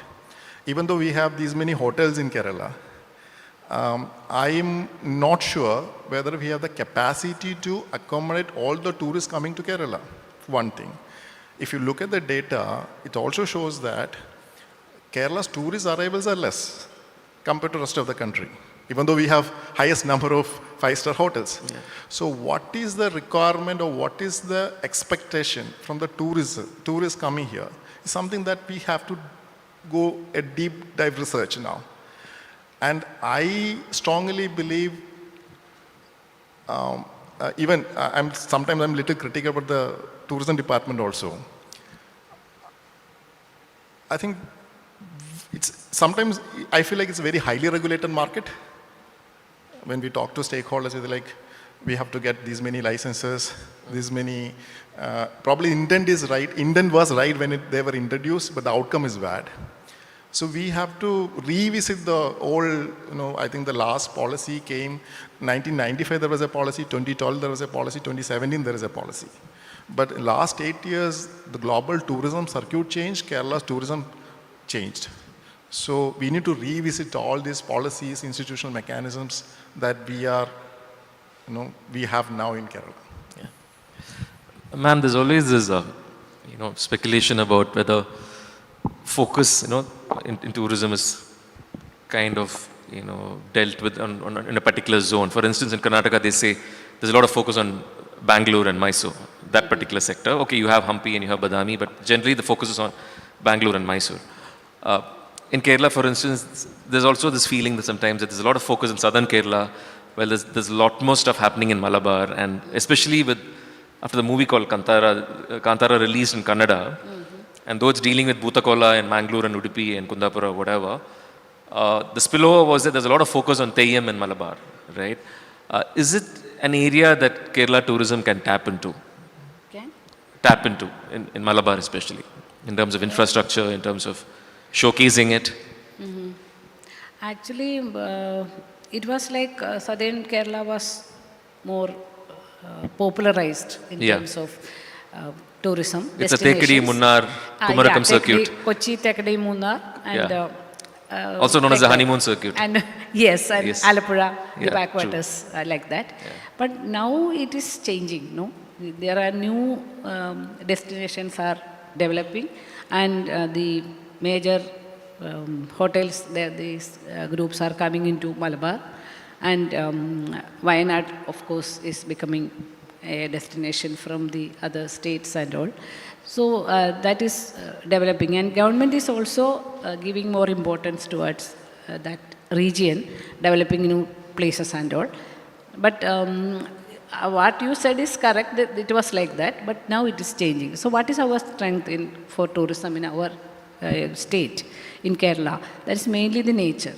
So that difference or diversity of the nature, it is now we are start exploiting now for us, exploiting in terms of positive sense. I am saying that now we are trying to, and connectivity is also a major concern regarding this northern Kerala. So roads are now, our highways are developed on the stage of development, and this main highways will be a good thing. And like that, this area is also developing. Another thing is that Kerala has to give more focus on this cultural tourism. From the government side, two major departments which are dealing with the tourism sector is, one is culture and other one is tourism department per se. And now we need to explore more into the cultural tourism side and giving more importance to that. And Soiti was talking to me about, when we were talking there outside, about this Pulikali of Thrissur, how the different people, different types of tourists are viewing that. So we don't know, we don't have that. We have to generate more literature on that. We have to generate more information on that, the cultural diversities of Kerala, and also this highlighting the syncretic culture of Kerala, having different traditions and all. That need to be explored. And Musitas is one such attempt we have done in Kerala. So that's a successful model. I like that with the taking with confidence with the local communities and local cultural, historical traditions, we need to give more focus to the places beyond Cochin and beyond Munnar and all. That is one thing we have to focus on. That's what my suggestion or what I think. And regarding this thing on this waste management and other things, still we don't have one such authority for that. That's what Minister was also mentioning.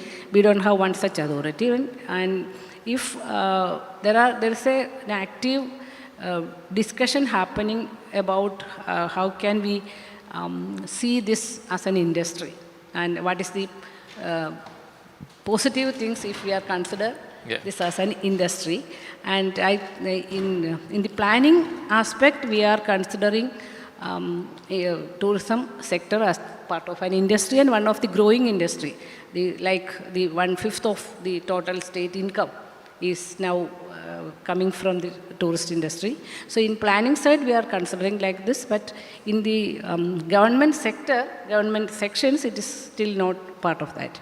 So that may also be good for creating such authority or such type of some regulatory mechanisms and some functional mechanism to deal with this type of issues also. So how do you look at a country like Sri Lanka, which is almost mimics Kerala in terms of landscape, in terms of cuisine, right? A shared culture.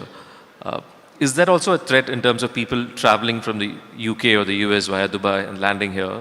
They usually do the Himachal, Goa, Rajasthan, Kerala circuit, and a bit of Karnataka and Madras.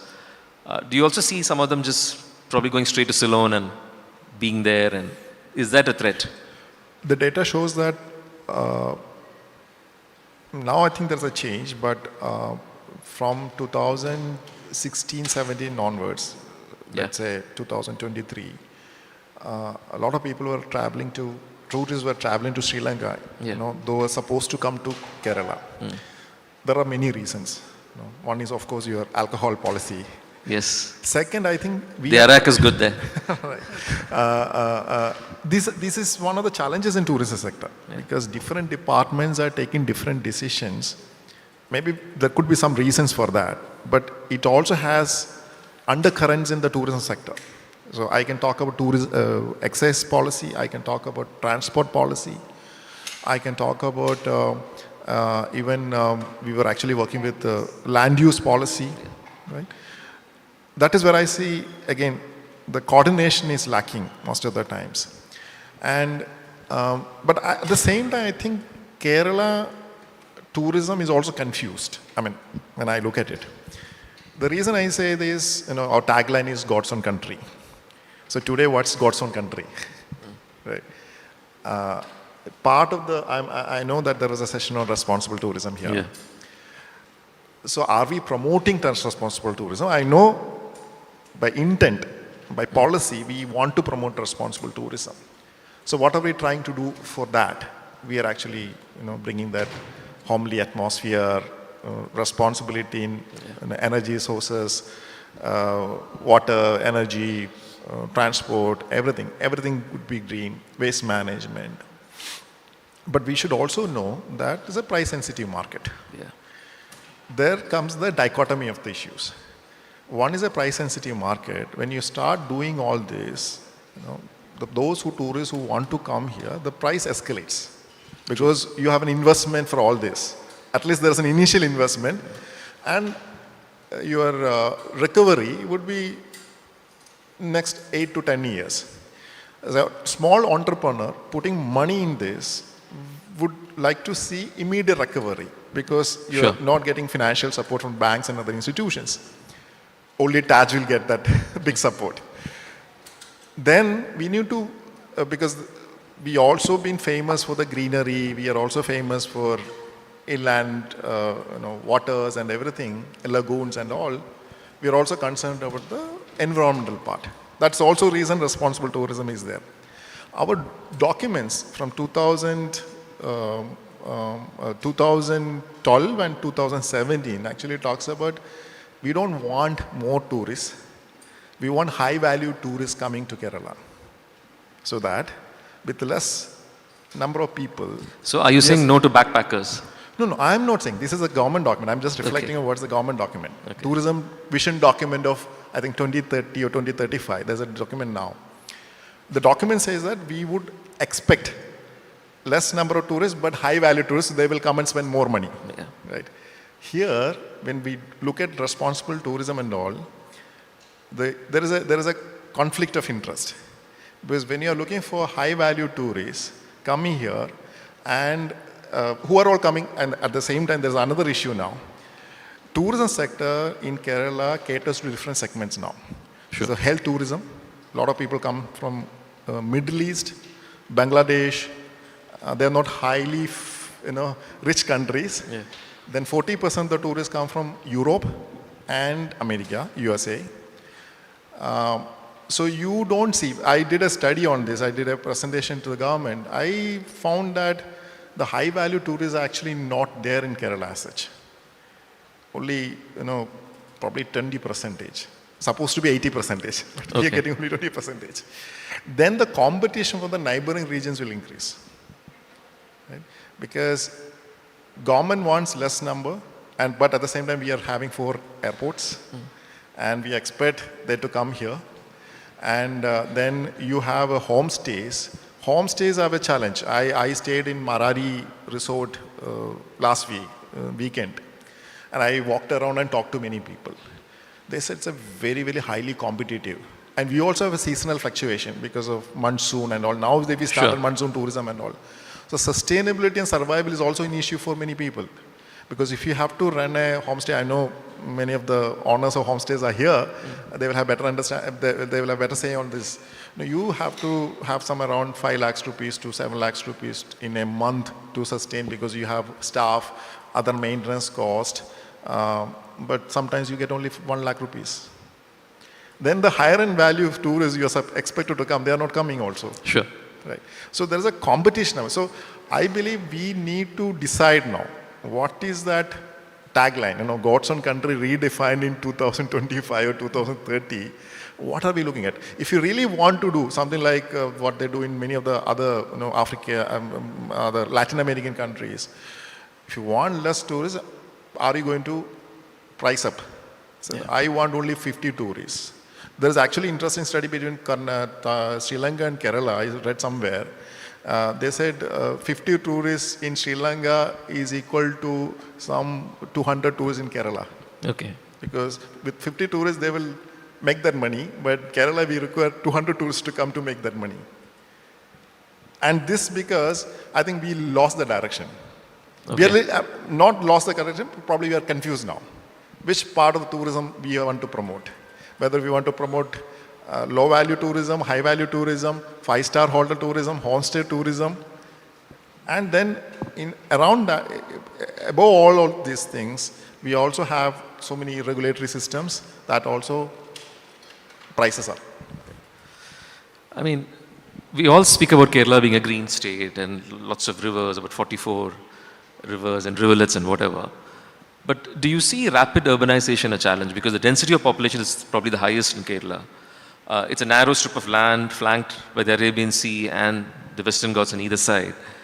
And people are building palatial houses, right, in Kerala. Just in most homes, it's just 2 senior citizens and a phone, with the children probably working in the rest of India or abroad. Is that also affecting, the greenery in Kerala in terms of, I remember one of my friends was saying,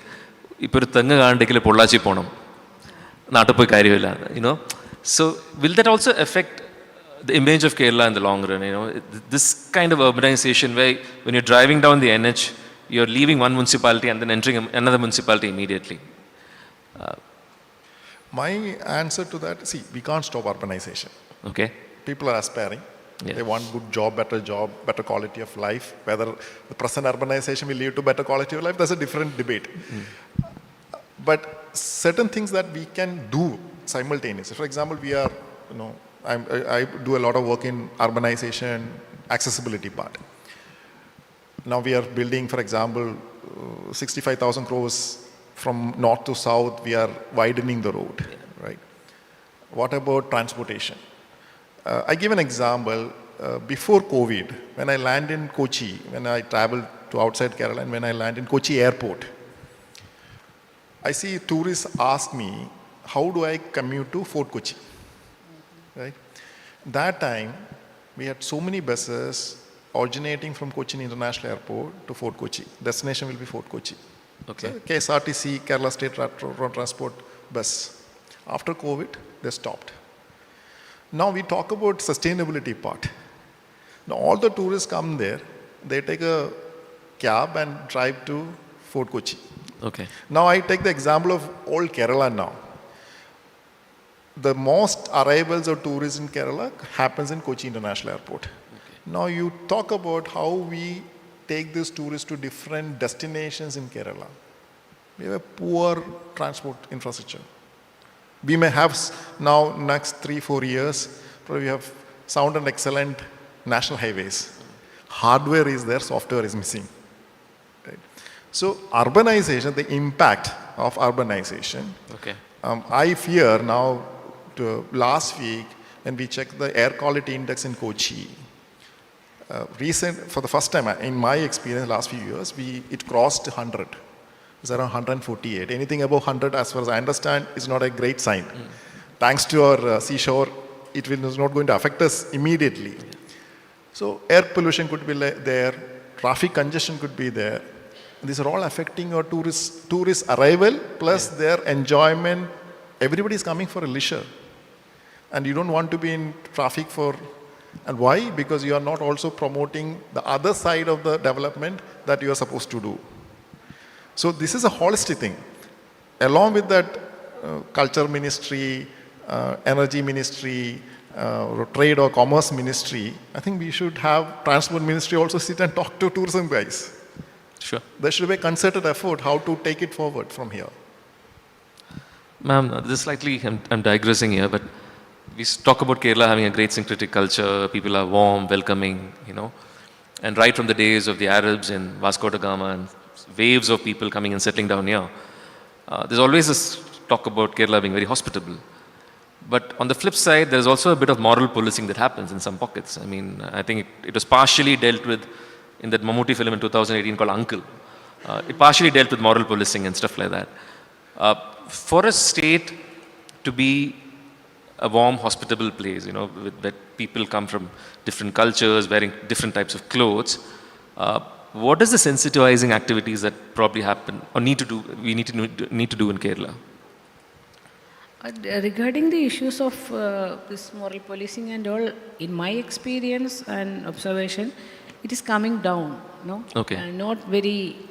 Before few years back, most of our friends who are visiting from outside, they were talking about the stalking. The stalking is very much in Kerala. Yeah. Men are staring at you if you are wearing a different type of cloth. But that is changing now because the people here, the women here are also start wearing clothes like that, and that is changing. And also, most of these issues are happening not with the tourists.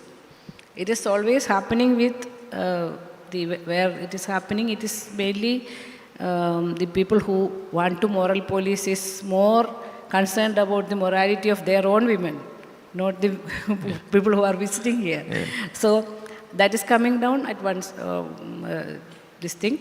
And most of our destinations are safer for women because we have, with the help of UN Women and Tourism Department and Gender Park has done a destination study, the safety audit of many of the destinations that came out very well. But we have lack of infrastructure in terms of safety, but other things it is safer than many other places of our country.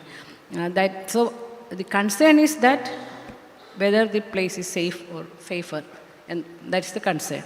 So in that direction, I think we are moving ahead.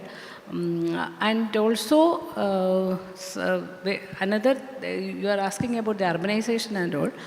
We have a rapid urbanization all over Kerala, but at the same time, some of the places are getting slowly deserted also. From the hillside and other places, many of the houses are abandoned and people are coming to urban areas because they don't have that much of mobility or other facilities, and that also happening. So at one side, we have this density and urbanization is happening along the highways or some of the cities, but at the same time, some other places, there are a lot of this type of desertion or deserting their places, or they are just quitting their places and moving towards that place. And the aging is another reason for that, because your parents are alone in a remote place in a very big house. The children are preferring to bring them to one of the flats in a city, which is affordable and accessible to the healthcare and all. So that also happening. So our urbanization pattern is also much different or little complex. And we have a lot of, because of this, people coming from these areas, there are a lot of issues of human-animal conflict now. Yeah. No? Because there is not much agricultural activities or other things happening. So the animals are also coming down from the forest and all. So these type of issues are there. So we have to look into that side also.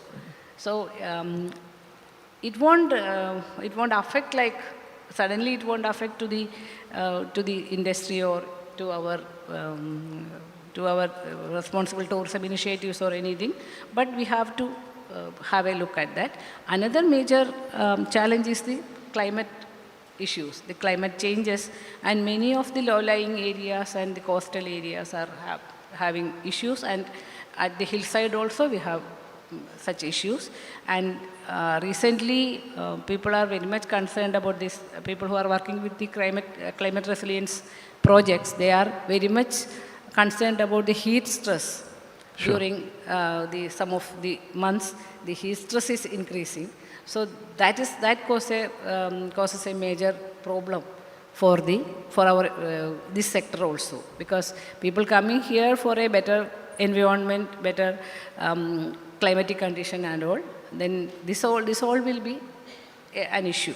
But some of these are beyond our control, and some of the issues we can mitigate, and some of the issues we can find out solutions.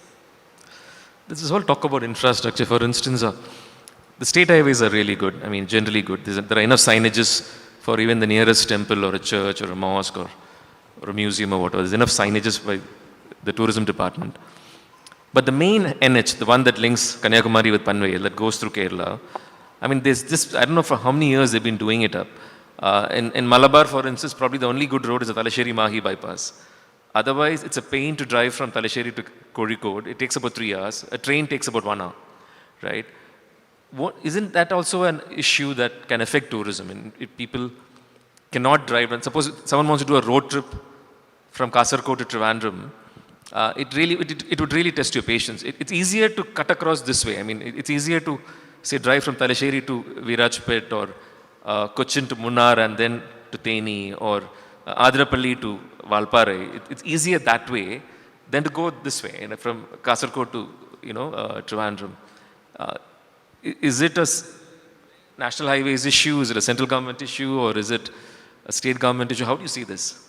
That the main vein of Kerala isn't functioning. I think things have improved a lot in the state of Kerala. 15, 20 years back, I remember sitting in a discussion table like this. Many of the tourist operators were complaining that I don't want to break my tourists back by driving. And he was actually complaining to the ministers of that time in a meeting of tourist operators. I think things have changed a lot. Kerala's infrastructure improved a lot, and there's no doubt about it. I think it's improving also. But my problem with all this thing is, since we are discussing tourism, there's also a concern or something that we need to ponder over. State is not generating that much of employment. That's why all the youngsters are leaving the state for various reasons, historical reasons, legacy reasons, or political economic reasons. Then you are focusing on tourism because this is one of the revenue potential. See, any state for that matter, what are your main source of income? In Kerala, there are 3 sources of income. One is, of course, alcohol, 16,000 crores, and that also has something to do with tourism internally. Sure. Then you have lottery, and then we have tourism. Tourism actually brings a lot of money. And the money order economy. So there will be so much of pressure on tourism sector to generate more income for the state's economy. That is also the reason I say we have to think about it, because whether we want to keep the greenery around us. Because if you don't keep the greenery around us, I don't think anybody will come. Sure. Because my joyous moment when I fly to Kochi from anywhere in the country is the moment the aircraft crosses Eastern Ghat, Western Ghat. People jump over the joy. It's through the window, oh, Kerala, aa gaya, Kerala aa gaya. Right. Because they see only greenery. Yes. But in the last 20 years, last 25 years I'm flying, I see now the greenery is reducing. I can see that. When you cross borders, the lush green is not there.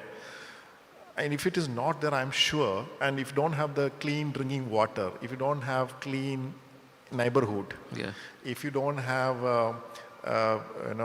good air, water, I think tourism will be affected. That is where I think we have to revisit the old. See, the problem again, when you read the policies of this, tourism policies or tourism vision document, sometimes I feel like this is not a policy document, this is a activity list. They will say, these many hotels we need to build. That is not for me, it's not a policy document, that's an activity list. So we need to redefine, even responsible tourism to my understanding, it is not properly defined. It's an evolving concept. We have brought so many concepts from around the world to bring, but what is our own idea of responsible tourism? There will be a trade-off, basically. But in the trade-off, we need to decide whether we need, 22 lakh, 7 lakh foreign tourists coming to Kerala, or you need, 2.2 million tourists coming to Kerala. And it's also going to be an issue in the future.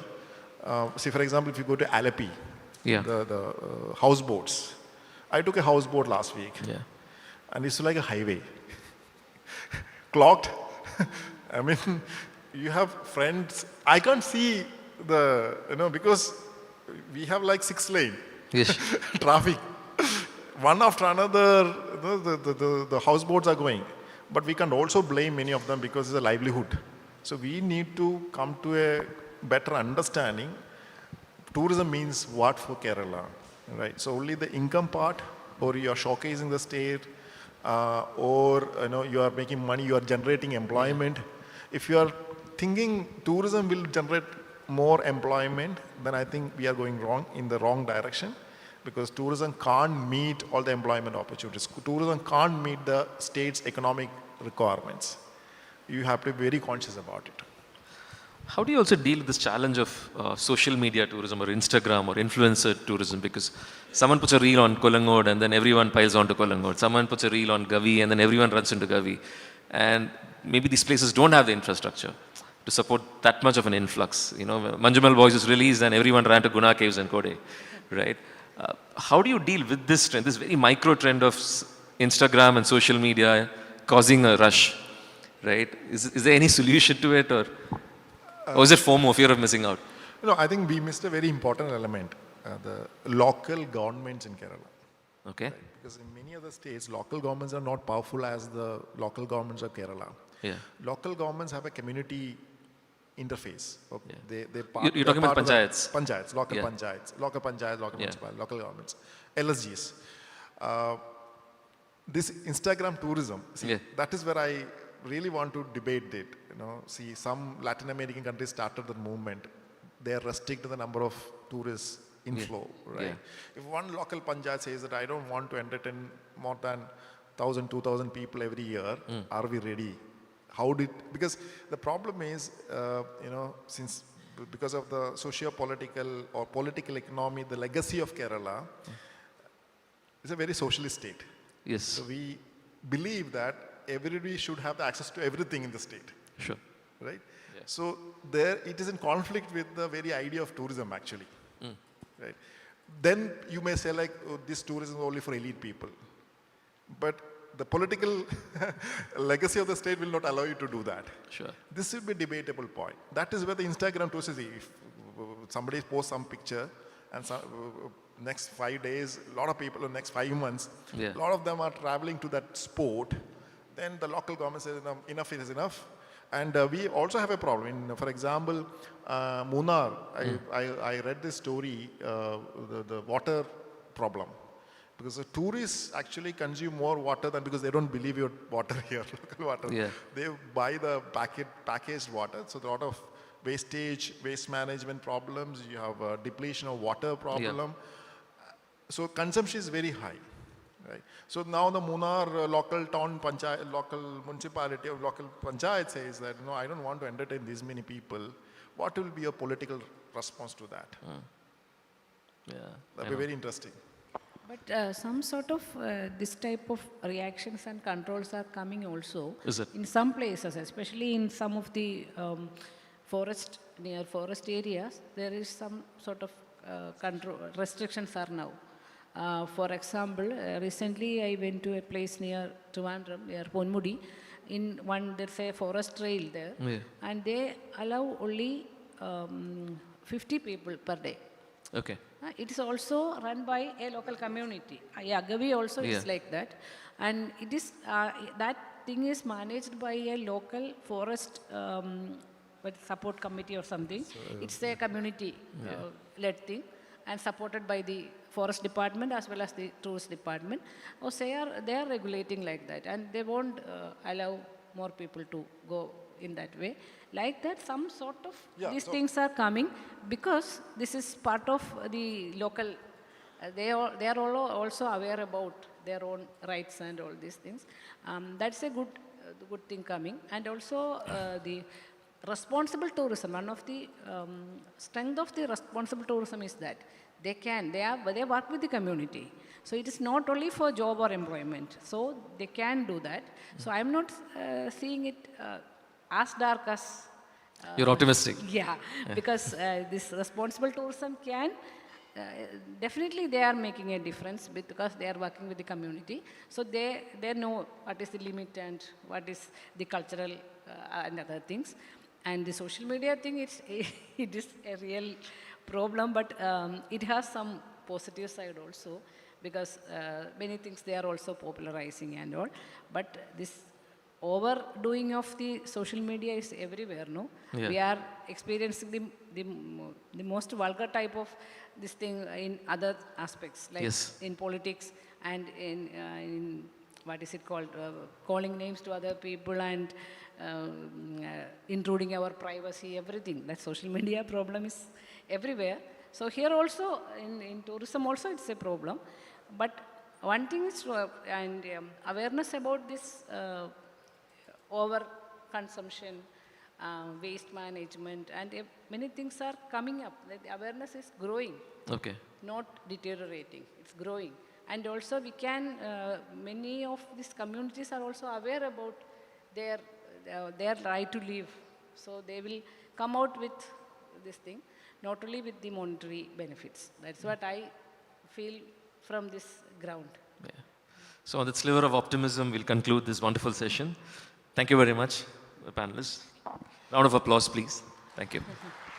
So thank you, Hindu and Tourism Department for this opportunity to have two wonderful panels.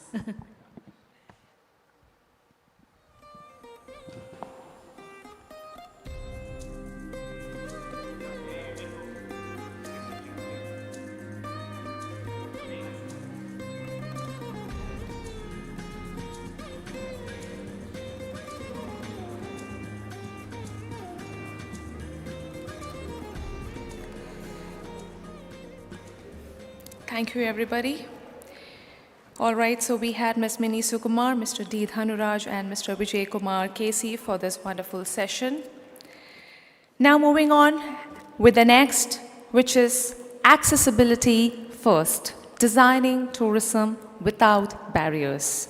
And this helps us understanding that accessibility ecosystem within tourism, from universal design and infrastructure to assistive technologies and governance.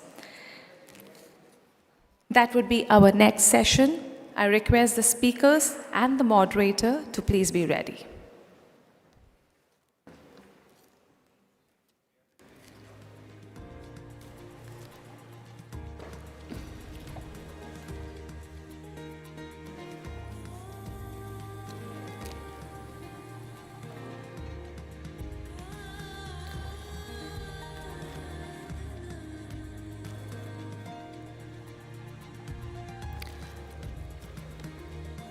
Session 7, Accessibility First, Designing Tourism Without Barriers.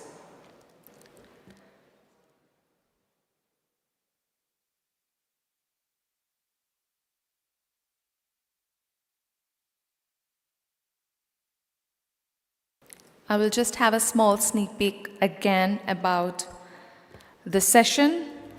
This is all about understanding the accessibility ecosystem within tourism, from universal design and infrastructure to assistive technologies and governance.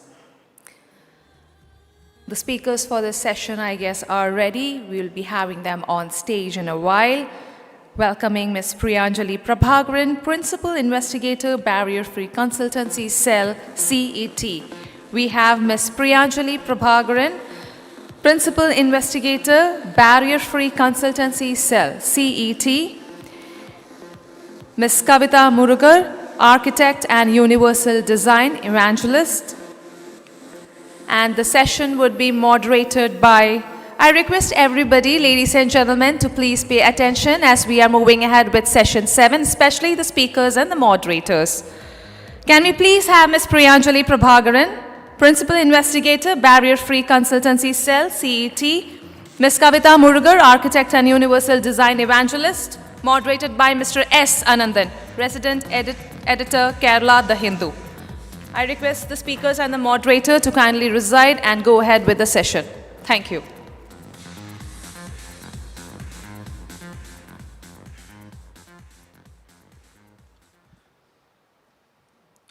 Good evening, everyone. I'll start with a very short story. Back in the 90s, when I was in college, I read about Kensaburo Oe, a Nobel laureate, who had a son who wouldn't speak. This boy had a brain hernia.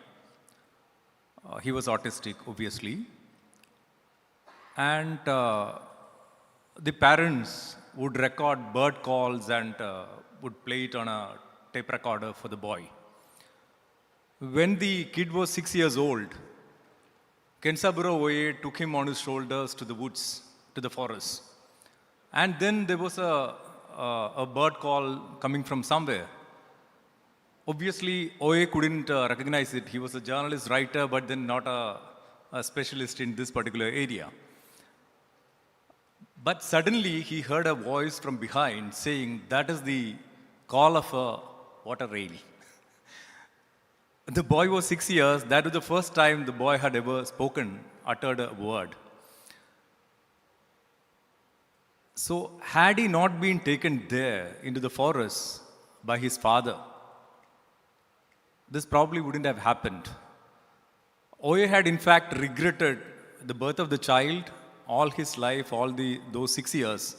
But then he regretted the very regret itself. He said he shouldn't have had that feeling. The boy subsequently went on to become one of the greatest composers. Before the age of 20 or something, he brought out 2 CDs. He became a great musician. So now, just picture the situation where you have a wheelchair accessible a road or something constructed into the forest, where you have vehicles with wheelchair boarding facility. So I don't think it exists even in our ecotourism destinations. So now I have with me 2 architects. Let me start with Priyanjali about the components of accessible tourism, and not just tourism alone. Let's talk about the components of accessibility. So what all actually make a public space accessible to everyone? Good afternoon. Thank you for this opportunity to participate in this discussion. Talking about components of accessibility, as per the Accessible India campaign, they have defined it, and also as per UN CRPD, the 3 main components of accessibility are built environment accessibility, transportation system accessibility, and information communication system accessibility. So built environment is all the buildings, the public spaces, open spaces, roads, highways, everything together is the built environment. And transportation system, as we know, it is the different transit stations, bus stops, railway stations, airports, and the vehicles, and the different systems which carry people. And as we know, information communication system, it is the all types of how we communicate, the signages, and also the computers and various services through which we pass all information.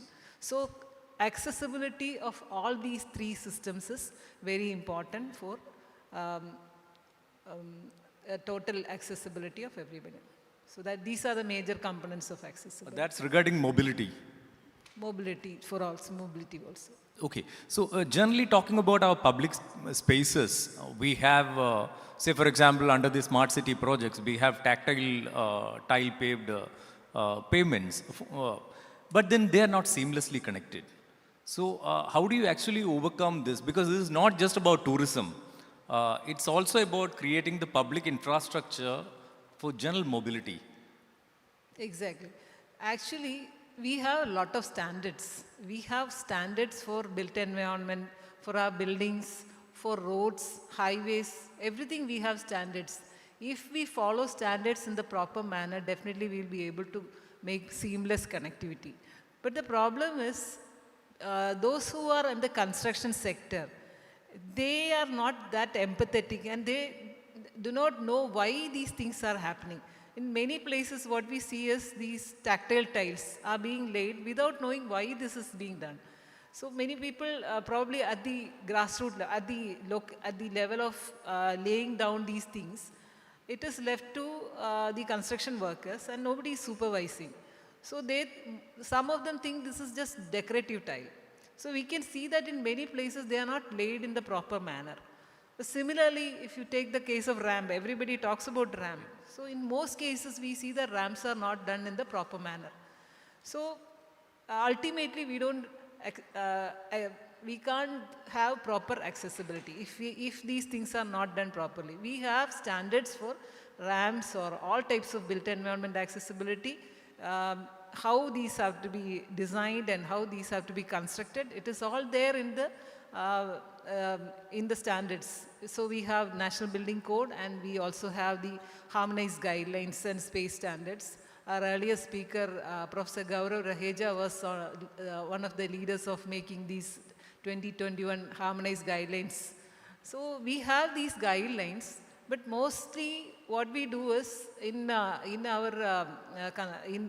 especially in Kerala, the building rules are followed. Municipal building rules. The municipal building rules and the panchayat building rules are followed. But these building rules have very bare minimum details for accessibility. So that is one issue. They are not in sync with the national level harmonized guidelines and national building rule.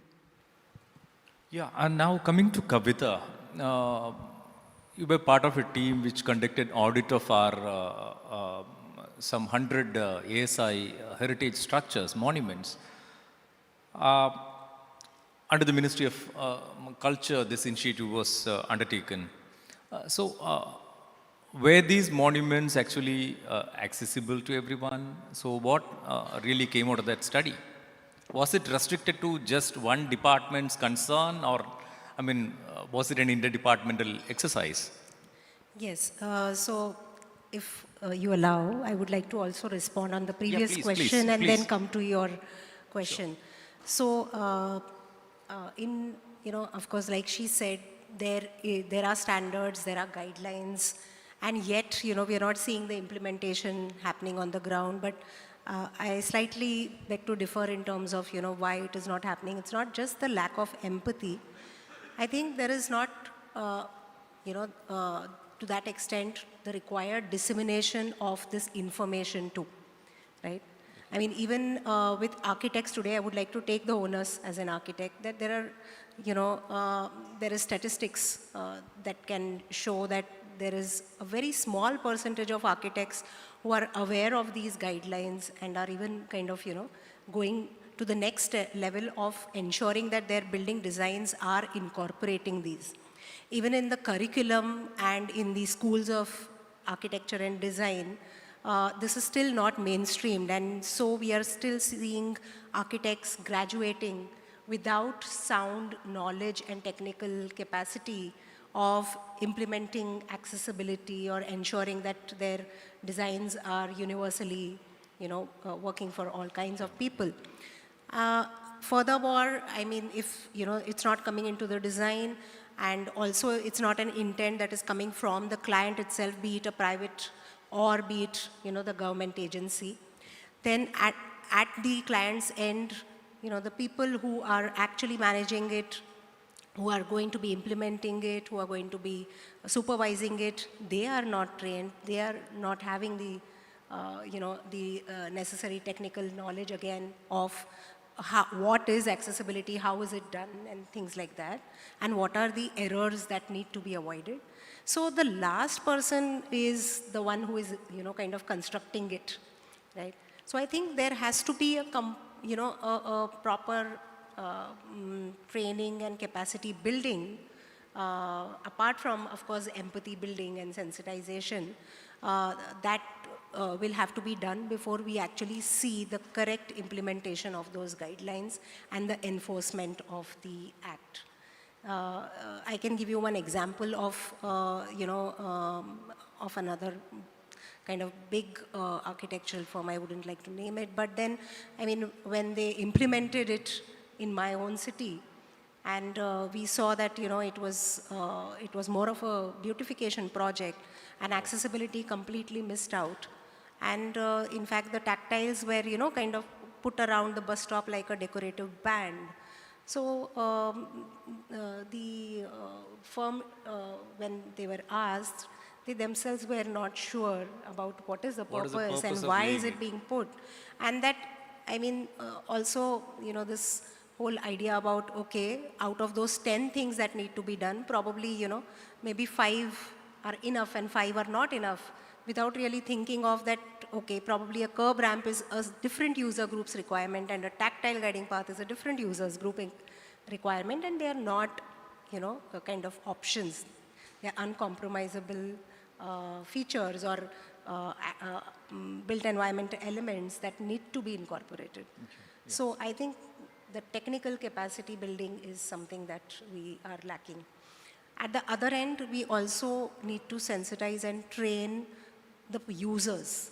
Yeah. Because the other argument that generally happens, which also comes in the way of implementation, is who is using it? We don't have people coming in to that extent, in that volume, that, we need to have this and this and this, right? So even today, there are very less percentage of persons with visual impairment, just to give an example, who know how to use a tactile guiding path and whether, I mean, how a tactile guiding path actually is, correct? So that kind of a training is also missing, and there is very less engagement that way in training people. Okay, now coming to your question, so yes, I was a part of this exercise, this project. This was, somewhere around, of course, a part of that way, the Accessible India campaign that Madam mentioned. Yeah. It was an initiative under the Ministry of Culture. Yep. And so it was, became the project under ASI, wherein there were 100 monuments, including the World Heritage Sites and the national monuments, spread across the country. And the whole purpose or objective was to assess the degree of accessibility in these monuments, the current status, and what are the barriers, what are the challenges, and what could be the design solutions, and, right from the planning level to the details. So this was an extensive exercise that was done, but of course, it didn't see the kind of, light of the day, or couldn't yet be implemented, because again it became, Ministry of Culture's project. It was Ministry just one of compartment. Tourism was, exactly, Ministry of Tourism was totally out of this project. Now, when you look at any monument, some parts are, under the jurisdiction of the Ministry of Culture, but the other public facilities, the pathways leading to the monument, right, the parking, all these, the toilet blocks, these are part of the Ministry of Tourism. So if it had been a collaborative kind of a effort, then probably there would have been a coordination, and eventually, who is going to implement what would have happened, and it would have gone to the next level. And then a couple of years later, then Ministry of Tourism again took up this kind of an initiative. And I think even Adopt a Heritage was one of the initiatives that they started, wherein CSR, funding was invited, corporate collaboration was invited to adopt one monument and implement the accessibility measures. But again, for that too, an independent exercise of audit was done. So the previous work, it went into the silos. So I think such kind of duplication of efforts, eventually not even seeing the light of the day, is again another challenge and problem that we are seeing. Of course, the result or the findings of my audit was, there was not even, 5% of the monuments which really had accessibility measures. I wouldn't say in total, but even in piecemeal. This was in 2017, right? Yes, 2017, of course, I've been traveling even after that, and even today, I wouldn't be able to tell you confidently whether we have even one single monument which is, we can say is, offering universal design or universal accessibility in all its respects. Yeah. So that is with regard to monuments and looking at them in isolation. Now, what about the public spaces leading to these monuments, where we actually spoke about tactile tile paved pavements and payments not having seamless connectivity. So shouldn't there be interdepartmental cooperation, involving several departments actually? Because if there is to be land acquired for a particular purpose, there should be the revenue department playing a role. So is that something which is lacking in our place, in our country? Would you like to answer this, or should I? Actually, like I said earlier, we have all the standards, and there are people who have to check whether standards are maintained or not. So we should see whether everybody is doing their job in the right manner or not. So in the case of roads and highways, the Ministry of Roads and Highways, they have their standards. And PWD also follows the same standards.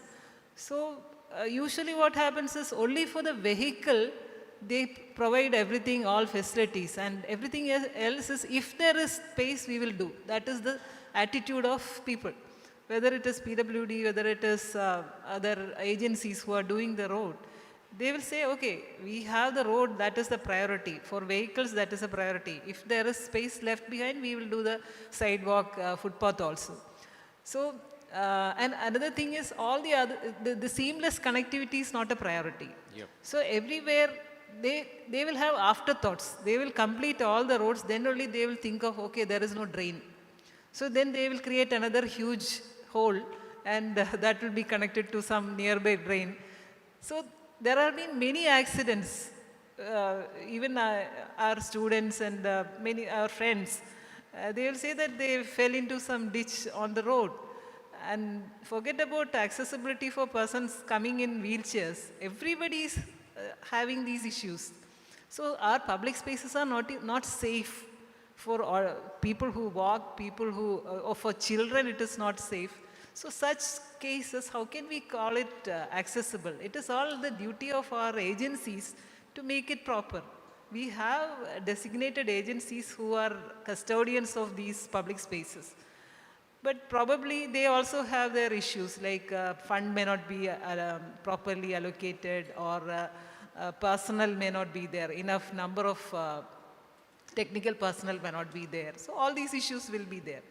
But it is not a question of standards or agencies alone. It is also a question of how these things are done in the proper manner, or how they are executed. So those are also issues. Can I respond? So, yes, I think the point that you have raised, that the coordination between different departments is extremely crucial, and I think that is the greatest challenge as of now. And that is the reason we are seeing piecemeal implementation, sometimes in a couple of buildings, sometimes in one odd stretch of roads, and things like that. So there definitely will have to be probably one, I don't know, this is just a solution that I can think of, a SPV kind of a thing, which is only kind of driving accessibility, just the way we started with smart cities.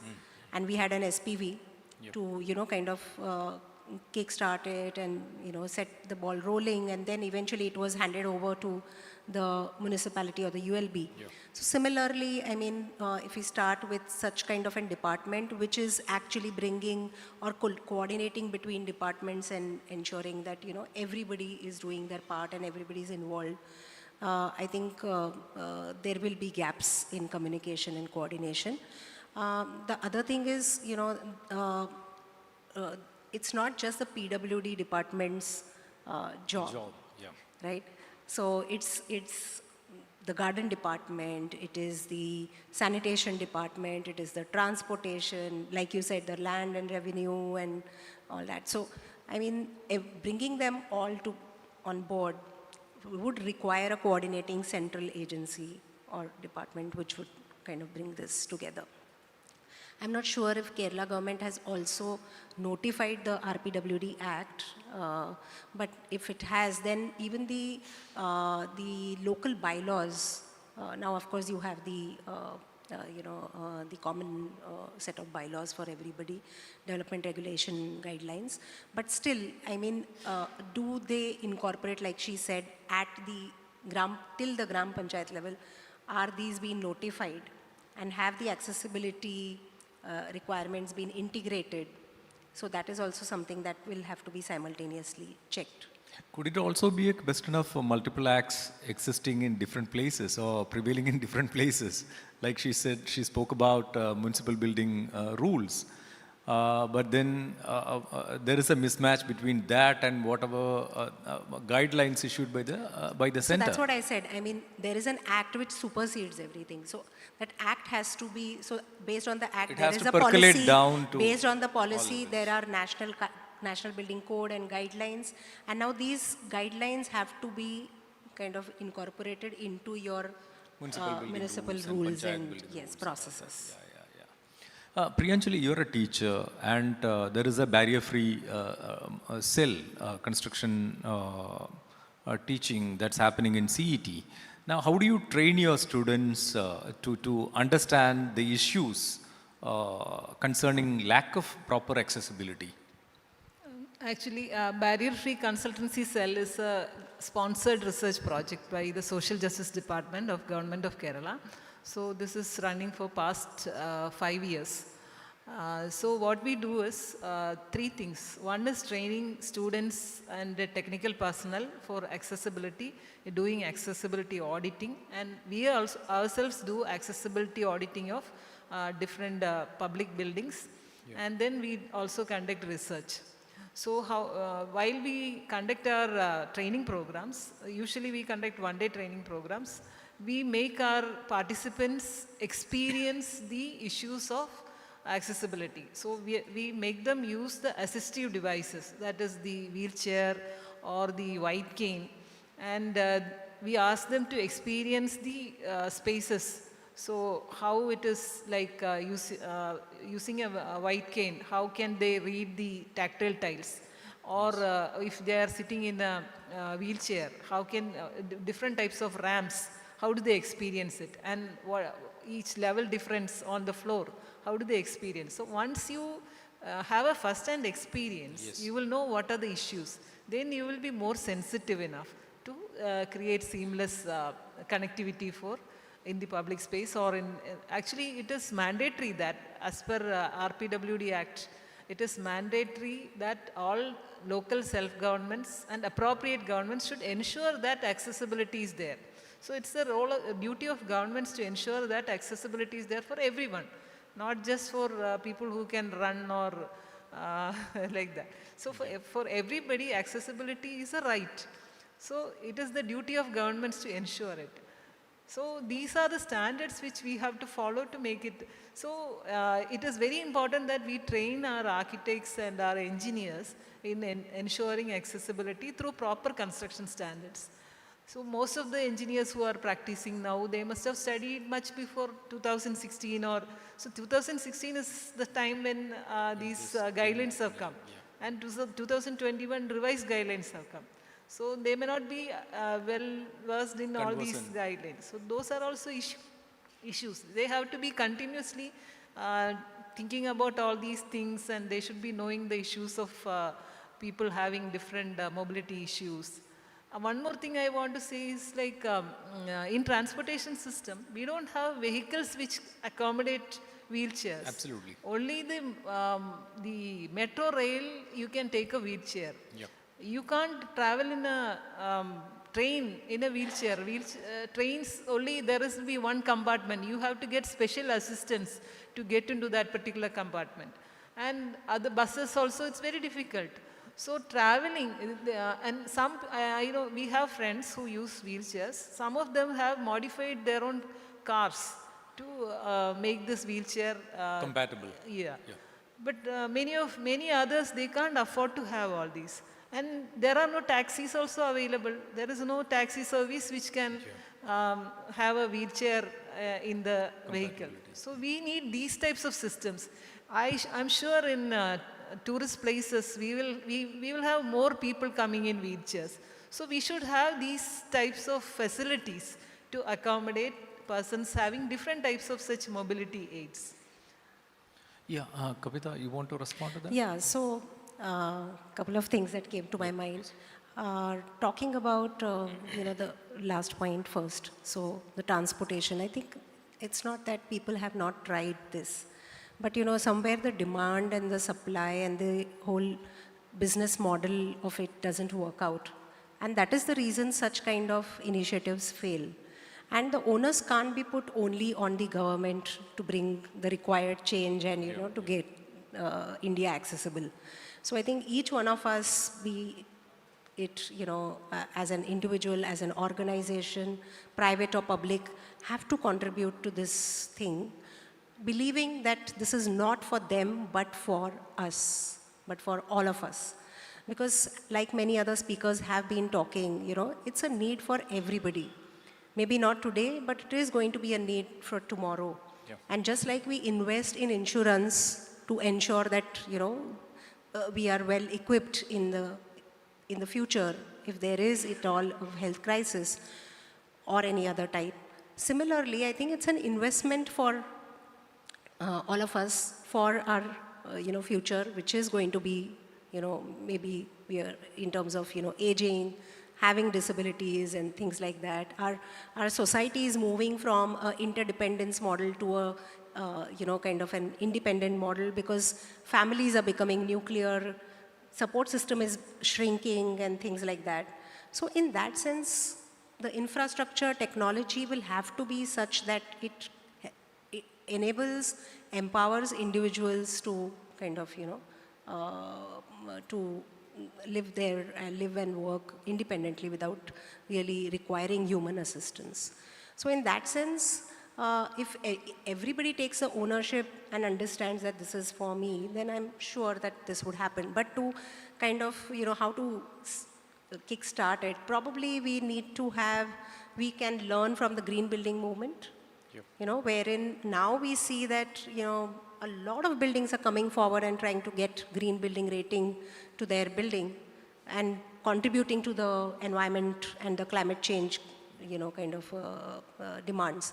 So in the similar sense, if there is an accessibility ranking framework, probably started by the government or maybe any other relevant organization, which provides all those who are interested to first start with, get themselves ranked. At some point of time, yes, it could be made mandatory as well for some compliances, right? And if we say, for example, we have a star rating and you have a 5-star, 4-star, 3-star, 2-star, at least there will be a beginning, right? And there would be a peer pressure, and probably a building which is ranked on, say, number 2 will aspire to go to the next level of accessibility. Yeah. We cannot achieve 100% foolproof accessibility in the first go. It will have to be incremental. Because it is dependent on budget, it is dependent on number of other things. But then we can always make it an incremental process, and that way. So if we have that kind of a ranking framework and we link it with some kind of incentives or concessions or maybe rebates, it could be GST, it could be anything else. I mean, it would in terms of services and products, then we will be able to see, more people, more businesses interested in it, in adopting it, in integrating it, and in implementing it. And not just the government, but I mean, that's one thing that I would like to definitely suggest, that it's not only the government, but it's private players also. Everybody. There should be something for them. Yes, unless, people see what is in it for them, what kind of economic value or what kind of, social value everybody understands, everybody acknowledges. We've been talking about it for decades altogether, right? But we are still not seeing it. That's because we are probably not making it kind of a case of value for everybody to look at. And I think, like I suggested, the green building rating systems and how their trajectory of how it started to what it is now can definitely be an example to emulate in the accessibility niche.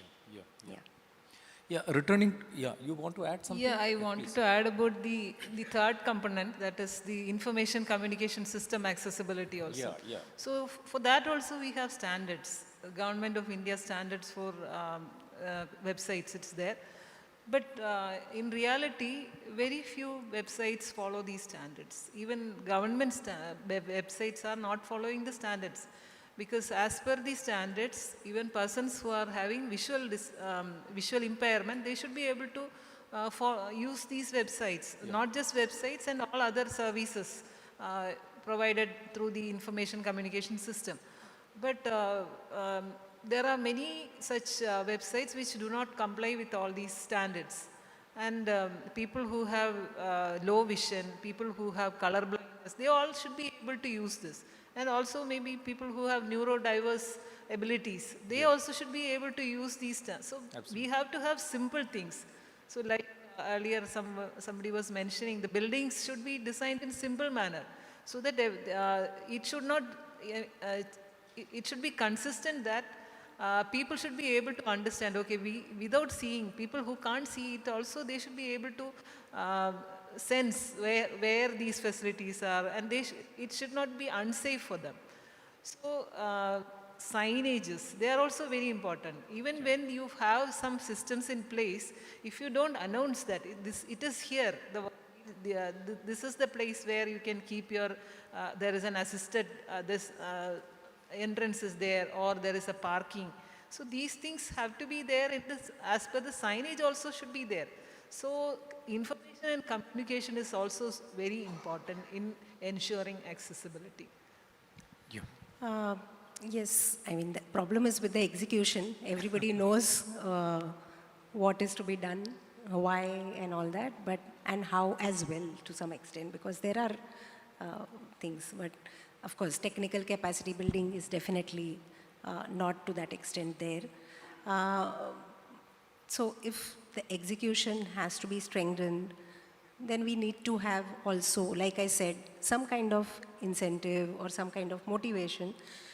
And at the same time, there has to be strict enforcement as well, followed with some kind of punitive action or punishment, right? Why did ADA Act really get successful in implementation in America, US? So it was, even today, any breach of any such guideline, can actually result into discontinuation of a practicing license for an architect, right? So if such kind of punitive action is there in place, RPWD talks about it, but nobody is really clear about it. And it's still not to that extent, kind of strong, and people are still having, ways to maneuver around without really meeting the needs. In fact, that is connected to an earlier point made here about architects requiring continued education and awareness. Is that something which is happening here, or is it lacking? Actually, definitely, architects always have to have continuous education, because our rules regularly they change. There are many changes happening in rules. So usually it happens. The architects, they know what are the changes happening and they But learn madam, about I it. think it is left to the architect right now. Correct? It's not institutionalized. For example, a doctor has to kind of, or a lawyer for that. It's largely an individual pursuit. Your license gets renewed if you have given, you've done this CP and you were probably given this exam and then, but that's not really happening in the architecture space. So I think you touched the right point. I mean, there definitely has to be, this has to be institutionalized. It has to become a part and parcel of. But again, the problem is that it's not a part of the Architects Act. So who does it? Who bells the cat? And, so once you get the license, you get the license. It's like that, yeah. But definitely the state and, where the architects are empaneled, so the states and the city ULBs can definitely ask for that as a qualifying criteria to get them on board. I wanted to say that the local governments have a great role here because they have they can decide whether a building occupancy certificate to be given or not, or whether a building, they can order this building cannot function without following these standards. So they have a great role. But the problem is they also should have proper personnel to ensure these facilities. So there also we should have continuing education. Yes, correct. And I think technology can be of great help here, a very good tool to really check, whether compliances are there or no. So we need to integrate technology to a great extent and just can't leave it on, human resource to map it. One more area which I would like to mention for accessible tourism is there are lots of assistive technologies, new technologies coming. So definitely more technologies have to be integrated into the public spaces, and also they should be made more affordable. For example, many of us are using, many of the wheelchairs. The basic wheelchairs are being used by people. But the basic wheelchair is so difficult to operate. There are many different types of wheelchairs are being developed. For example, I think some of the wheelchairs which we saw today is developed by the IIT Madras. So which can be connected to a motor and they can use it as a motorcycle. On the road also they can ride. And there are many other types of automatic wheelchairs which can be operated with just a small finger.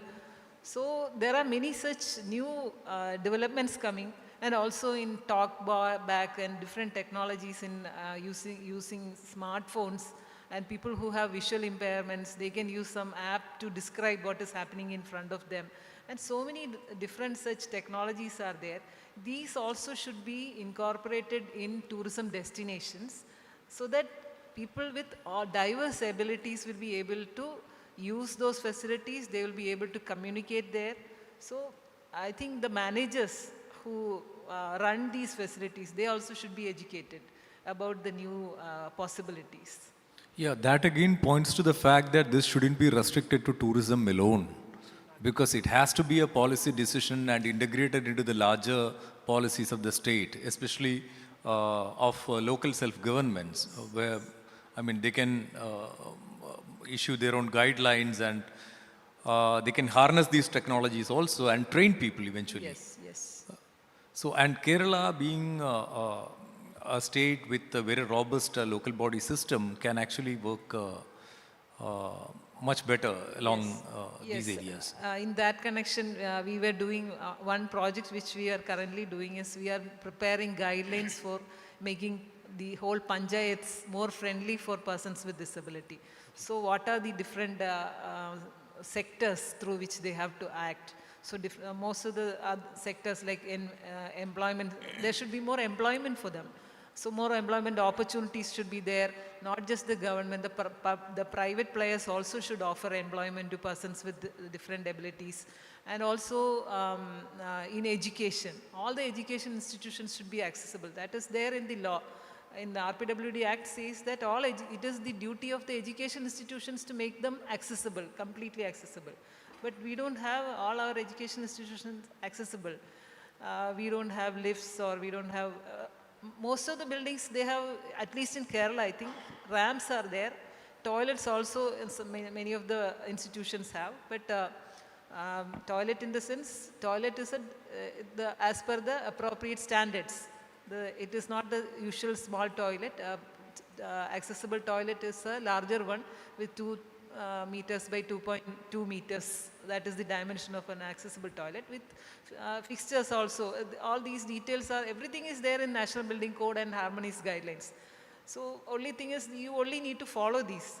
So we should have these toilets and ramps and lifts. Then only our educational institutions and offices, all public spaces should be made accessible. So all these different sectors. And another thing is health sector. Hospitals. Yep. We have very few hospitals which are in the strict sense accessible.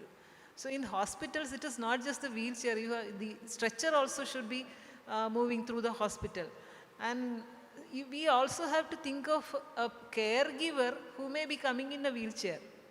So usually everybody thinks that a wheelchair will be pulled by an assistant in a hospital. But a person can come in a wheelchair also as a independent person to consult the doctor, or to as a caregiver with a family member also they can come. Yeah. But we don't have facilities in our hospitals for all these. And most importantly, all the buildings should have, all the public space buildings should have parking, specified parking for persons with disabilities. That parking space is a larger parking space. So that should be marked, and nobody else should park there. So very few cases we see, probably new malls and all, you must have seen such marked parking spaces. None of our government buildings we see it. So these are all, very easily we can do this. This doesn't take a lot of investment. So these are some of the early things which we can intervene. Yeah, at the end of the day, it also boils down to the fact that there is not enough or adequate awareness about these things. Yes. So it has to start from the school education itself, from the school curriculum. Don't you think so? I mean, but like she said, who will bell the cat? Who will start the initiative? No, I think,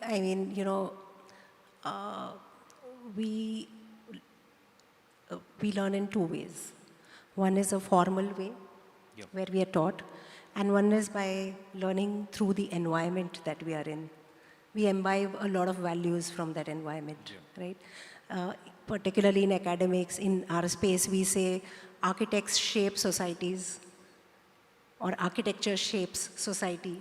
And society shapes architecture as well. And so even if you just look at the architecture of a place, you can say whether the society is inclusive or exclusive, whether it is really empathetic to all sections of the population or no.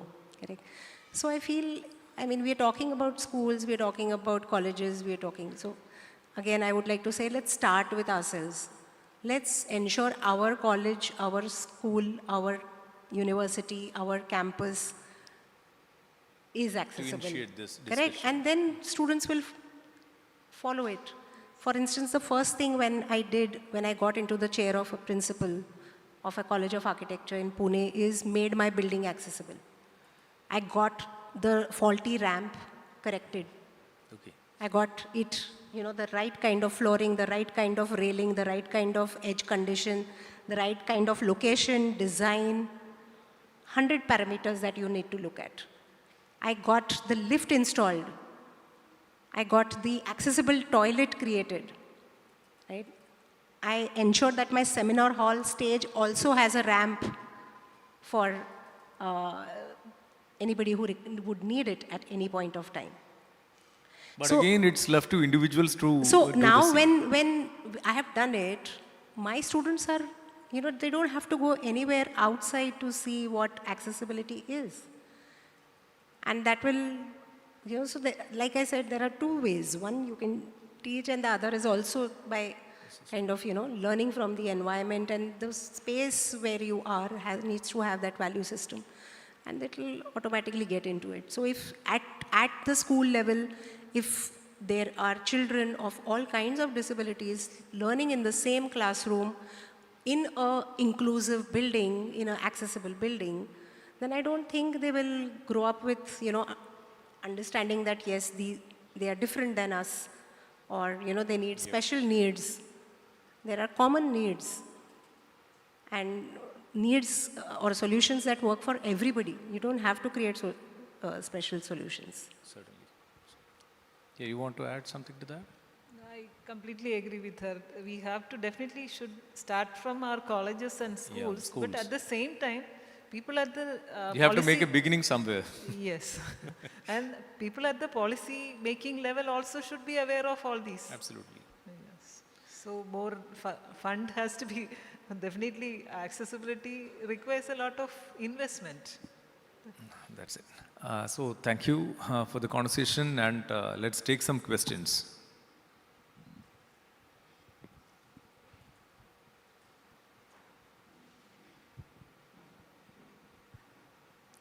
Okay, there is one there. Can somebody give him a mic, please? The man in black.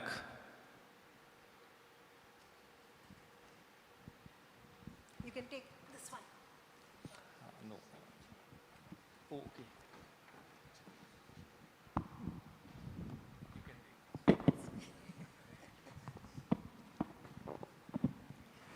okay. I'm Jeevish. I'm an academician. So I work in a public, a state government. So one thing I would like to ask is, like what you have said, what happens here when you construct the buildings, especially PWD, they construct very steep, stairs, so that there's no accessibility. It's a common problem happening. Even in my institution, where the construction happened 2023, same issues have happened. And I also have a colleague who is actually physically handicapped, and he needs an accessible bathroom. But what happened in the construction is that bathrooms are constructed on second and third floors, and he can't access it. He works on the first floor. So what I'm asking is whether it is possible to convert these stairs and all into ramps and all is possible. I didn't get his question. The construction by what actually happens is instead of constructing the ramps, like we have two exits, one fire exit is mandatory for buildings. So what happens is only steep stairs are being constructed. And what can be the solution for that? Like, solution is constructing a lift. You can't change one staircase into a ramp. That is not possible. A ramp requires a larger area. Larger area, okay. And second thing, thank you. Is it a new building or an old building? New building. Designed in 2023. Constructed the construction is still 2023. Right? So no ramps. So that's the problem, That's the problem. I mean, the act was revised in 2016. The problem is the colleague is not either able to access the office or the library. Somebody has to lift him. You should request for a lift for the building. Actually, as per law, no, what happened is all the building was extended. Some part is covered by lift, some is going steep. So that is why I asked. And second thing, when a disabled friendly toilet was constructed, students took over it. So this happens in the institutions. So there should be some government policy, like should be specific guidelines. No, there is everything. No, you have to cut the problem at the source. If the building was designed by the architect, ensuring accessibility to all parts of the building, this problem wouldn't have occurred. Now what you are going to do is, problem solving. The problem with the lift in government institutions is that after some time they need to be renewed. Like license everything has to be renewed. If the funds doesn't come, lift becomes standstill. That's another issue with the lifts. When you have only lifts only, this government, this just go some license or something is there with the lift. So it has to be renewed up. At the same the time of the renewal, if the funds are not sanctioned, the lift gets standstill. No, I mean, everything can be managed. What he can do is, because like ma'am said, as per RPWD, if he is a person with disability, as per Indian law, and he has, the disability certificate, he can definitely go to the commissionerate, disability commissionerate, give his, grievance, his complaint, and the employers or the whoever the organization is will have to provide reasonable accommodation to him or retrofit the building. That's as per the law. It is the duty of your office authorities to provide all facilities. You should continue to ask for, continue to write to higher authorities. Thank you, ma'am. The Commissioner of Disabilities for Kerala State is the place to go. Hi, ma'am. Aditya here from SAFCA. So I'm an entrepreneur. This doesn't come into my area, but still I have a quick question. So many offices in Trivandrum or take Cochin or take Pune or Kolkata like Nizam Palace or the Collectorate office or the PW office. So these are offices where people often has to go to get basic certificates. So these are all, most of the buildings are from the British era. So the possibility of creating all ability access is very limited in these spaces. So my question is, should we actually switch these basic offices where people have to often go to some new facilities and leave it for some kind of a museum or an architectural way? Because we are altogether talking about tourism where history is a very important part of it. So how do we take that? Yeah, ma'am. So precisely, accessibility audit is the first step. So you need to do an accessibility audit of the building, which assesses the current level of accessibility that it is offering, right? In terms of different groups of people it has to serve. So it looks at all types of disabilities, physical, sensory, cognitive, mixed, etc. And based on the accessibility audit, then you would get the information that whether this building can be retrofitted to accommodate the accessibility measures that are required.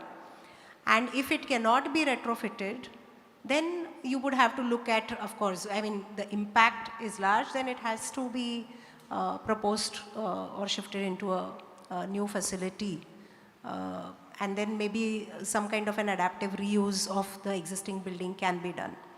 But most of the times, there are, again, a lot of examples, particularly in the Western countries, where we have seen that heritage buildings have been adapted, have been retrofitted with contemporary measures, and they are still working very well. So you need to have, again, when it comes to, in our country, upgrading heritage buildings, again there are conservation policies which are very rigid, and then you are again kind of looking at a very stereotypical and conventional way of looking at it. But I think if we at all have to look at some good practices from the West, we should look at how they are upgrading their existing heritage buildings to accommodate the advanced technologies and features to make them relevant and usable to the contemporary functions and people's needs. Yeah, we can take two more questions. Yeah, one here. Hello, ma'am. My name is Nanda from Shraddhax. I'm a founder of a company. So I have a question.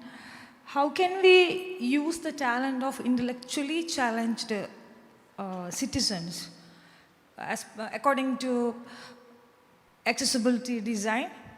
Can we have an economic leap both for the provider and to the talent pool which is never explored?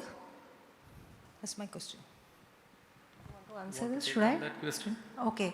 So, ma'am, my son is on the high functioning autism spectrum. He's 20-year-old, And I'm very happy to share that he has recently got the Imaginate Assistive fellowship for becoming an entrepreneur. So he's on his way to do that, correct? So I mean, everybody has their own strengths and weaknesses, including us. And we have to leverage our strengths. And in the space of digital accessibility, web accessibility, there are a lot of such examples who are working in, the top corporates, IT companies. IT companies like Accenture have their own D&I policies, for having more and more workforce with intellectual disabilities. So I think, yes, there are ample opportunities, and even in the accessibility space, definitely there is a lot. Creative, niche is also something, particularly with respect to design, because I mean, I don't want to generalize, but yes, people with intellectual disabilities are supposed to have more, creative mind set. So, I mean, that is also one space that one can definitely explore. Yeah, a question. I hope I answered your question. Yes, Good evening, ma'am. I am Secretary of Autism Club, a parent group of autistic challenged children, Kerala. I want to clear a doubt about the accessibility audit. Okay, is it any practice for neurodivergent accessibility for neurodivergent people in using urban spaces? You are clear? You talked about accessibility audit. Audit for using the urban spaces for neurodivergent people. Yes, yes. So the harmonized guidelines the National Building Code guidelines, they are not only catering to the needs of persons with physical disabilities or wheelchair users. They take into account all kinds of, disabilities. So even for neurodivergent, for example, signage is something which is very necessary for neurodivergent because the pictures are the way to communicate, or for example, color coding in buildings, or creating some specific kind of, cues for identification, for easy wayfinding and navigation, incorporating quiet rooms, calm rooms into the building, design. These are, and also having good acoustics, integrating nature, and I mean, I can go on.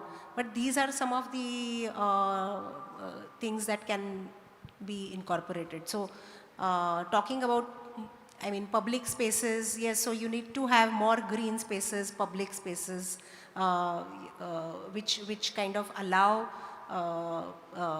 even persons with neurodivergent individuals to participate without, too much of sensory overload. So that's their issue. Yeah. So having more and more green spaces in the city, having more walkable areas, conserving nature are some which are not in the guidelines or this, but I mean that they are somewhere definitely. They come into the development plan, the city planning, and also the environmental planning of a building or of a space and things like that. So these are the ones which will help. Ma'am, if you would like to add. Yeah, same. Actually, they are not mandatory, but definitely we have good practices. One more, this honking in traffic is an issue. Correct. Then light and loud voices and street foods. For the people having autism, they may be agitated after smelling that. So these sensory sensitivities, nobody is, I think, even not discussing about it. So, but this is not the problem of infrastructure or design. It's the problem of civic sense. Definitely. I mean, there are certain things which are beyond everybody, and everybody of us gets, kind of affected by it. And I think that is something that has to come only by raising the consciousness of the society. I request the national leader of the print media, the Hindu, to take up this issue. Yes, certainly. For sensitive. No, even during festivals, for example, nowadays, I mean, these festivals have become, I mean, absolutely horrifying episodes with those speakers kind of, blasting the sound out, and it's deafening.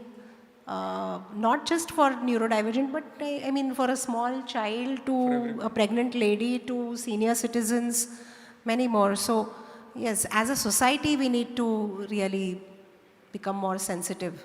It can't be done by any architect or government. Thank you. So the bottom line is that accessible design or architecture shouldn't be just a niche area. It has to be part of the larger infrastructure, public infrastructure framework, and should be a part of the design, public policy. It should be the norm. That is the bottom line. Thank you so much for this wonderful discussion, and thanks for giving a patient listening. Thank you so much for making me a part. All right, so that was an engaging session with an equally engaging Q&A. Thank you to all the speakers, Ms. Priyanjali Prabhakaran, Ms. Kavita Murkar, and also the moderator, Mr. S. Anandan, editor, Kerala. Thank you all three of you. We shall now, in a minute or two, move ahead with the next session, which is designing accessible spaces, infrastructure, transport, and public areas. Speakers and moderator of this concerned session are requested to please be ready.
Ladies and gentlemen, moving ahead with the next session, which is designing accessible spaces, infrastructure, transport, and public areas.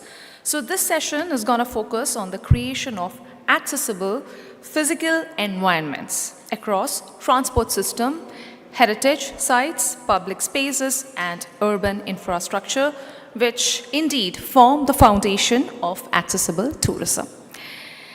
Now we have the speakers for this particular session, which would be Mr. Manoj Kumar Kini, Architect and Urban Design Consultant.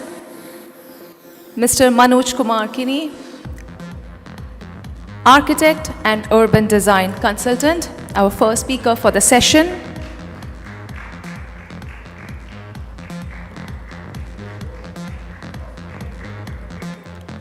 Mr. Biju Kuriakose, Architect and Co-Founder, Architecture Red.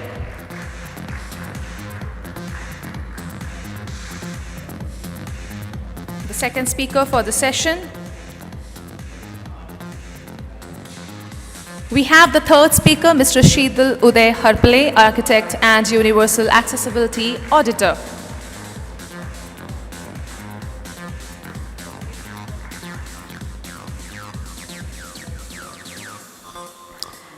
The session is moderated by Mr. Vijay Kumar Kesi, sports editor, The Hindu.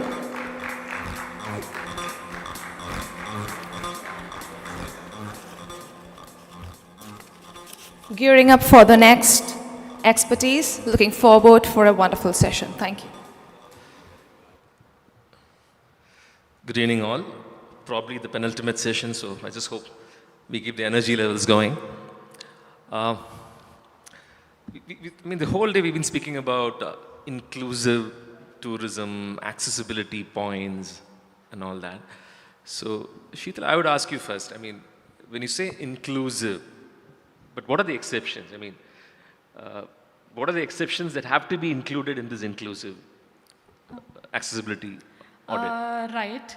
So we were just thinking that this session would be like a concluding session for the whole day. But sorry, even before I start this, I would really like to appreciate these three people, three friends.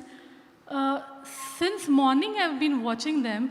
The way they are communicating with their sign language, I'm astonished with their skills, you know. I mean, they really deserve an applaud. Amazing. Sometime I was just looking at them, oh, I'm understanding them better. And I was also thinking, do they know the script or something? They're so fast. Wonderful, wonderful, really. Yes.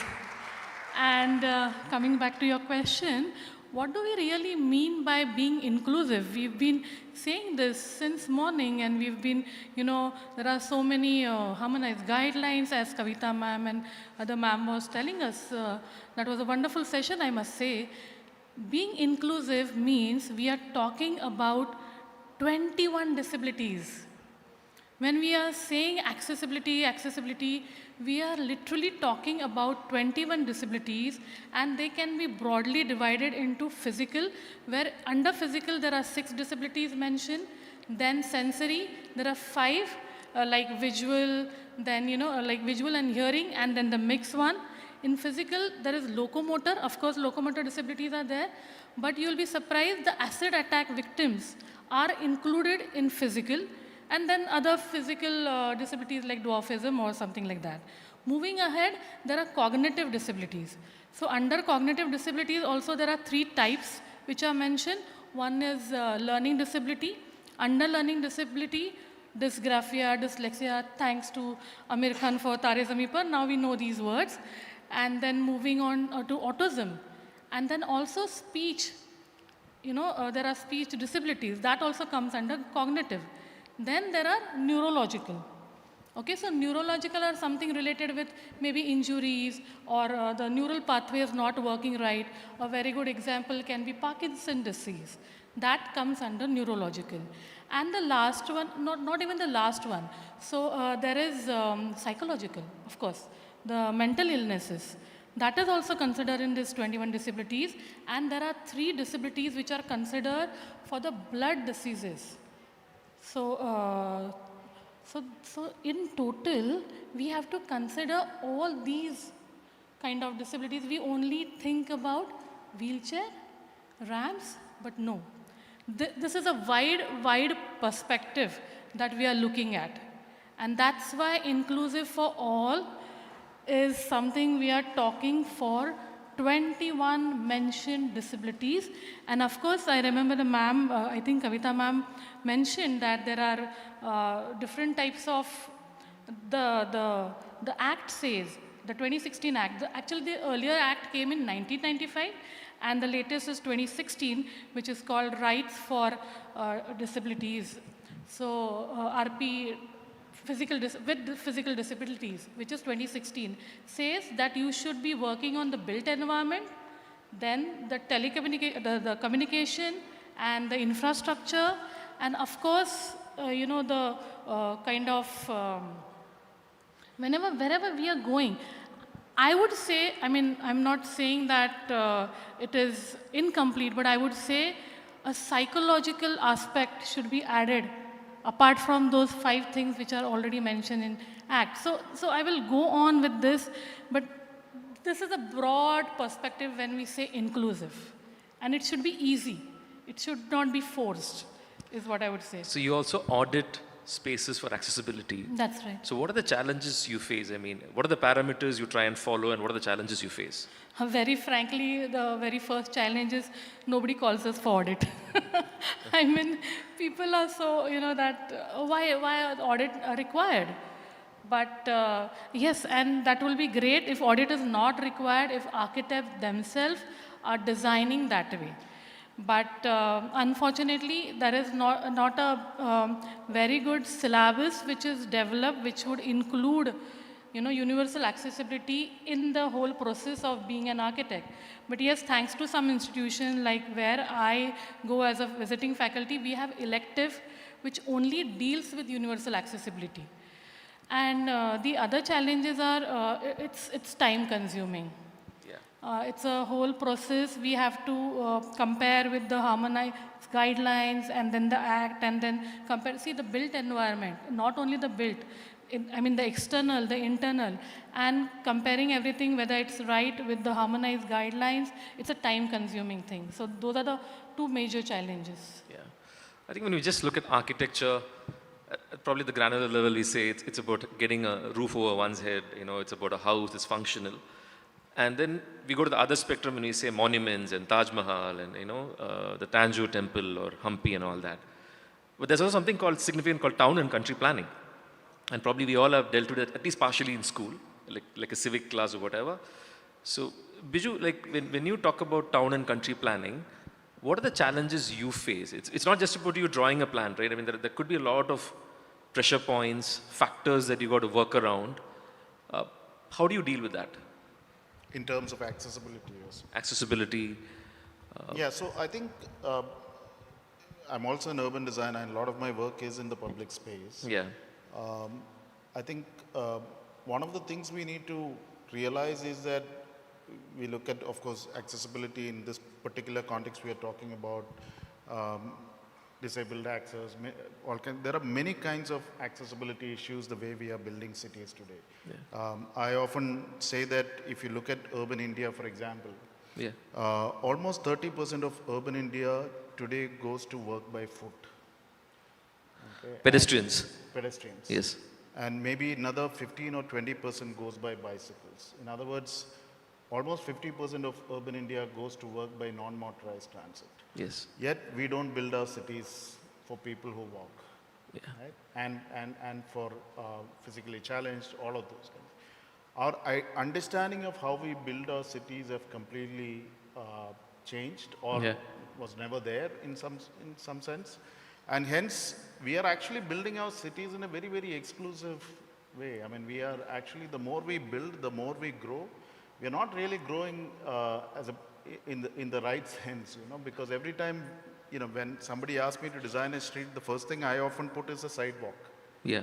Right? But that notion is not there as a culture. I remember when I designed my, in Besantnagar, one of the streets 10 years back when we were trying to do a lot of pushing corporation to do sidewalks. We designed a sidewalk, we mapped the entire street for a week to see how much vehicle is taking, how much conflicts are happening on the street. And we reduced one of the lanes because we realized the third lane was completely conflicted zone.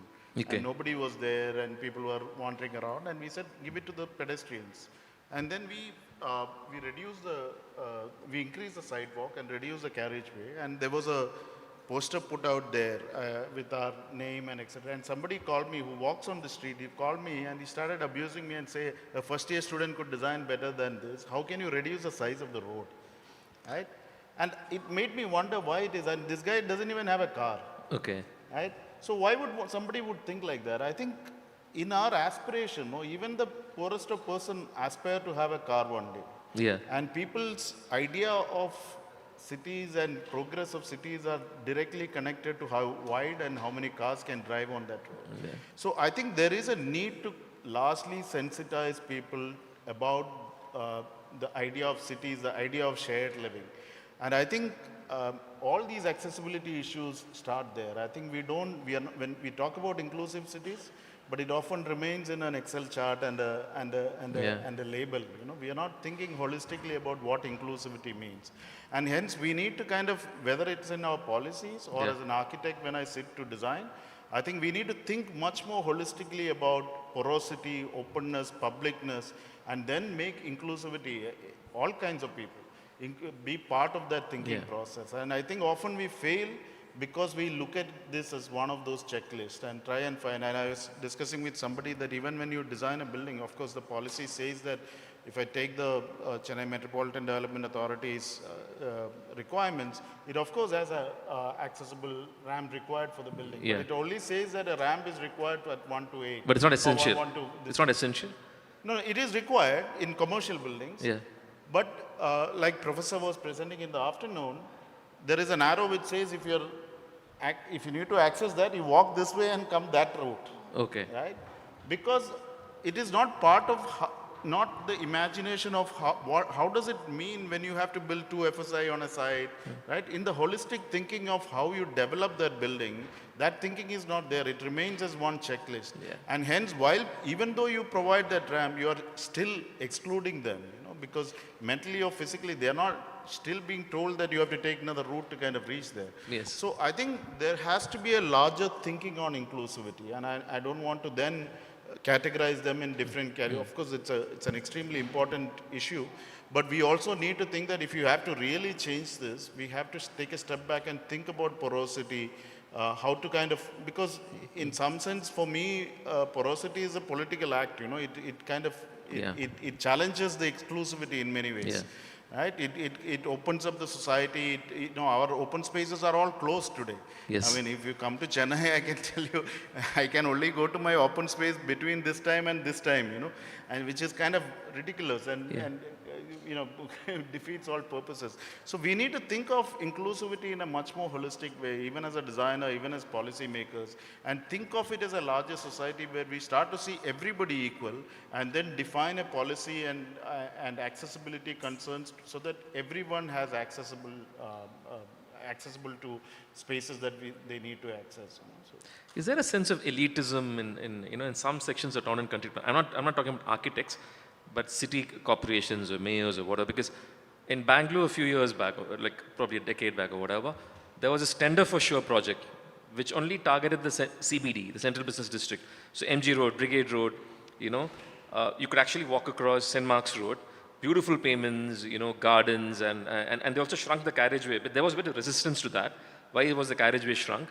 But then they also realized there was a scientific method to it. It kind of smoothened the flow of vehicles, and people began to accept it. But it's not being replicated elsewhere. It's just the CBD. It becomes a showpiece. I mean, it's you go to any neighborhood where a politician lives, or you'll see larger sidewalks. Or the Kadar Namaskar Road in Chennai now. I'm designing that. Nothing has happened. I've been designing for the past 3 years for the corporation that connection between the Little Mount station, for those who are familiar with Chennai, and the governor's bungalow. It's only an 800-meter road. It's the zone where all kinds of conflicts happens. When you come from Guindy, you turn around. Right? If you just take that 800-meter road, you will actually see that the first 400 meter from Little Mount to the Srinagar colony, there are no sidewalks. No. It's like 6 lanes, only 4 lanes of designated, but 6-7 lanes of all kinds of traffic moving.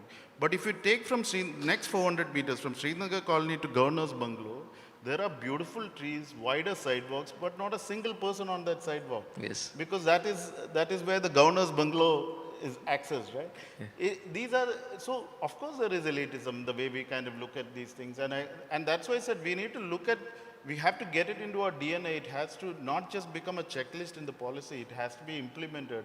It has to become part of, and conversations have to happen. When I was saying that a person who was walking on the street, whom I was actually designing the sidewalk, was the first one to get challenged because he feels that he's somehow losing it. The access to many of these, or the roads are getting tightened. So there has to be a certain conditioning that happened over the years, or the way we look at our cities. And our cities are then just becoming, in some sense, a collection of real estate plots. They are not looked at it as engines of shared living. You know? And so that mindset one has to kind of challenge and look at it. I know it's a very broad-based way I'm putting it, but it's important to kind of look at holistically if you have to really change the way we look at these issues. Manoj, how do you look at this as an insider, in terms of policy implementation, in terms of dealing with accessibility? How do you look at these challenges as an architect? In fact, see, this whole process started with the need for a design policy for the state. This happened almost like 3 years back. In fact, when a program was going on in Kochi, in the same grounds, in Bolgadi grounds, our chief minister declared that the state will come up with a design policy. Okay. So design policy is having very different, aspects to that. One is like, to create a design economy in Kerala. Yeah. The other one is to look upon the design aspects of the state, including the public infrastructure. There are several aspects. But somehow it was not moving, and this time when the government came up, this particular issue was again discussed, and the need for the design policy was again emphasized in the meeting.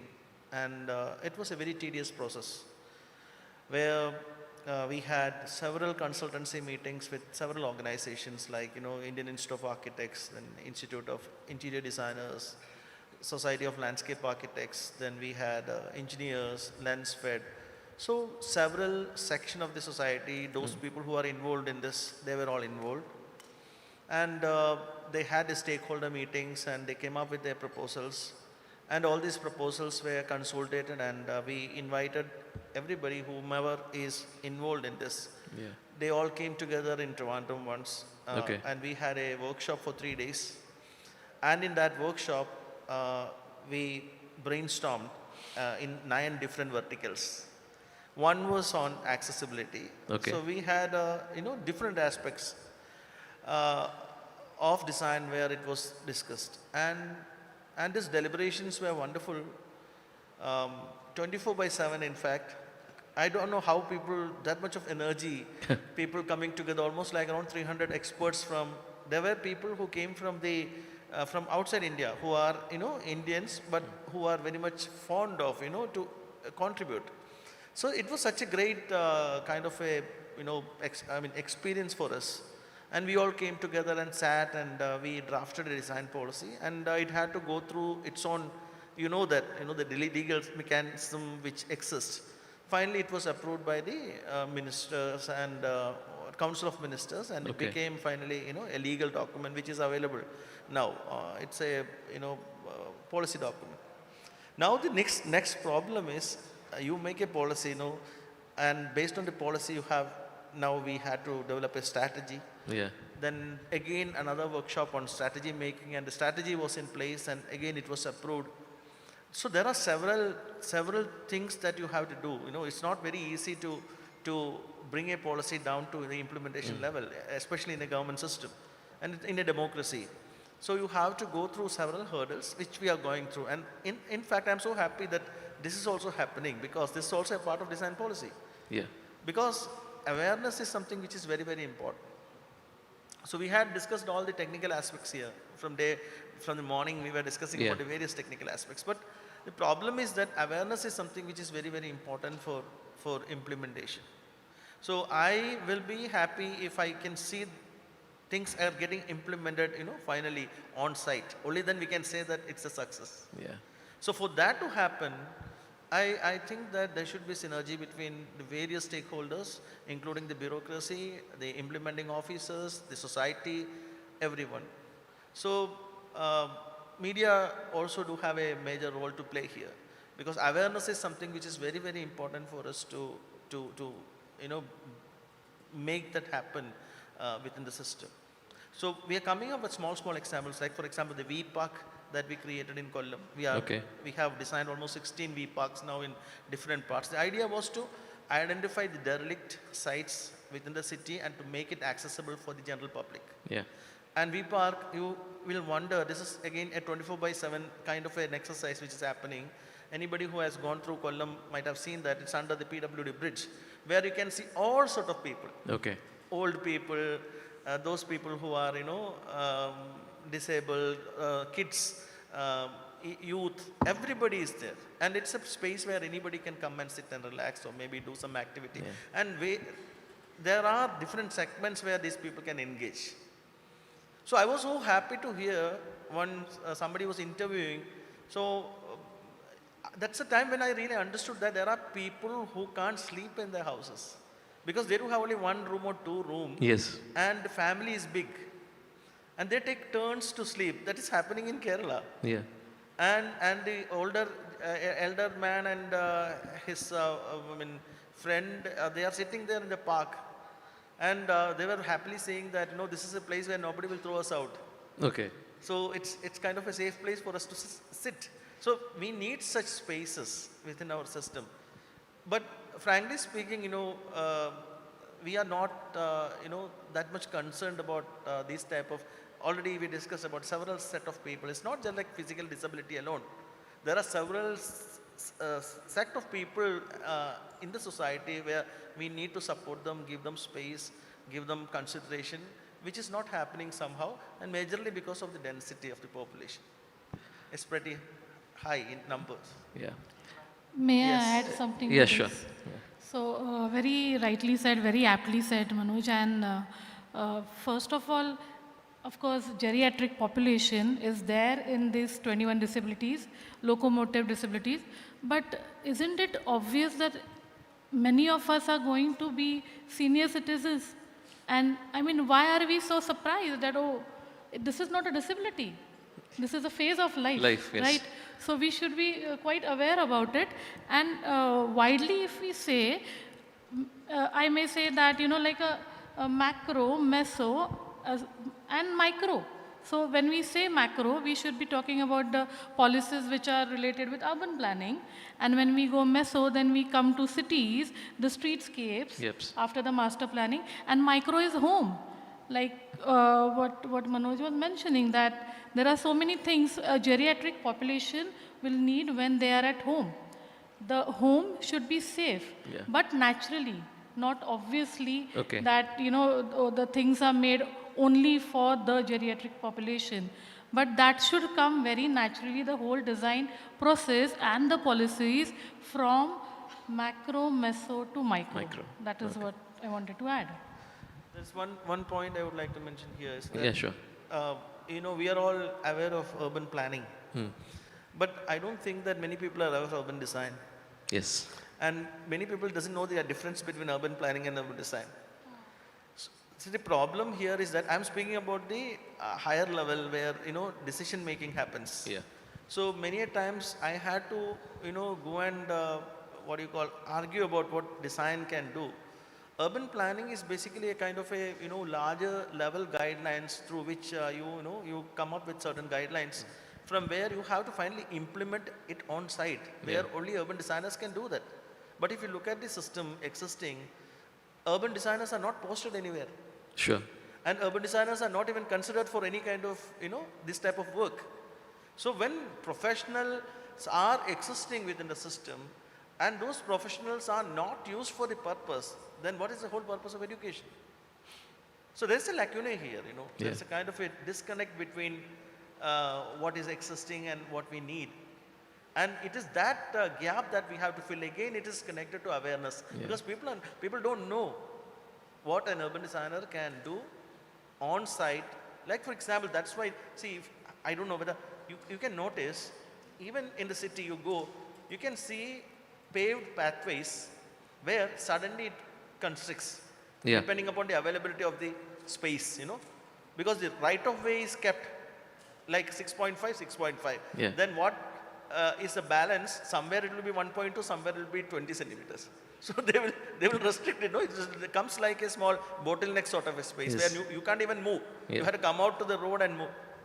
Similarly, another example is that the KSEB post will stand exactly in the same location. And you won't move it because it is not there in the budget. You have to move the post that means you have to pay. So you don't have the money to pay in that particular thing. So what happens is that somebody will go and hit it. True. So these type of things can't be accepted in a designed environment. So this is the problem. the first impressions of a city generally, I mean, when we visit a city for the first time, it's culled from our experience at the airport or the railway station or the bus station, right? I mean, how do you look at these points of entry? I mean, are they accessible? Are they design friendly? I mean, are they people friendly, pedestrian friendly? Exit points, especially bus stops, for instance, right? At least, how do you look at that? Design is yet to play a major role in all those things. Yeah. Again, I'm citing one example from our own state. How many public transportation, waiting sheds are being designed? Sure. And do we have a designated space for buses to come and park or maybe to take people? They stop it wherever they want. Yeah. And have you noticed these buses, how they have been designed? You have to really literally, hang on to. I have seen ladies and kids hanging onto the bus to get inside. I'm speaking about our public transport system. Yes.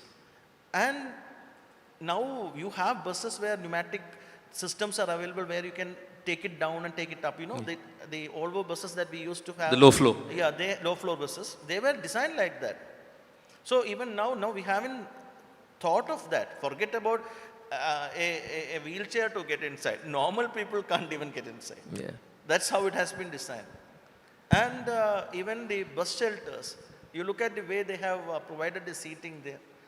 So all these things are happening because of lack of designers being involved in this process. Anybody can do anything. That's the problem. Yeah. We don't have that. I strongly feel that, again, I'm connecting it with the last meeting, this thing. Public design audit should be a part of the system. We have to have public design auditing. Yes. Biju? I was just going to say, you get 3 architects, then they'll start vending, especially the ones who operate in the public space. Yeah, I think, we also need to be realistic in understanding and finding solutions depending on the context that we are set in. And I often tell this to my students that whether we like it or not, we are a nation in construction. Yeah. At least it will be like this for the next 30 years. True. Right? So you can't implement or bring ideas and systems and processes that may work in a New York or a Singapore or this thing. We have to, our challenge is that we have to develop our own ways of doing it. Right? And we are often, like any cities, we are actually, our growth first happens and the infrastructure happens later, unlike any of this thing. And that's a reality, because the way our cities are exploding, we are always going to put in. So you have a layout that is built, and then the road comes in. And that's why and then on top of that, the forces that acts upon our cities are so much more beyond who I am as an architect or urban designer, etc. Because as you can see, you go across our cities, it's filled with flyovers, meaningless, mindless flyovers, which has no reason to exist because it killed the space underneath. Underneath, yes. Right? And I often say that all our policymakers or leaders go to other countries to see how they work and how beautiful they are, like go to New York, Barcelona, etc. And then they come back and build flyovers. While if you take New York, there is not a single flyover in the city other than the ones on the peripheries, right? So we can't emulate other models of development. We have to have a clear understanding of what is the context within which you practice, right? Or operate in, and how do I kind of find solutions, both short-term and long-term, because we can't just think of long-term. We have to figure out a way to, like Manoj was saying, do smaller things, like the underpass at Kollam, for example. You have to operate at both scales and both phases at the same time, so that you keep testing smaller ideas on the ground while setting strategies for a long-term vision for the cities of our nation. The other thing I want to ask is this whole templating of, these the IT corridor buildings, glass facade, the urban heat island effect. Why does it happen that way? I mean, of course, you also have eco-friendly building patterns. I mean, is it a fallacy to believe that eco-friendly building costs big money upfront? Therefore, you compromise and you put these glass panels. I mean, what is the reason behind these? It is purely a response to a sort of an international look, is it? Look and feel? Outlook, yeah. I mean, it has nothing to do with energy savings. It has nothing to do with sustainability. It's an image building brand creation exercise. And the challenge with this is that if you look at our cities, for example, I mean, I'll give you an example. I know we are digressing, but it's more about inclusivity. If you look at traditionally, when you migrate to Bombay, you become a Mumbaiker. You go to New York, you become a New Yorker. And that is because once I become a Mumbaiker, then the city becomes home for me. You don't Yes. migrate to a city for housing, you migrate to a city for job. Yes. And then it is a job of the city to provide social infrastructure for the people who comes there. And the idea of sustainability comes from that providing that social infrastructure where if it becomes a home for me, my kids have place to go to playground, accessible to X, True. Y, Z, and then it's become a home. So if you are traditionally a Mumbaiker, if you lose a job in Mumbai, you look for another job in Mumbai. You don't then pack your bags and leave. But you go to Gurgaon or the way we live today, if I'm living in Gurgaon and if I lose a job, I am ready to pack my bags and ready to leave to Bangalore because there's nothing that makes me a home in Gurgaon. I'm just an example. I have nothing against Gurgaon. But the way we build our cities, we forgot to kind of build social infrastructure. And the core is openness, publicness, and inclusivity. And it comes from that social infrastructure.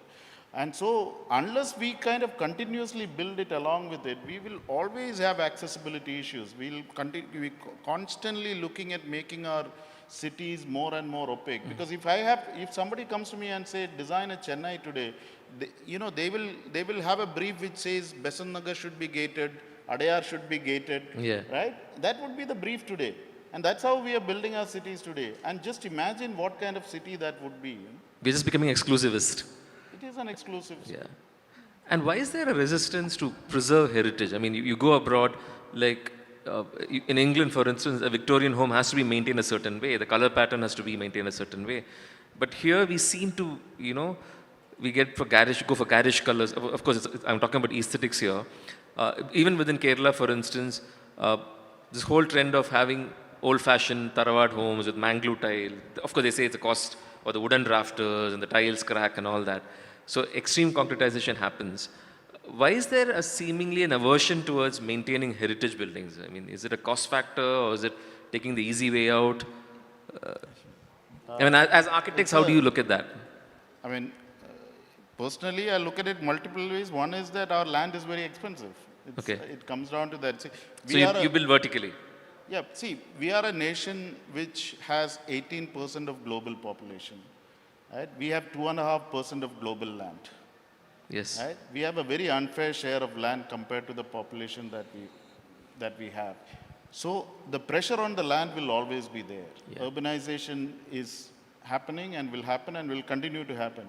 And it's not a bad thing because the greatest sustainable cities are the ones which are denser, but we also need to build infrastructure which supports and makes those density livable.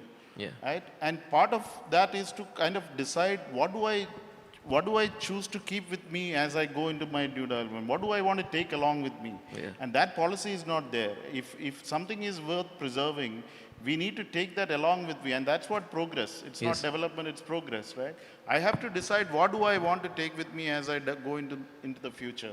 And that conscious decision to kind of allow to preserve and take us along with this wonderful history we have. And that has always been challenged by the sort of the economic context that you practice in. True. Right? And today we are in the sort of the, this extra hyper capitalist mentality that everything needs to have an economic value. I think somebody talked about it earlier. And then we don't see value unless there is an economic value attached to it. And so we need to put a larger price on our culture, society, etc. And we need to choose what do we want to take us along with us while we face all these challenges. Sheetal, can you add to that? Just add something to what? Okay. First Sheetal, then Go ahead. You add. Actually, I wanted to talk about both the things. The very first question of yours, that why the buildings are all glass facades and all. I think it is just a copycat thing. And somehow we have built that eye that, okay, so everything which comes from West is good and progressive.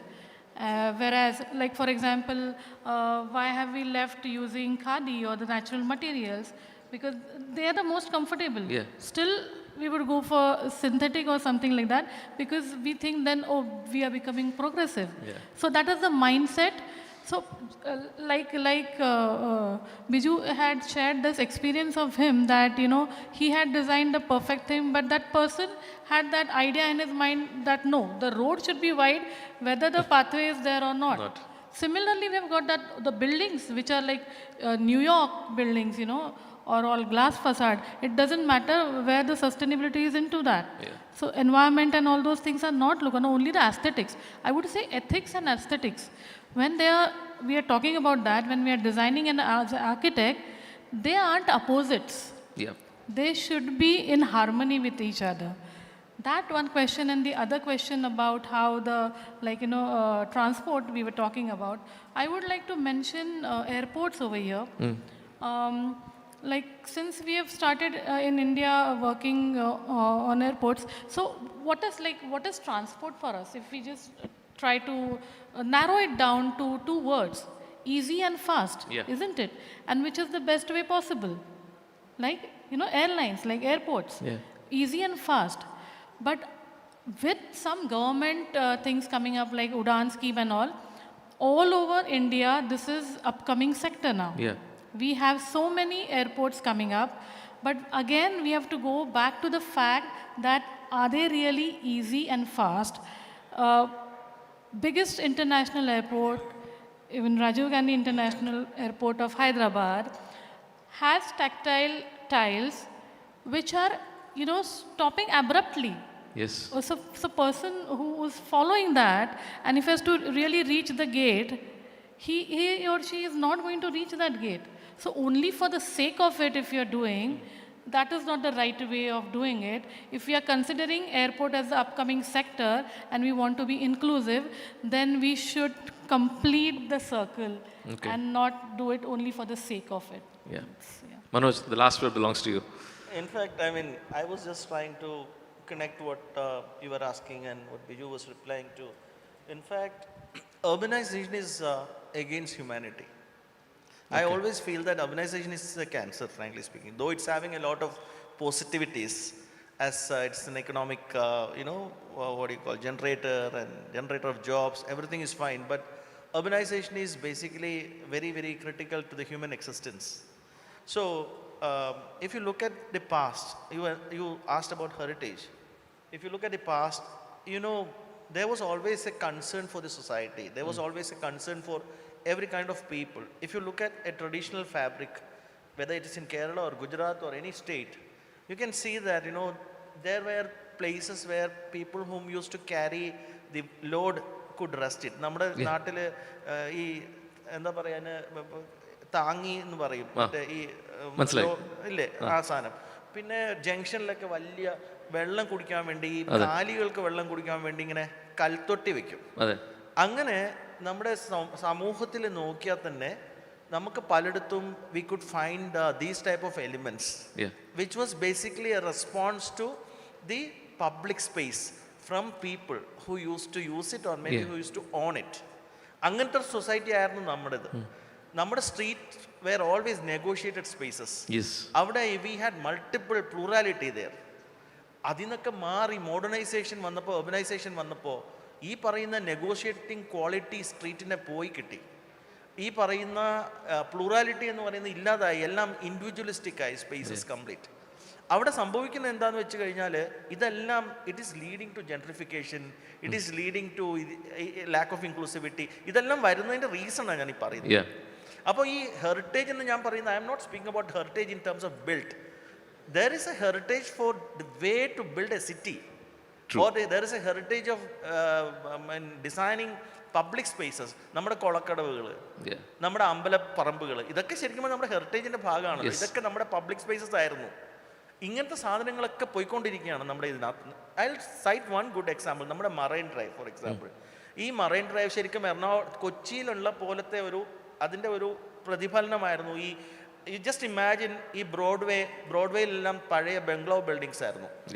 So this entire Broadway was full of bungalow buildings, tiled roof, which was facing the sea. ഈ കടലിൽ നിന്ന് വരുന്ന കാറ്റ് full അകത്തോട്ട് കയറിയിരുന്ന സ്ഥലമാണിത്. ഇവിടെ എന്ത് സംഭവിച്ചു? മറൈൻ ഡ്രൈവ് ഉണ്ടാക്കി. ഈ മറൈൻ ഡ്രൈവ് ഉണ്ടാക്കിയപ്പോൾ സംഭവിച്ചെന്താണ്? It was an urban design project. അവിടെ ഡെവലപ്മെൻറ്റൽ കൺട്രോൾസ് കൊണ്ടുവന്നു. Have you ever thought of why all this buildings are of the same size? അതിൻ്റെ റീസൺ എന്ന് പറഞ്ഞാൽ you have got very divided plot and there is an FAR for that, there is a coverage for that. 60% coverage FAR 2 അല്ലെങ്കിൽ 2.5 അല്ലെങ്കിൽ 4 കൊടുക്കുമ്പോൾ എന്ത് സംഭവിക്കും? We will build the maximum. അങ്ങനെയാണല്ലോ അതിൻ്റെ ഒരു എക്കണോമിക്സ് എന്ന് പറയുന്നത്.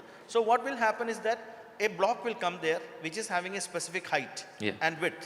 And now what we have created is ഈ മറൈൻ ഡ്രൈവ് ഫുള്ള് നമ്മളിങ്ങനെ കെട്ടി. എന്താ സംഭവിച്ചത്? നമ്മുടെ കാറ്റ് വരുന്ന ദിശ എന്ന് പറയുന്നത് ഈ പറയുന്ന പടിഞ്ഞാറ് നിന്നാണ് ഇങ്ങോട്ട്. ഈ കാറ്റിനെ തടയുന്ന വോളായിട്ട് മാറിയത്. ഇതിൻ്റെ അപ്പുറത്ത് എന്ത് സംഭവിച്ചു? വിൻഡ് ഷാഡോ റീജിയൻ ഉണ്ടായി. അവിടെ എന്താണ് സംഭവിച്ചത്? അവിടെ ശരിക്കും പറഞ്ഞാൽ അപ്പുറത്തുള്ള ജനങ്ങളെ മൊത്തം കാറ്റ് കിട്ടാത്ത അവസ്ഥയിലോട്ട് നമ്മൾ തള്ളിവിട്ടു. This is how it happens, you know. So urban form kalidamashi alla. Urban form is something which is very, very serious. But who thinks about all those things? Who is discussing all those things? Public space ne kuricho, public idine kuricho, we are not aware of, we are not bothered, we are not discussing all those things. So if you are serious about all these things, you know, developmental controls do have a major role to play here. And all these aspects will be a part of this. That's what I'm telling you. Urban design is something which is very, very important for the existence of the city and the society.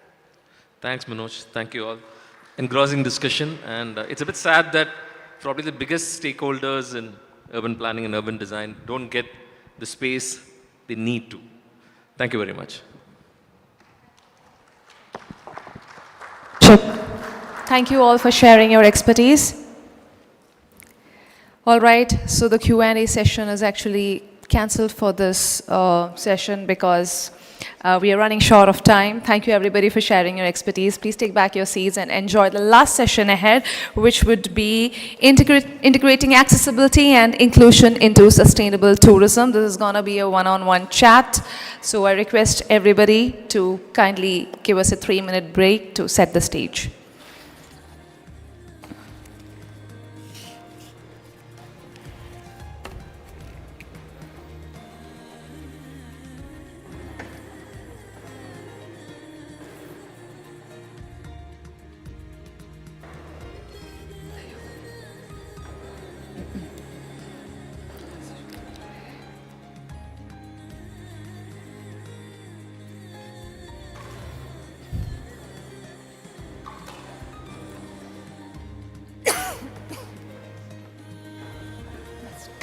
Not in my mind.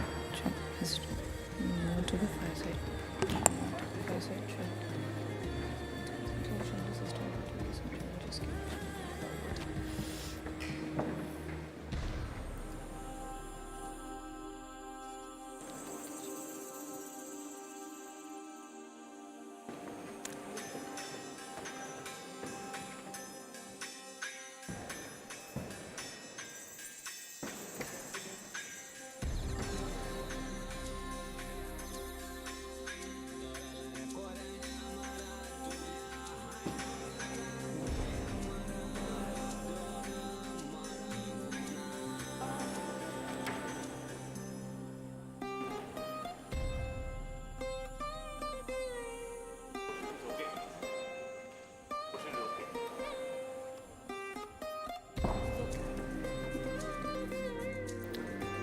All right, so ladies and gentlemen, kind attention please. Finally, we are moving on to the last session for the day, which is integrating accessibility and inclusion into sustainable tourism.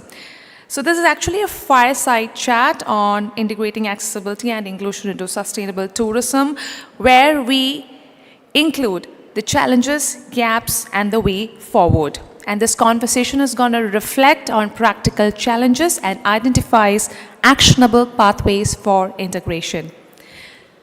Joining us is Ms. Neha Arora, founder Planet Abled and Inclusive Tourism Consultant, in conversation with Ms. Soma Basu, journalist. Can we please have both of them on stage for a fireside chat?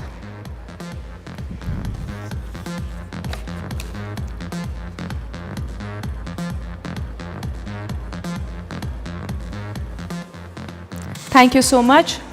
Over to both of them for a one-on-one fireside chat.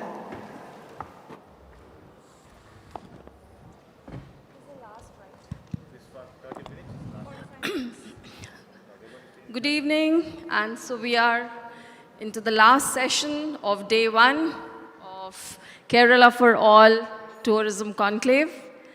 I know it has been a long day packed with discussions and presentations, but I can say with a lot of confidence that my co-panelist Neha Arora is full of energy and enthusiasm, and when you hear her speak, all your fatigue will disappear. And I also know that many people in the audience know her, and they are waiting to hear what Neha has to say. And the fact that so many people know her here in Kerala, it also speaks volumes of her work she does, not only in the state, but pan-India, as founder of Planet Abled. Planet Abled is an organization which steers inclusive travel for the elderly people and people with disabilities. But before Neha shares her journey, I would quickly like to tell you, it will show her achievements. Neha has been recognized by Condé Nast Traveler as a global visionary leader for making travel accessible. She's also a Global Good Fund Fellow and Advisory Board member of Travel Unity USA. She has received multiple national and international recognitions, which include the National Tourism Award from Government of India, the UN Zero Project Award, the To-Do Human Rights in Tourism Award in Berlin, the WTM London Responsible Tourism Award, Travel and Leisure Global Vision Award USA, and many more. So she is I think she deserves that applause. She is a true global accessibility advocate. And Neha, now let us hear from you about Planet Abled and how do you do, or why do you do what you do? Thank you so much for the kind introduction. So I started Planet Abled because I wanted to travel myself. So it's deeply personal. I was born to parents with 2 different disabilities, and we never went for a holiday. So I had to set up a travel company so that I could travel with my parents, and my parents could travel, who had never traveled in their life until a few years ago. So that was the inspiration behind Planet Abled and what we do. So we make travel accessible and inclusive for people with all types of disabilities through travel design services, like designing holidays for leisure, but also we are into MICE travel, if you know, like the conference travel and sports team travels. And we also do training and consulting to the stakeholders of the tourism industry so that they are accessible by design. And this includes like tourism boards, hotel chains, museums, or other travel companies. Yes, so I create competition for myself. And so this is in a little bit of what we do at Planet Abled and why we do. Because once I start, so I have a corporate background, an engineering degree like most of India. And the not so good travel experiences has led me to where I am today. I think that's quite inspirational, and I can tell you she's been very modest in listing out what all she has been doing for the last how many years, Neha? Oh, so we completed 10 years this January. Oh, great. So could you focus a little bit on how exactly do you integrate accessibility and inclusion into sustainable tourism, which is often kind of related to climate resilience only? Yeah. So often when we talk about sustainable tourism, we, like Soma mentioned, it's always about climate. But when we look at the ESGs, so like, the environment, social, and the governance aspect of it, we usually miss out on the social and governance, and accessibility falls under both of these verticals. And when we went ahead and mapped the Sustainable Development Goals, we were able to map 7 SDGs to accessibility and inclusion. So whether it's quality of life, reducing inequalities, building sustainable cities and communities, or reducing inequalities and through partnerships and participation, all of this has been directly linked to accessibility. So how can we have a conversation about sustainability, or can we think of, hey, this destination is sustainable without accessibility being an integral part of it? So that is like a little bit of like how we mapped it to sustainability. And also like when we talk about specifically reducing inequalities and well-being, you know, travel is not something that is a privilege. It is a basic human right. And also it is very, very important for your mental and physical well-being. The government in Australia gives 14 days of respite visit, which is like you can take a break from your daily life, to every disabled person and their caregiver per year. They consider it that much important that travel is important for your health. So when we are talking all of this and we are not including people with disabilities, who, like, you know, form a large part of our society, how can we talk about, you know... I'm wondering how long will it take for us to, you know, reach there. And when we talk about opening up travel and tourism, I mean, I think there are more challenges than solutions that we come up with. So what, according to you, is a way to look beyond, say, just infrastructure development or mobility planning or even hospitality practices? What is that other things that we should also be looking at when we talk about inclusive tourism? So I'll answer your question about challenges and gaps first, then moving on to the next aspect. Because until and unless we acknowledge the challenges that we have, we are not going to get onto the resolution.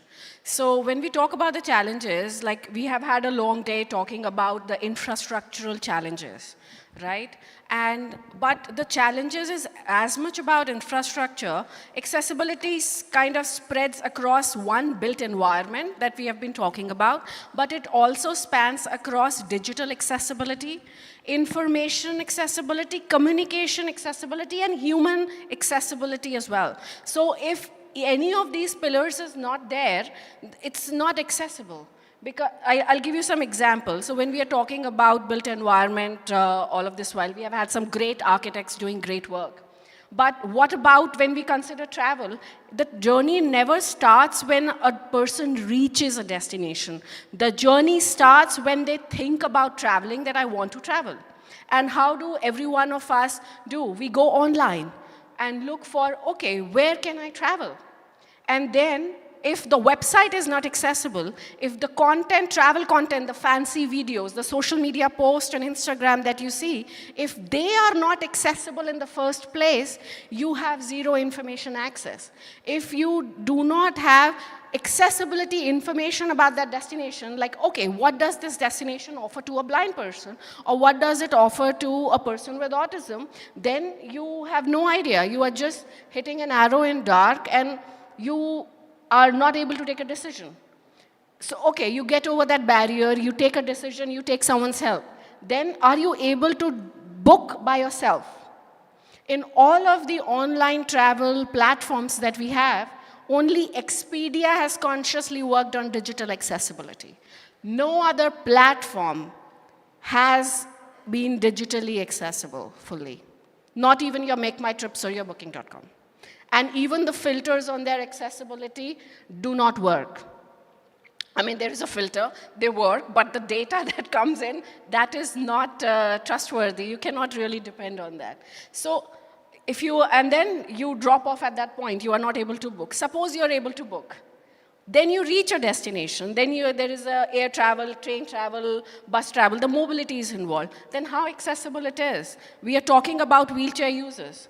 Wheelchair users are just 10 to 12% of the global disability population. The rest 90% are not wheelchair users. They have other visible or invisible disabilities. What are you doing about that? We are not even having that conversation. And this is not an India problem, this is a global problem. I'm glad that you chose to speak about different types of accessibility, because we keep on referring to the term without quite understanding what it entails and what it means. But why do you think the industry has failed or has not been able to take appropriate measures or steps? I think the first aspect is we all, like, one, especially in a country like India, you don't see disabled people as much in public spaces. And like our census, we all know, like, it happened a very long time ago. So as per WHO, the world average of people with disabilities is 15 to 20%. Our last census in 2011 said it is 2.2%. Which you cannot even trust that it is even possible. We have the maximum number of blind people and maximum number of deaf people in the world. So when we are not even acknowledging that these people exist, we are not allocating resources to them. So one, they are not seen, so they don't exist. Secondly, there is a lot of awareness, lack of awareness about what accessibility or disability actually means. So we always think of the wheelchair or a maximum of, we'll talk about Braille or white cane. Again, the usage of Braille has gone really down with the assistive technology and digital accessibility coming into place. And what about the others? Are we even having that conversation? Like someone asked about the people with autism in the morning. We have many people living with undiagnosed autism in between us.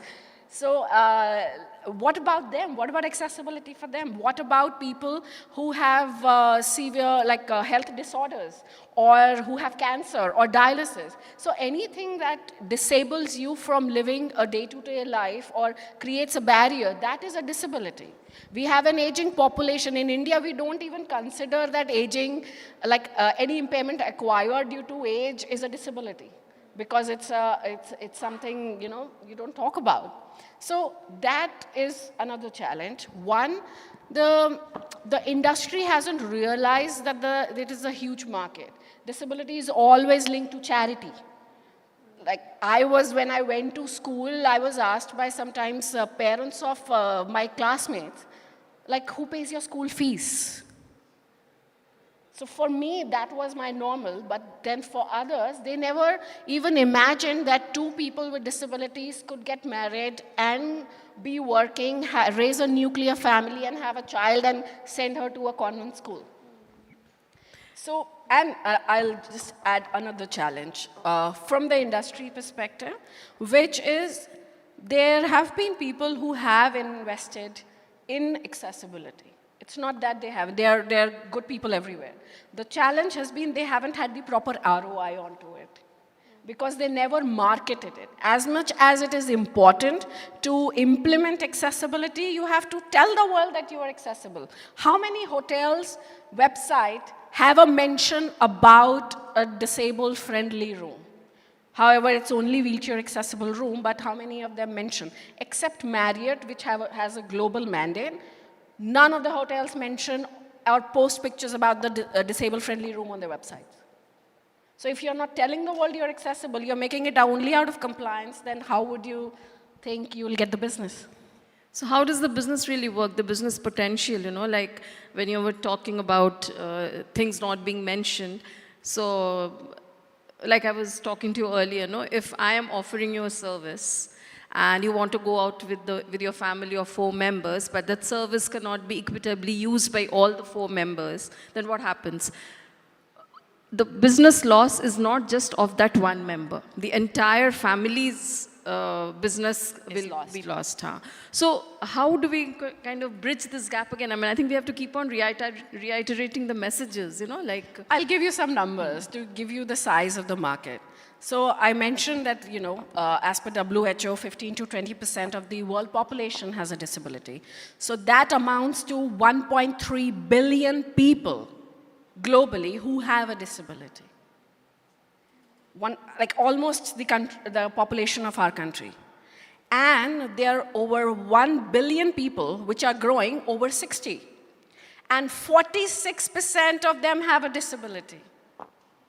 And when you amount to their families and friends who they would like to travel with, exactly what you said, this ratio goes to 25% of the world population.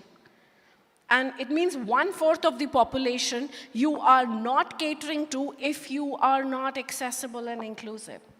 And the amount of disposable income, annual disposable income, that this segment holds is $13 trillion per year. And you are not creating products and services for them. Only in 2019, there was a survey in US that they did only for wheelchair users. So they are not looking at other disabilities.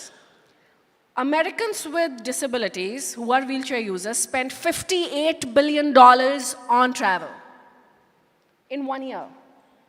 So we are talking that amount of size of market, but we are not offering that.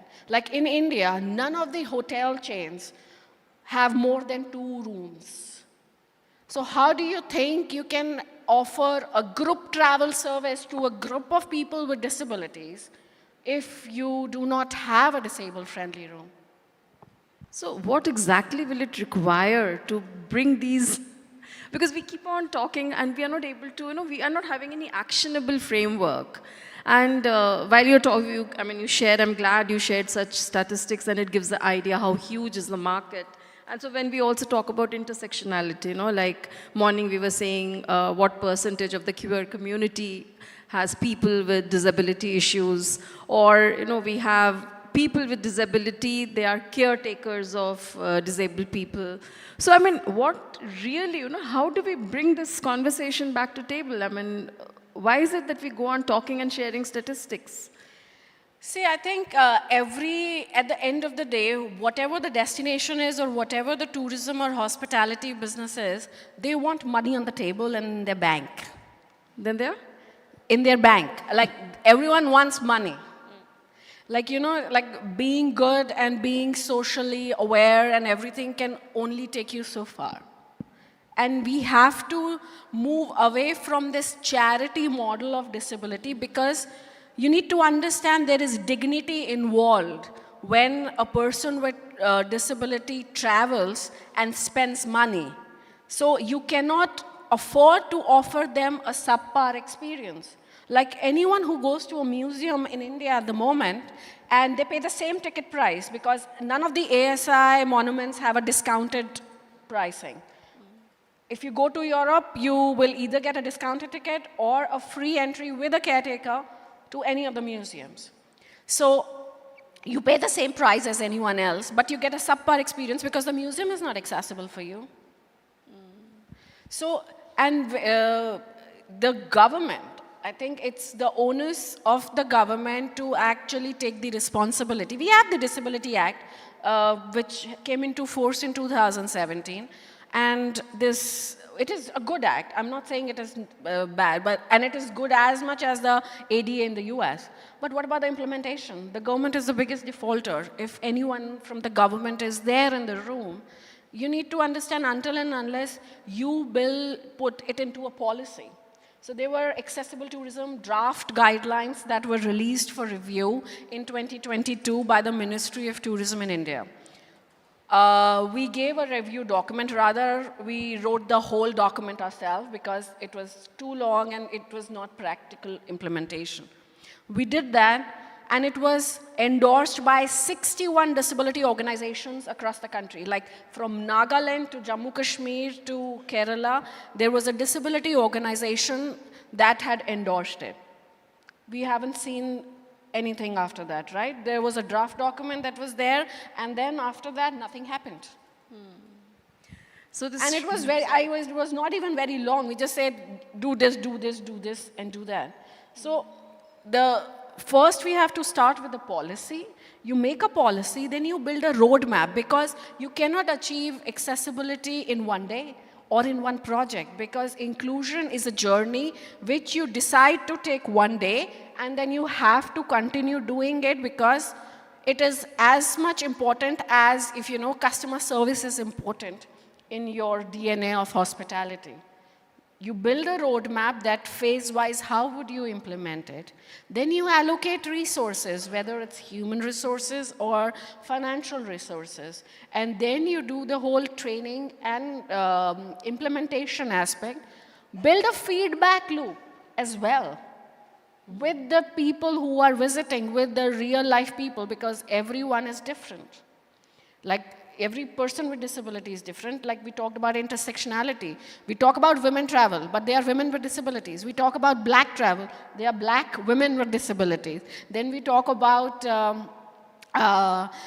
queer travel. Then there are lesbian women, black with disability. You know, there is actually a person on Instagram.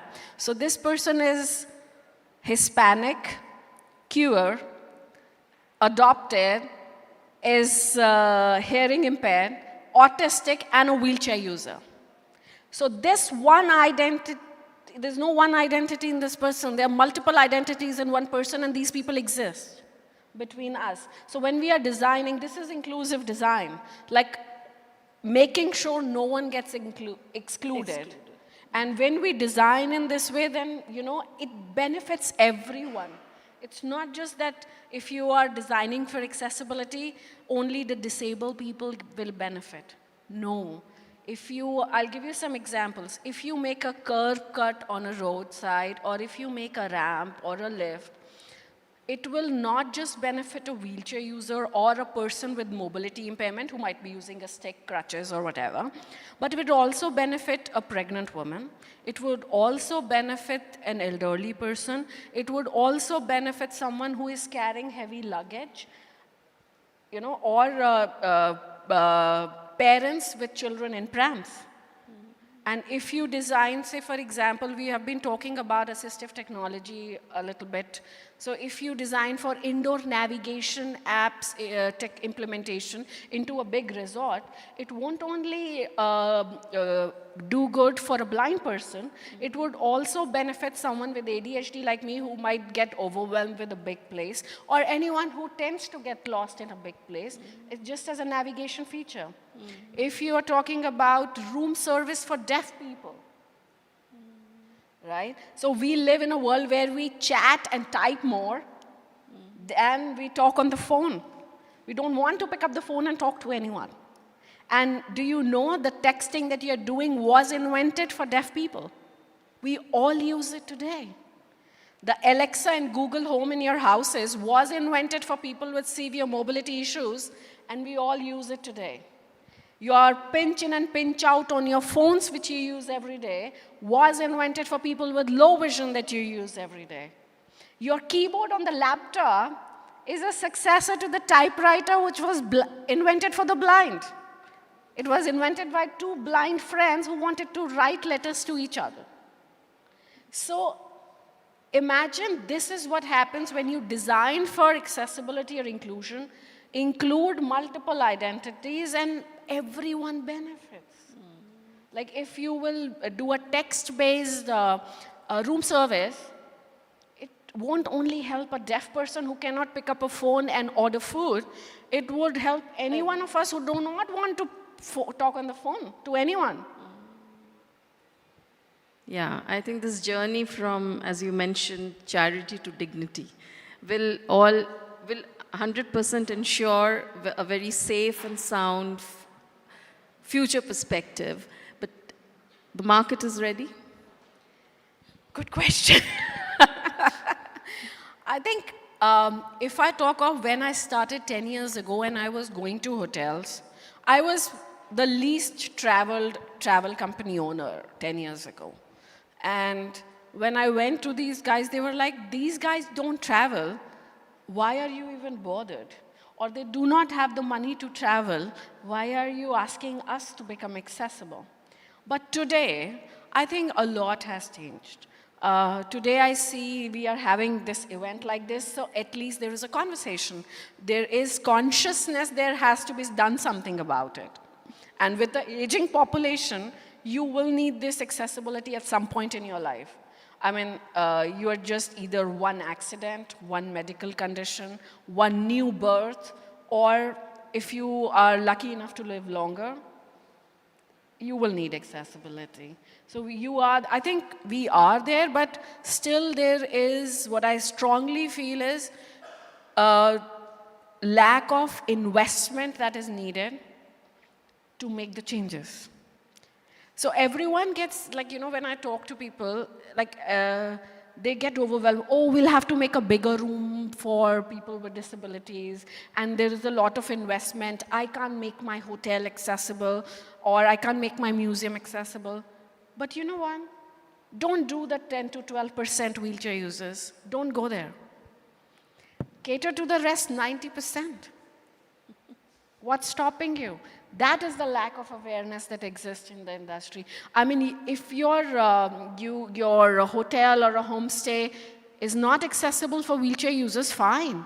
You can still cater to blind people, deaf people, people with autism, and people with learning disabilities, or someone with cancer who can take the steps, or someone who has like a temporary disability or something. You can still cater to them. And that requires very minimal investment and some technology interventions and training. I think training is the key to make any change, because you can make a building completely accessible, but if the human accessibility aspect is not there, it's not accessible. If the staff behaves badly with you and is derogatory towards you, the verbal or body language is not right, it's not accessible.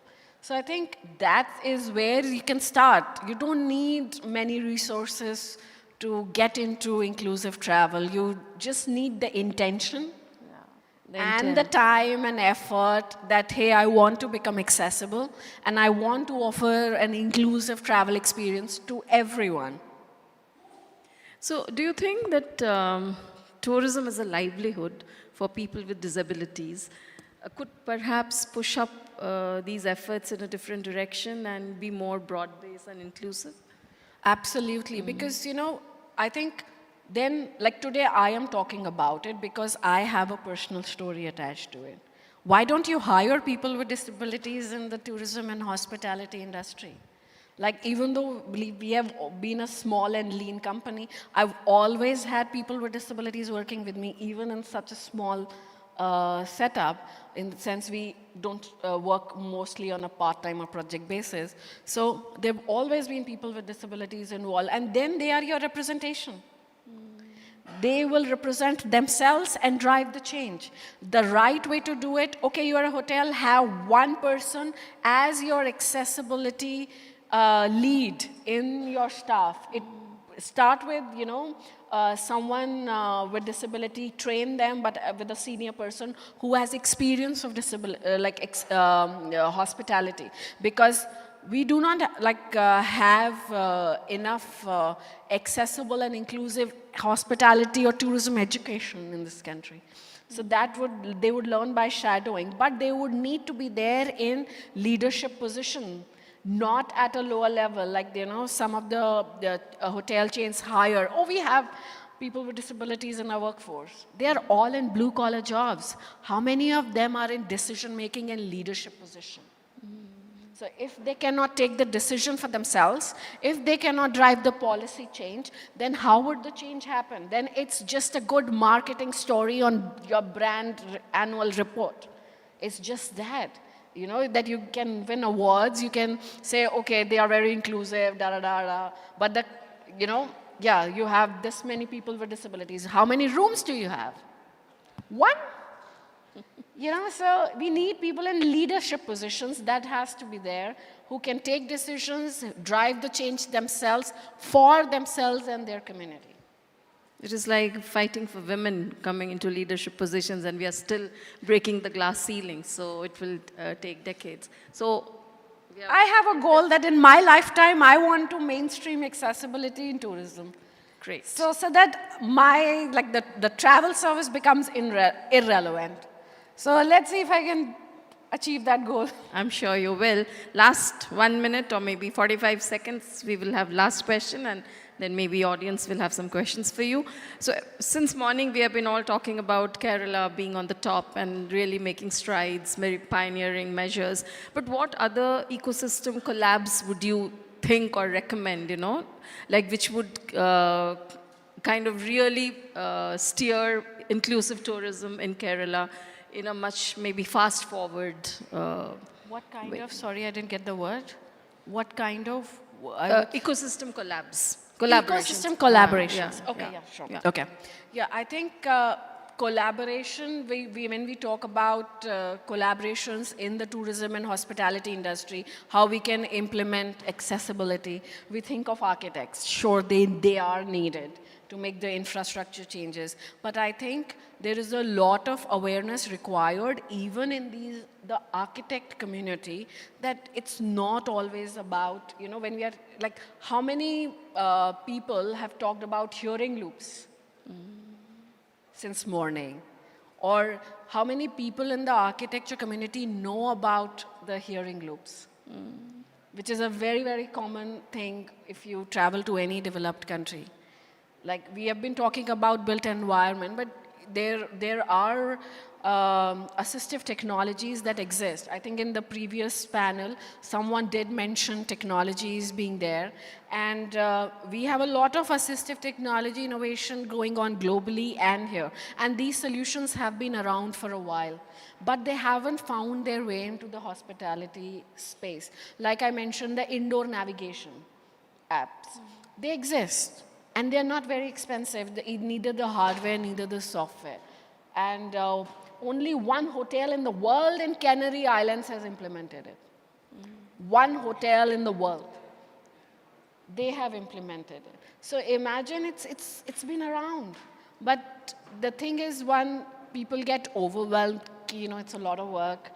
We don't know about it. We don't want to do anything wrong. So get over it, go ahead, make mistakes, and I'm here to help in whatever way I know. So I think technology is the game changer because you have to build for something that exists for next 10 years. We are talking still Braille for blind people. Hello, do you know the Braille literacy in the world? Like everyone of the blind people who were using Braille now use iPhone. My 87-year-old dad prefers Audible on his iPhone and iPad and Alexa instead of buying Braille books anymore because it's slow. He doesn't use Braille anymore. So imagine if he is also moved into technology. What about the young guys? Like the guys who are in 20s or 30s, many of them are not even using Braille at all. But it's not that Braille will go away. It will always be there for deaf blind people. But we have refreshable Brailles now. So technology is the game changer with, say, deaf and hard of hearing people. They are two different set of people and accessibility needs. We always kind of tend to put them, like if someone is deaf or hard of hearing, they would use sign language. No. Like deaf people use sign language and hard of hearing people use hearing loops or use captioning. So like this is a conference about accessibility or Kerala for all. We have a sign language interpreter, but where is the live captioning? There's no transcript. So anyone who is hard of hearing here in the audience might be missing half of the content that we are talking about or the conversation. So technology has to be there as the driver. Whether it's your platforms, booking platforms, your travel content, like how long, you can, all of you here, if you want to be accessible, just start adding alternative text to the pictures that you post on Instagram. First step towards accessibility. Takes nothing. Even the alt text you can write with the help of ChatGPT. Just upload the picture, it will give you the alt text.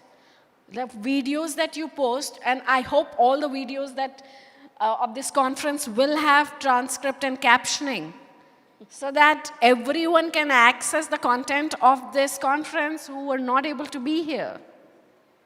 So, these are very little things. Do not take much, neither investment, neither time, but again, it's something that we need to do. So when you talk of collaboration, we will need collaboration on technology. We will need collaboration from the industry, and they're learning from each other. We will need collaboration from people with disabilities who, of course, fight for accessibility for themselves, but they should also change their outlook about, like, no one disability's challenge is bigger. Every disability has its own challenges. And I think I missed mentioning that we do inclusive group trips in which we mix people with various disabilities and non-disabled to travel together. So we are an inclusive company wherein in one group you'll have a blind person, a deaf person, a person in a wheelchair, a person with autism, and non-disabled people traveling together. And you know what the magic is? Like, anyone thinks, okay, there is a group, I'm a wheelchair user, my challenge is bigger. But then when you travel with other disabilities, you realize everyone's challenge is bigger. They have their own challenges.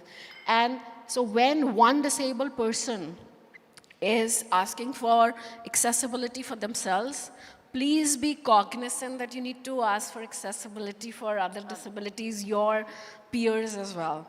And we will need more and more non-disabled people asking for accessibility as allies, that it's not just the accessibility is not going to benefit only disabled people, but it will benefit me when accessibility comes knocking at my door, when I get disabled or a friend of mine or a family member of mine gets disabled.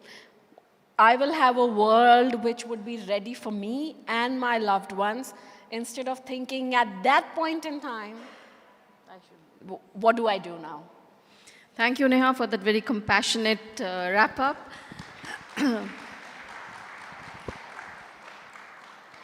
And audience, Neha is all yours. If you have questions, quickly we can take maybe 2 or 3. No question? I think everybody's tired. It's a long day. I think everyone is tired and they need a cup of tea or coffee. But if you have any questions, I'm here, or you can ask anything. Hi, Neha. I have a quick question here. My name is Neil. I'm from WebCRS. If you have sold Kerala and India, what are the biggest challenges you have found as coordinating travel in the regions of maybe Kerala? I could not hear you properly.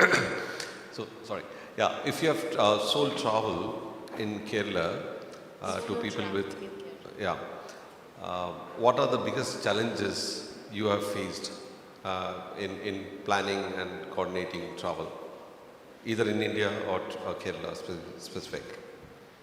So I'll reiterate the question just to confirm if I heard it correctly, that the biggest challenge I have faced while planning trips to Kerala. Yeah, that's fine. Okay, so I think the biggest challenge, I think Kerala has been easier than other places in the country, to be honest, because the industry is much more empathetic and sensitive, and that is, I think, the starting point of everything. So that has been there, but the challenge has been, like, you cannot do like big groups because everyone just has one accessible room and only for wheelchair users. And we have tried, like, I was at one point in time, a few years ago, I was even asked to become Kerala Tourism's advisor without any remuneration, which I had to kindly say no. That was many years ago. But then again, if there is no investment in it, like I am also a company that I have to pay salaries to people, right? So, and pay myself. So that ways, I think there is still a need of investment into the space, which I feel they're sensitive, but they're still not doing any investment in the space, and they are still stuck at wheelchair accessibility in a big way. So a quickly follow-up question on that. Now, if what do you believe from a perspective of somebody who's coordinating and traveling, travel coordination around the world? If Kerala does invest, or the Kerala infrastructure invests more in the sector, what % growth can be expected in the accessible travel? What is the opportunity for Kerala? So I think the clear number that is 30% at least, because people with disabilities on an average spend 30% more money than a non-disabled traveler. That's a steep growth, so that's definitely a big opportunity. Yeah. So like and you are talking, we are talking 25% of the population which still cannot access the destination, spending 30% more money than a non-disabled traveler. Because like Soma said, it's not one person that travels usually. It is like a family or someone, they will travel with someone, and it would be either double, triple, or 4 times the money. Great. So Kerala is doing about 30,000 crores to 45,000 crores. Yes. So that's a yeah. very, I'm not that good at maths so fast, but yes, we are talking huge numbers, and there is a huge opportunity loss that the state is having, for sure. So, you had a question, sir? Yeah. To give the mic, please. Hello, Dr. Shaju. I am a student of Sustainable Development. Thank you very much for the wonderful day. Special thanks goes to the Hindu and the Ministry of Tourism. A general comment. Our Honorable Chief Minister is mooting the idea like the Kerala to become a happy state. So I believe sustainability and the accessibility will lead to his visionary approach and the dreams. Another thing I would like to just add to that, the moderator was wondering about how to convert these discussions into an actionable framework. So that is what I am really looking for. While thanking the Ministry of Tourism and the Hindu, why couldn't we select at least one tourism spot of Kerala? Maybe the Kanagakundu Palace, where the venue of huge or massive events, where lakhs of people coming of all the sects of the society, or a place like Adrapalli or Vadachal, and make that at least one spot into the old criteria of the accessibility in a coming year as a pilot project. Since the officials from the government side is there and the media is here, that is very much doable, I hope. Thank you very much. Thank you. Thank you, audience, for being so patient and asking those questions. Thank you, Neha, for your inputs. Thank you. Thank you so much. All right. So, yeah, before you two leave, all right. As we come to the final session, it just feels so right to close it with a fireside chat with two wonderful ladies, Ms. Soma Basu and Ms. Neha Arora. Thank you so much. Two women from two different fields of expertise, yet united and connected through insights and a proper purpose. And that's what we shared over here. It was so delightful and engaging to listen to you too. Thank you so much. I hope you enjoyed it. Thank you. Managing the whole day wonderfully. Pleasure. Thank you. And thank you to our sign language interpreters. Please, a round of applause for both of them. Definitely, they have put in a lot of energy than any of us could. They are the ones who actually did so much of work today. And thank you to the two wonderful women and all the sign language interpreters, and to everyone who had been a very patient crowd and very cooperative throughout all the sessions, which was quite engaging and enriching as well. Thank you so much. All right, so as I said, we are just coming towards the end of the sessions and not for the day. We are not going to end the day like this. I know you all walked in with so much of energy, and it's not just right to send you back like exhausting. So I guess we all have something for you to energize and get your batteries recharged. I want you all to please stay back and be a part of what we are going to showcase you. That's could be the best and the most beautifully curated theme for the day. I guess this we can call it as a perfect closure, which is very symbolic, warm, and Kerala coded. And this is the perfect way to end the evening, or to end the day. And before they begin, or while we set the stage for them, I don't want anybody moving out, because this is specially for you guys. I want you all to please stay back. It's a humble request to see what they have in store for you. And to all the guests, if you feel free to move, I request you all to please kindly come forward, because I could just see the crowd is a bit scattered. If you could just occupy the seats are not reserved. They are all free. You can choose to be wherever you are, but slightly take the effort to come front, as these people are taking the immense effort to just give you a wonderful evening. I want you all to just take one step to come forward as a mark of respecting these beautiful artists, so that you can watch them close, see and perform how and what they are going to do for us. So let's encourage and appreciate them, everyone.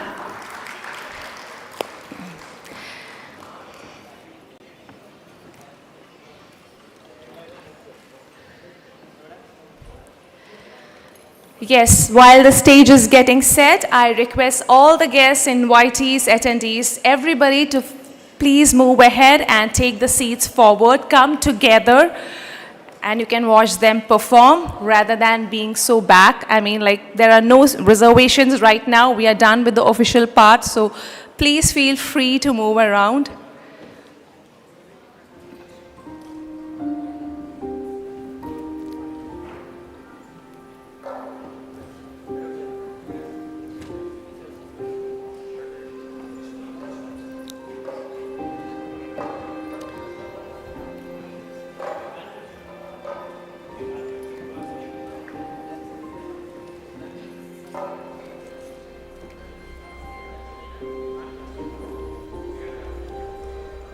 Yes, everybody, anybody sitting at the back, please don't feel isolated. You can be a part of this wonderful family.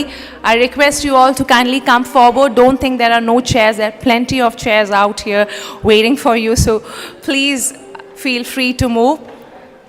നമ്മുടെ അതിഥികൾ എല്ലാവരും മുന്നോട്ടേക്ക് വരാനായിട്ട് ആരും മടി കാണിക്കരുത്. എല്ലാവർക്കും ഇവിടെ സീറ്റുകൾ ഓപ്പൺ ആണ്.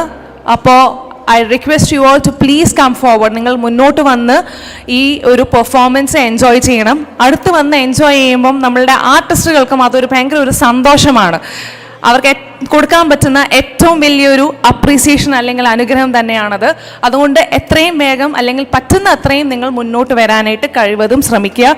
ഇതുമായി സഹകരിക്കണം എന്ന് പ്രത്യേകം ഓർമ്മിപ്പിക്കുന്നു.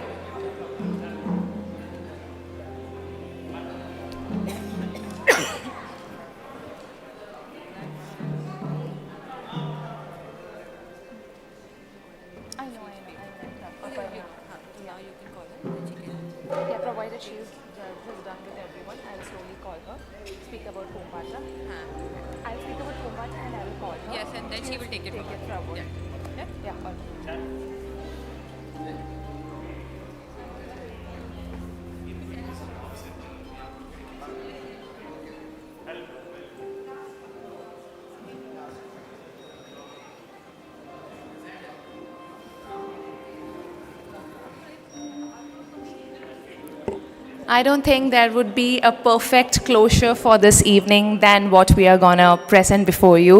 This is gonna be the best visual sight, or maybe the best thing that you can witness today.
All right, so we might have a few people coming from outside entering the hall. So if they are coming to witness what we are going to showcase you, I request you to please do not rush back to the back seats and make sure that you come towards the front and occupy the front seats as much as possible so that the room and the hall looks slightly filled. And this could be a gesture to appreciate the effort of the artists that they are taking.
All right.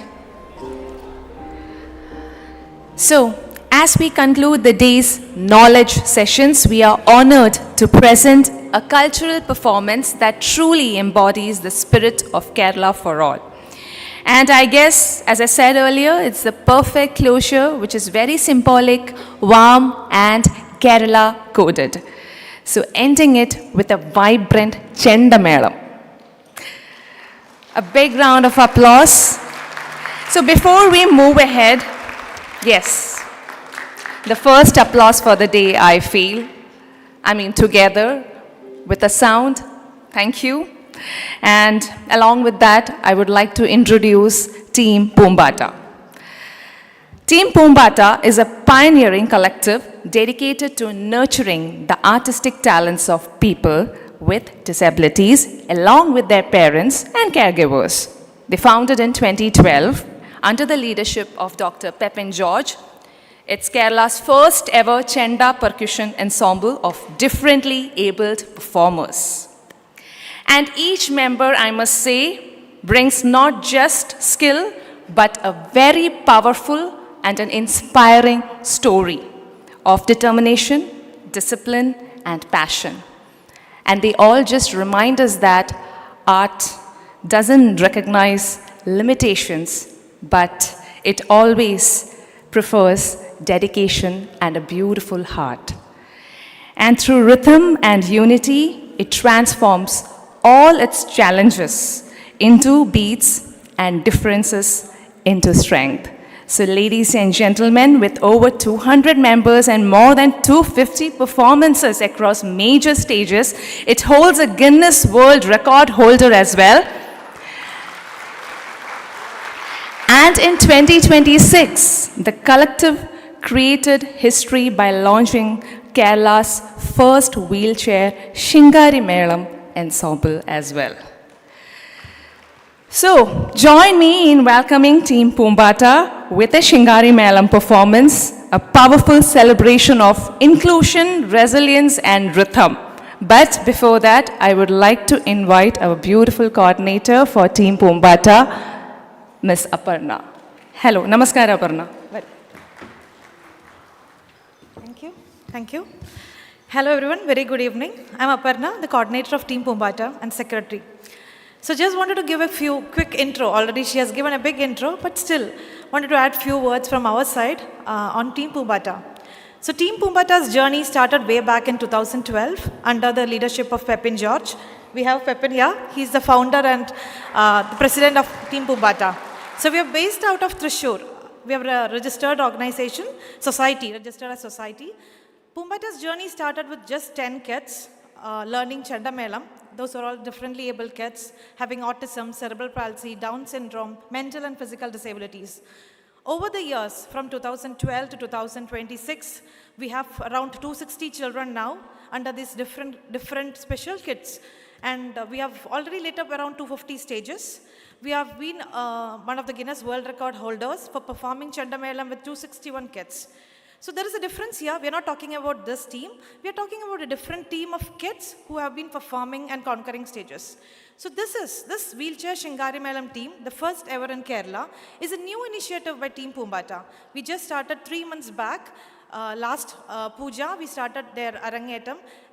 We started their beginning, and this is our 4th performance. So with just 4 performances also, our team has lit up and been around the news all over. So this opportunity, we consider it very personal because this initiative, this conclave is for Kerala for all. And while we were performing, apart from Chandamelam, we are also being, our kids and wheelchair team is also part of fashion shows. So we have done almost 20 fashion shows, and the latest one being for the Indian Army, where we represented Kerala culture in the form of different art forms of Kerala. So with these venues, what we have faced many challenges when it comes to differently abled kids and when it comes to wheelchair-friendly atmosphere, even in toilets and even the ramp facility which we have here, we don't find it in many places. So this conclave is very relevant, and thank you for being invited here because we can also be part of it, the Kerala for all. So even the stages are for all, and we wish that this spreads across and we become an inspiration for everyone. So thank you once again. Over to Pumbata team.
All right. So that was incredible, ladies and gentlemen. Can we please have a louder applause? I mean, all day we have been speaking about inclusivity, accessibility, and it just feels so right, like, to have entered the day with Team Pumbata, who just showed what inclusivity and accessibility looks like. I mean, they are totally relatable to what they have done and to the theme that we discussed today. So, yes, ladies and gentlemen, Team Pumbata definitely has been one of the best visual treats that we have witnessed tonight. Thank you so much for making us very loud and energetic. Team Pumbata's നല്ലൊരു ഹൃദയത്തിന്റെ നല്ലൊരു ഉള്ളിൽ നിന്ന് തട്ടിയുള്ള ഒരു കയ്യടി. വളരെ മനോഹരമായിരുന്നു. നിങ്ങളുടെ എല്ലാ പിന്നിലുള്ള ആ ഒരു കഴിവ്, നിങ്ങളുടെ ഒരു കഥയാണ്, നിങ്ങളുടെ ഒരു ഇൻസ്പയറിങ്, ഒരുപാട് പ്രചോദനവും പ്രേരണ നൽകുന്ന ഒരുപാട് കഥകളുണ്ട് നിങ്ങൾക്ക്. അതാണ് നമ്മളുടെയൊക്കെ ഒരു ഇൻസ്പിറേഷൻ എന്ന് പറയുന്നത്. സോ ഇതുപോലെ പല പല വേദികളിലും ഇതുപോലെ ഒരുപാട് കയ്യടികൾ നിങ്ങൾക്ക് നേടാൻ സാധിക്കട്ടെ. എല്ലാവിധ ആശംസകളും പ്രാർത്ഥനകളും ഉണ്ടാവും. ഓക്കെ, അപ്പോൾ എനിക്ക് അതിനു മുന്നേ ഇവർ ഒരു ഫാമിലിയാണ് team Poombatta. So I would like to take this time to introduce each one of them. And the introduction here will be slightly interesting. ഒരു ചെറിയ ട്വിസ്റ്റ് ഉണ്ട്. അപ്പോൾ 20 കുടുംബാംഗങ്ങളുള്ള team Poombatta, what they will do is, ഞാൻ ഓരോ പേര് വിളിക്കുമ്പോൾ they will give us a unison beat. അവരവരുടെ ചെണ്ടയിൽ ഒരു കൊട്ടുകൊട്ടും, സെയിങ് ദാറ്റ് ഹലോ. ഓക്കെ, അതാണ് അവരുടെ musical language. So they will be giving one unison beat on their chenda, on their percussion when I call out their name, which indirectly means hello. And that's their musical language. നമ്മൾക്കൊക്കെ ഒരു language അല്ലേ, ഇതാണ് അവരുടെ musical language. ശരിയല്ലേ? കൊട്ടുകൊട്ടിക്കോ ശരിയാണെങ്കിൽ. ആ,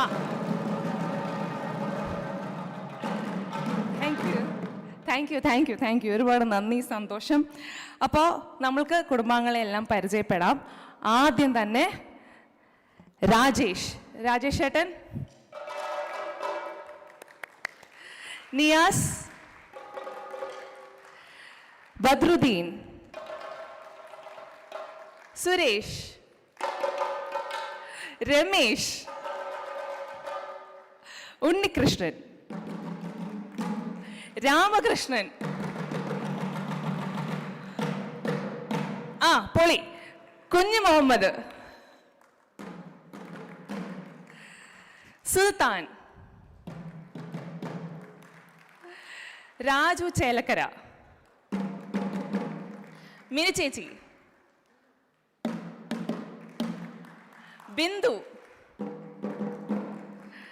ലീന പ്രബിൻ, ലീന സുധീഷ്, പ്രിയ,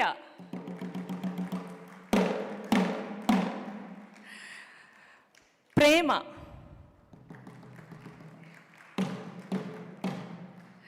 പൗളി, റഹീന, സുൽഫത്ത്, പെപ്പിൻ ഇതിന്റെ ഫൗണ്ടറും കൂടിയാണ്. പെപ്പിൻ ഇവിടെ ഉണ്ട്. ആൻഡ് അപർണനെ നമ്മളെല്ലാവരും പരിചയപ്പെട്ടായിരുന്നു, but still I request to come forward. So നമ്മളെല്ലാവരും ജീവിതത്തിൽ will do something to achieve and we will take a milestone to achieve and accomplish our goals. So they do beautiful things apart from their work life. They do something for their passion. നിങ്ങളുടെ ജീവിതത്തിൽ ചെയ്ത ഏറ്റവും മനോഹരമായ കാര്യം ഇതാണ് team Poombatta. Thank you so much. Team Poombatta ആ പേരിൽ തന്നെ ഉണ്ട്. They are flying. Pumbaatas means butterflies and they keep flying, and literally they are flying, guys. Flying higher than us. Definitely, in all sense, such an inspiring performance. Thank you so much. Urvana Nandi, one of the best visual treat that we witnessed today as day one. So on that note, this was a perfect way to end the day in a Kerala coded way. Alle oru chendamelathodu koodi ee oru day namakku close cheyanayittu patti, and we are Yes, and we are looking forward to welcoming you all for tomorrow, day 2, featuring deeper discussions on vision, policy, technology, innovation, and global best practices in inclusive tourism, which includes an address from none other than our Honorable Chief Minister of Kerala, Sri Pinarayi Vijayan. So, ladies and gentlemen, that was a very warm and a symbolic way and the perfect way to end this beautiful day. Thank you so much. This was day 1 of Kerala for All Conclave 2026. I wish to see you all tomorrow with an elevated spirit and energy. Looking forward to better discussions. Thank you so much. Tomorrow, everybody at 10:30 inside the hall. We'll be having a ministerial address too. So kindly keep the timings on mind and make sure that we make this a very successful one. Thank you once again, Team Pupata, and everybody for making this a successful one. Thank you and good night. എല്ലാവർക്കും നന്ദി.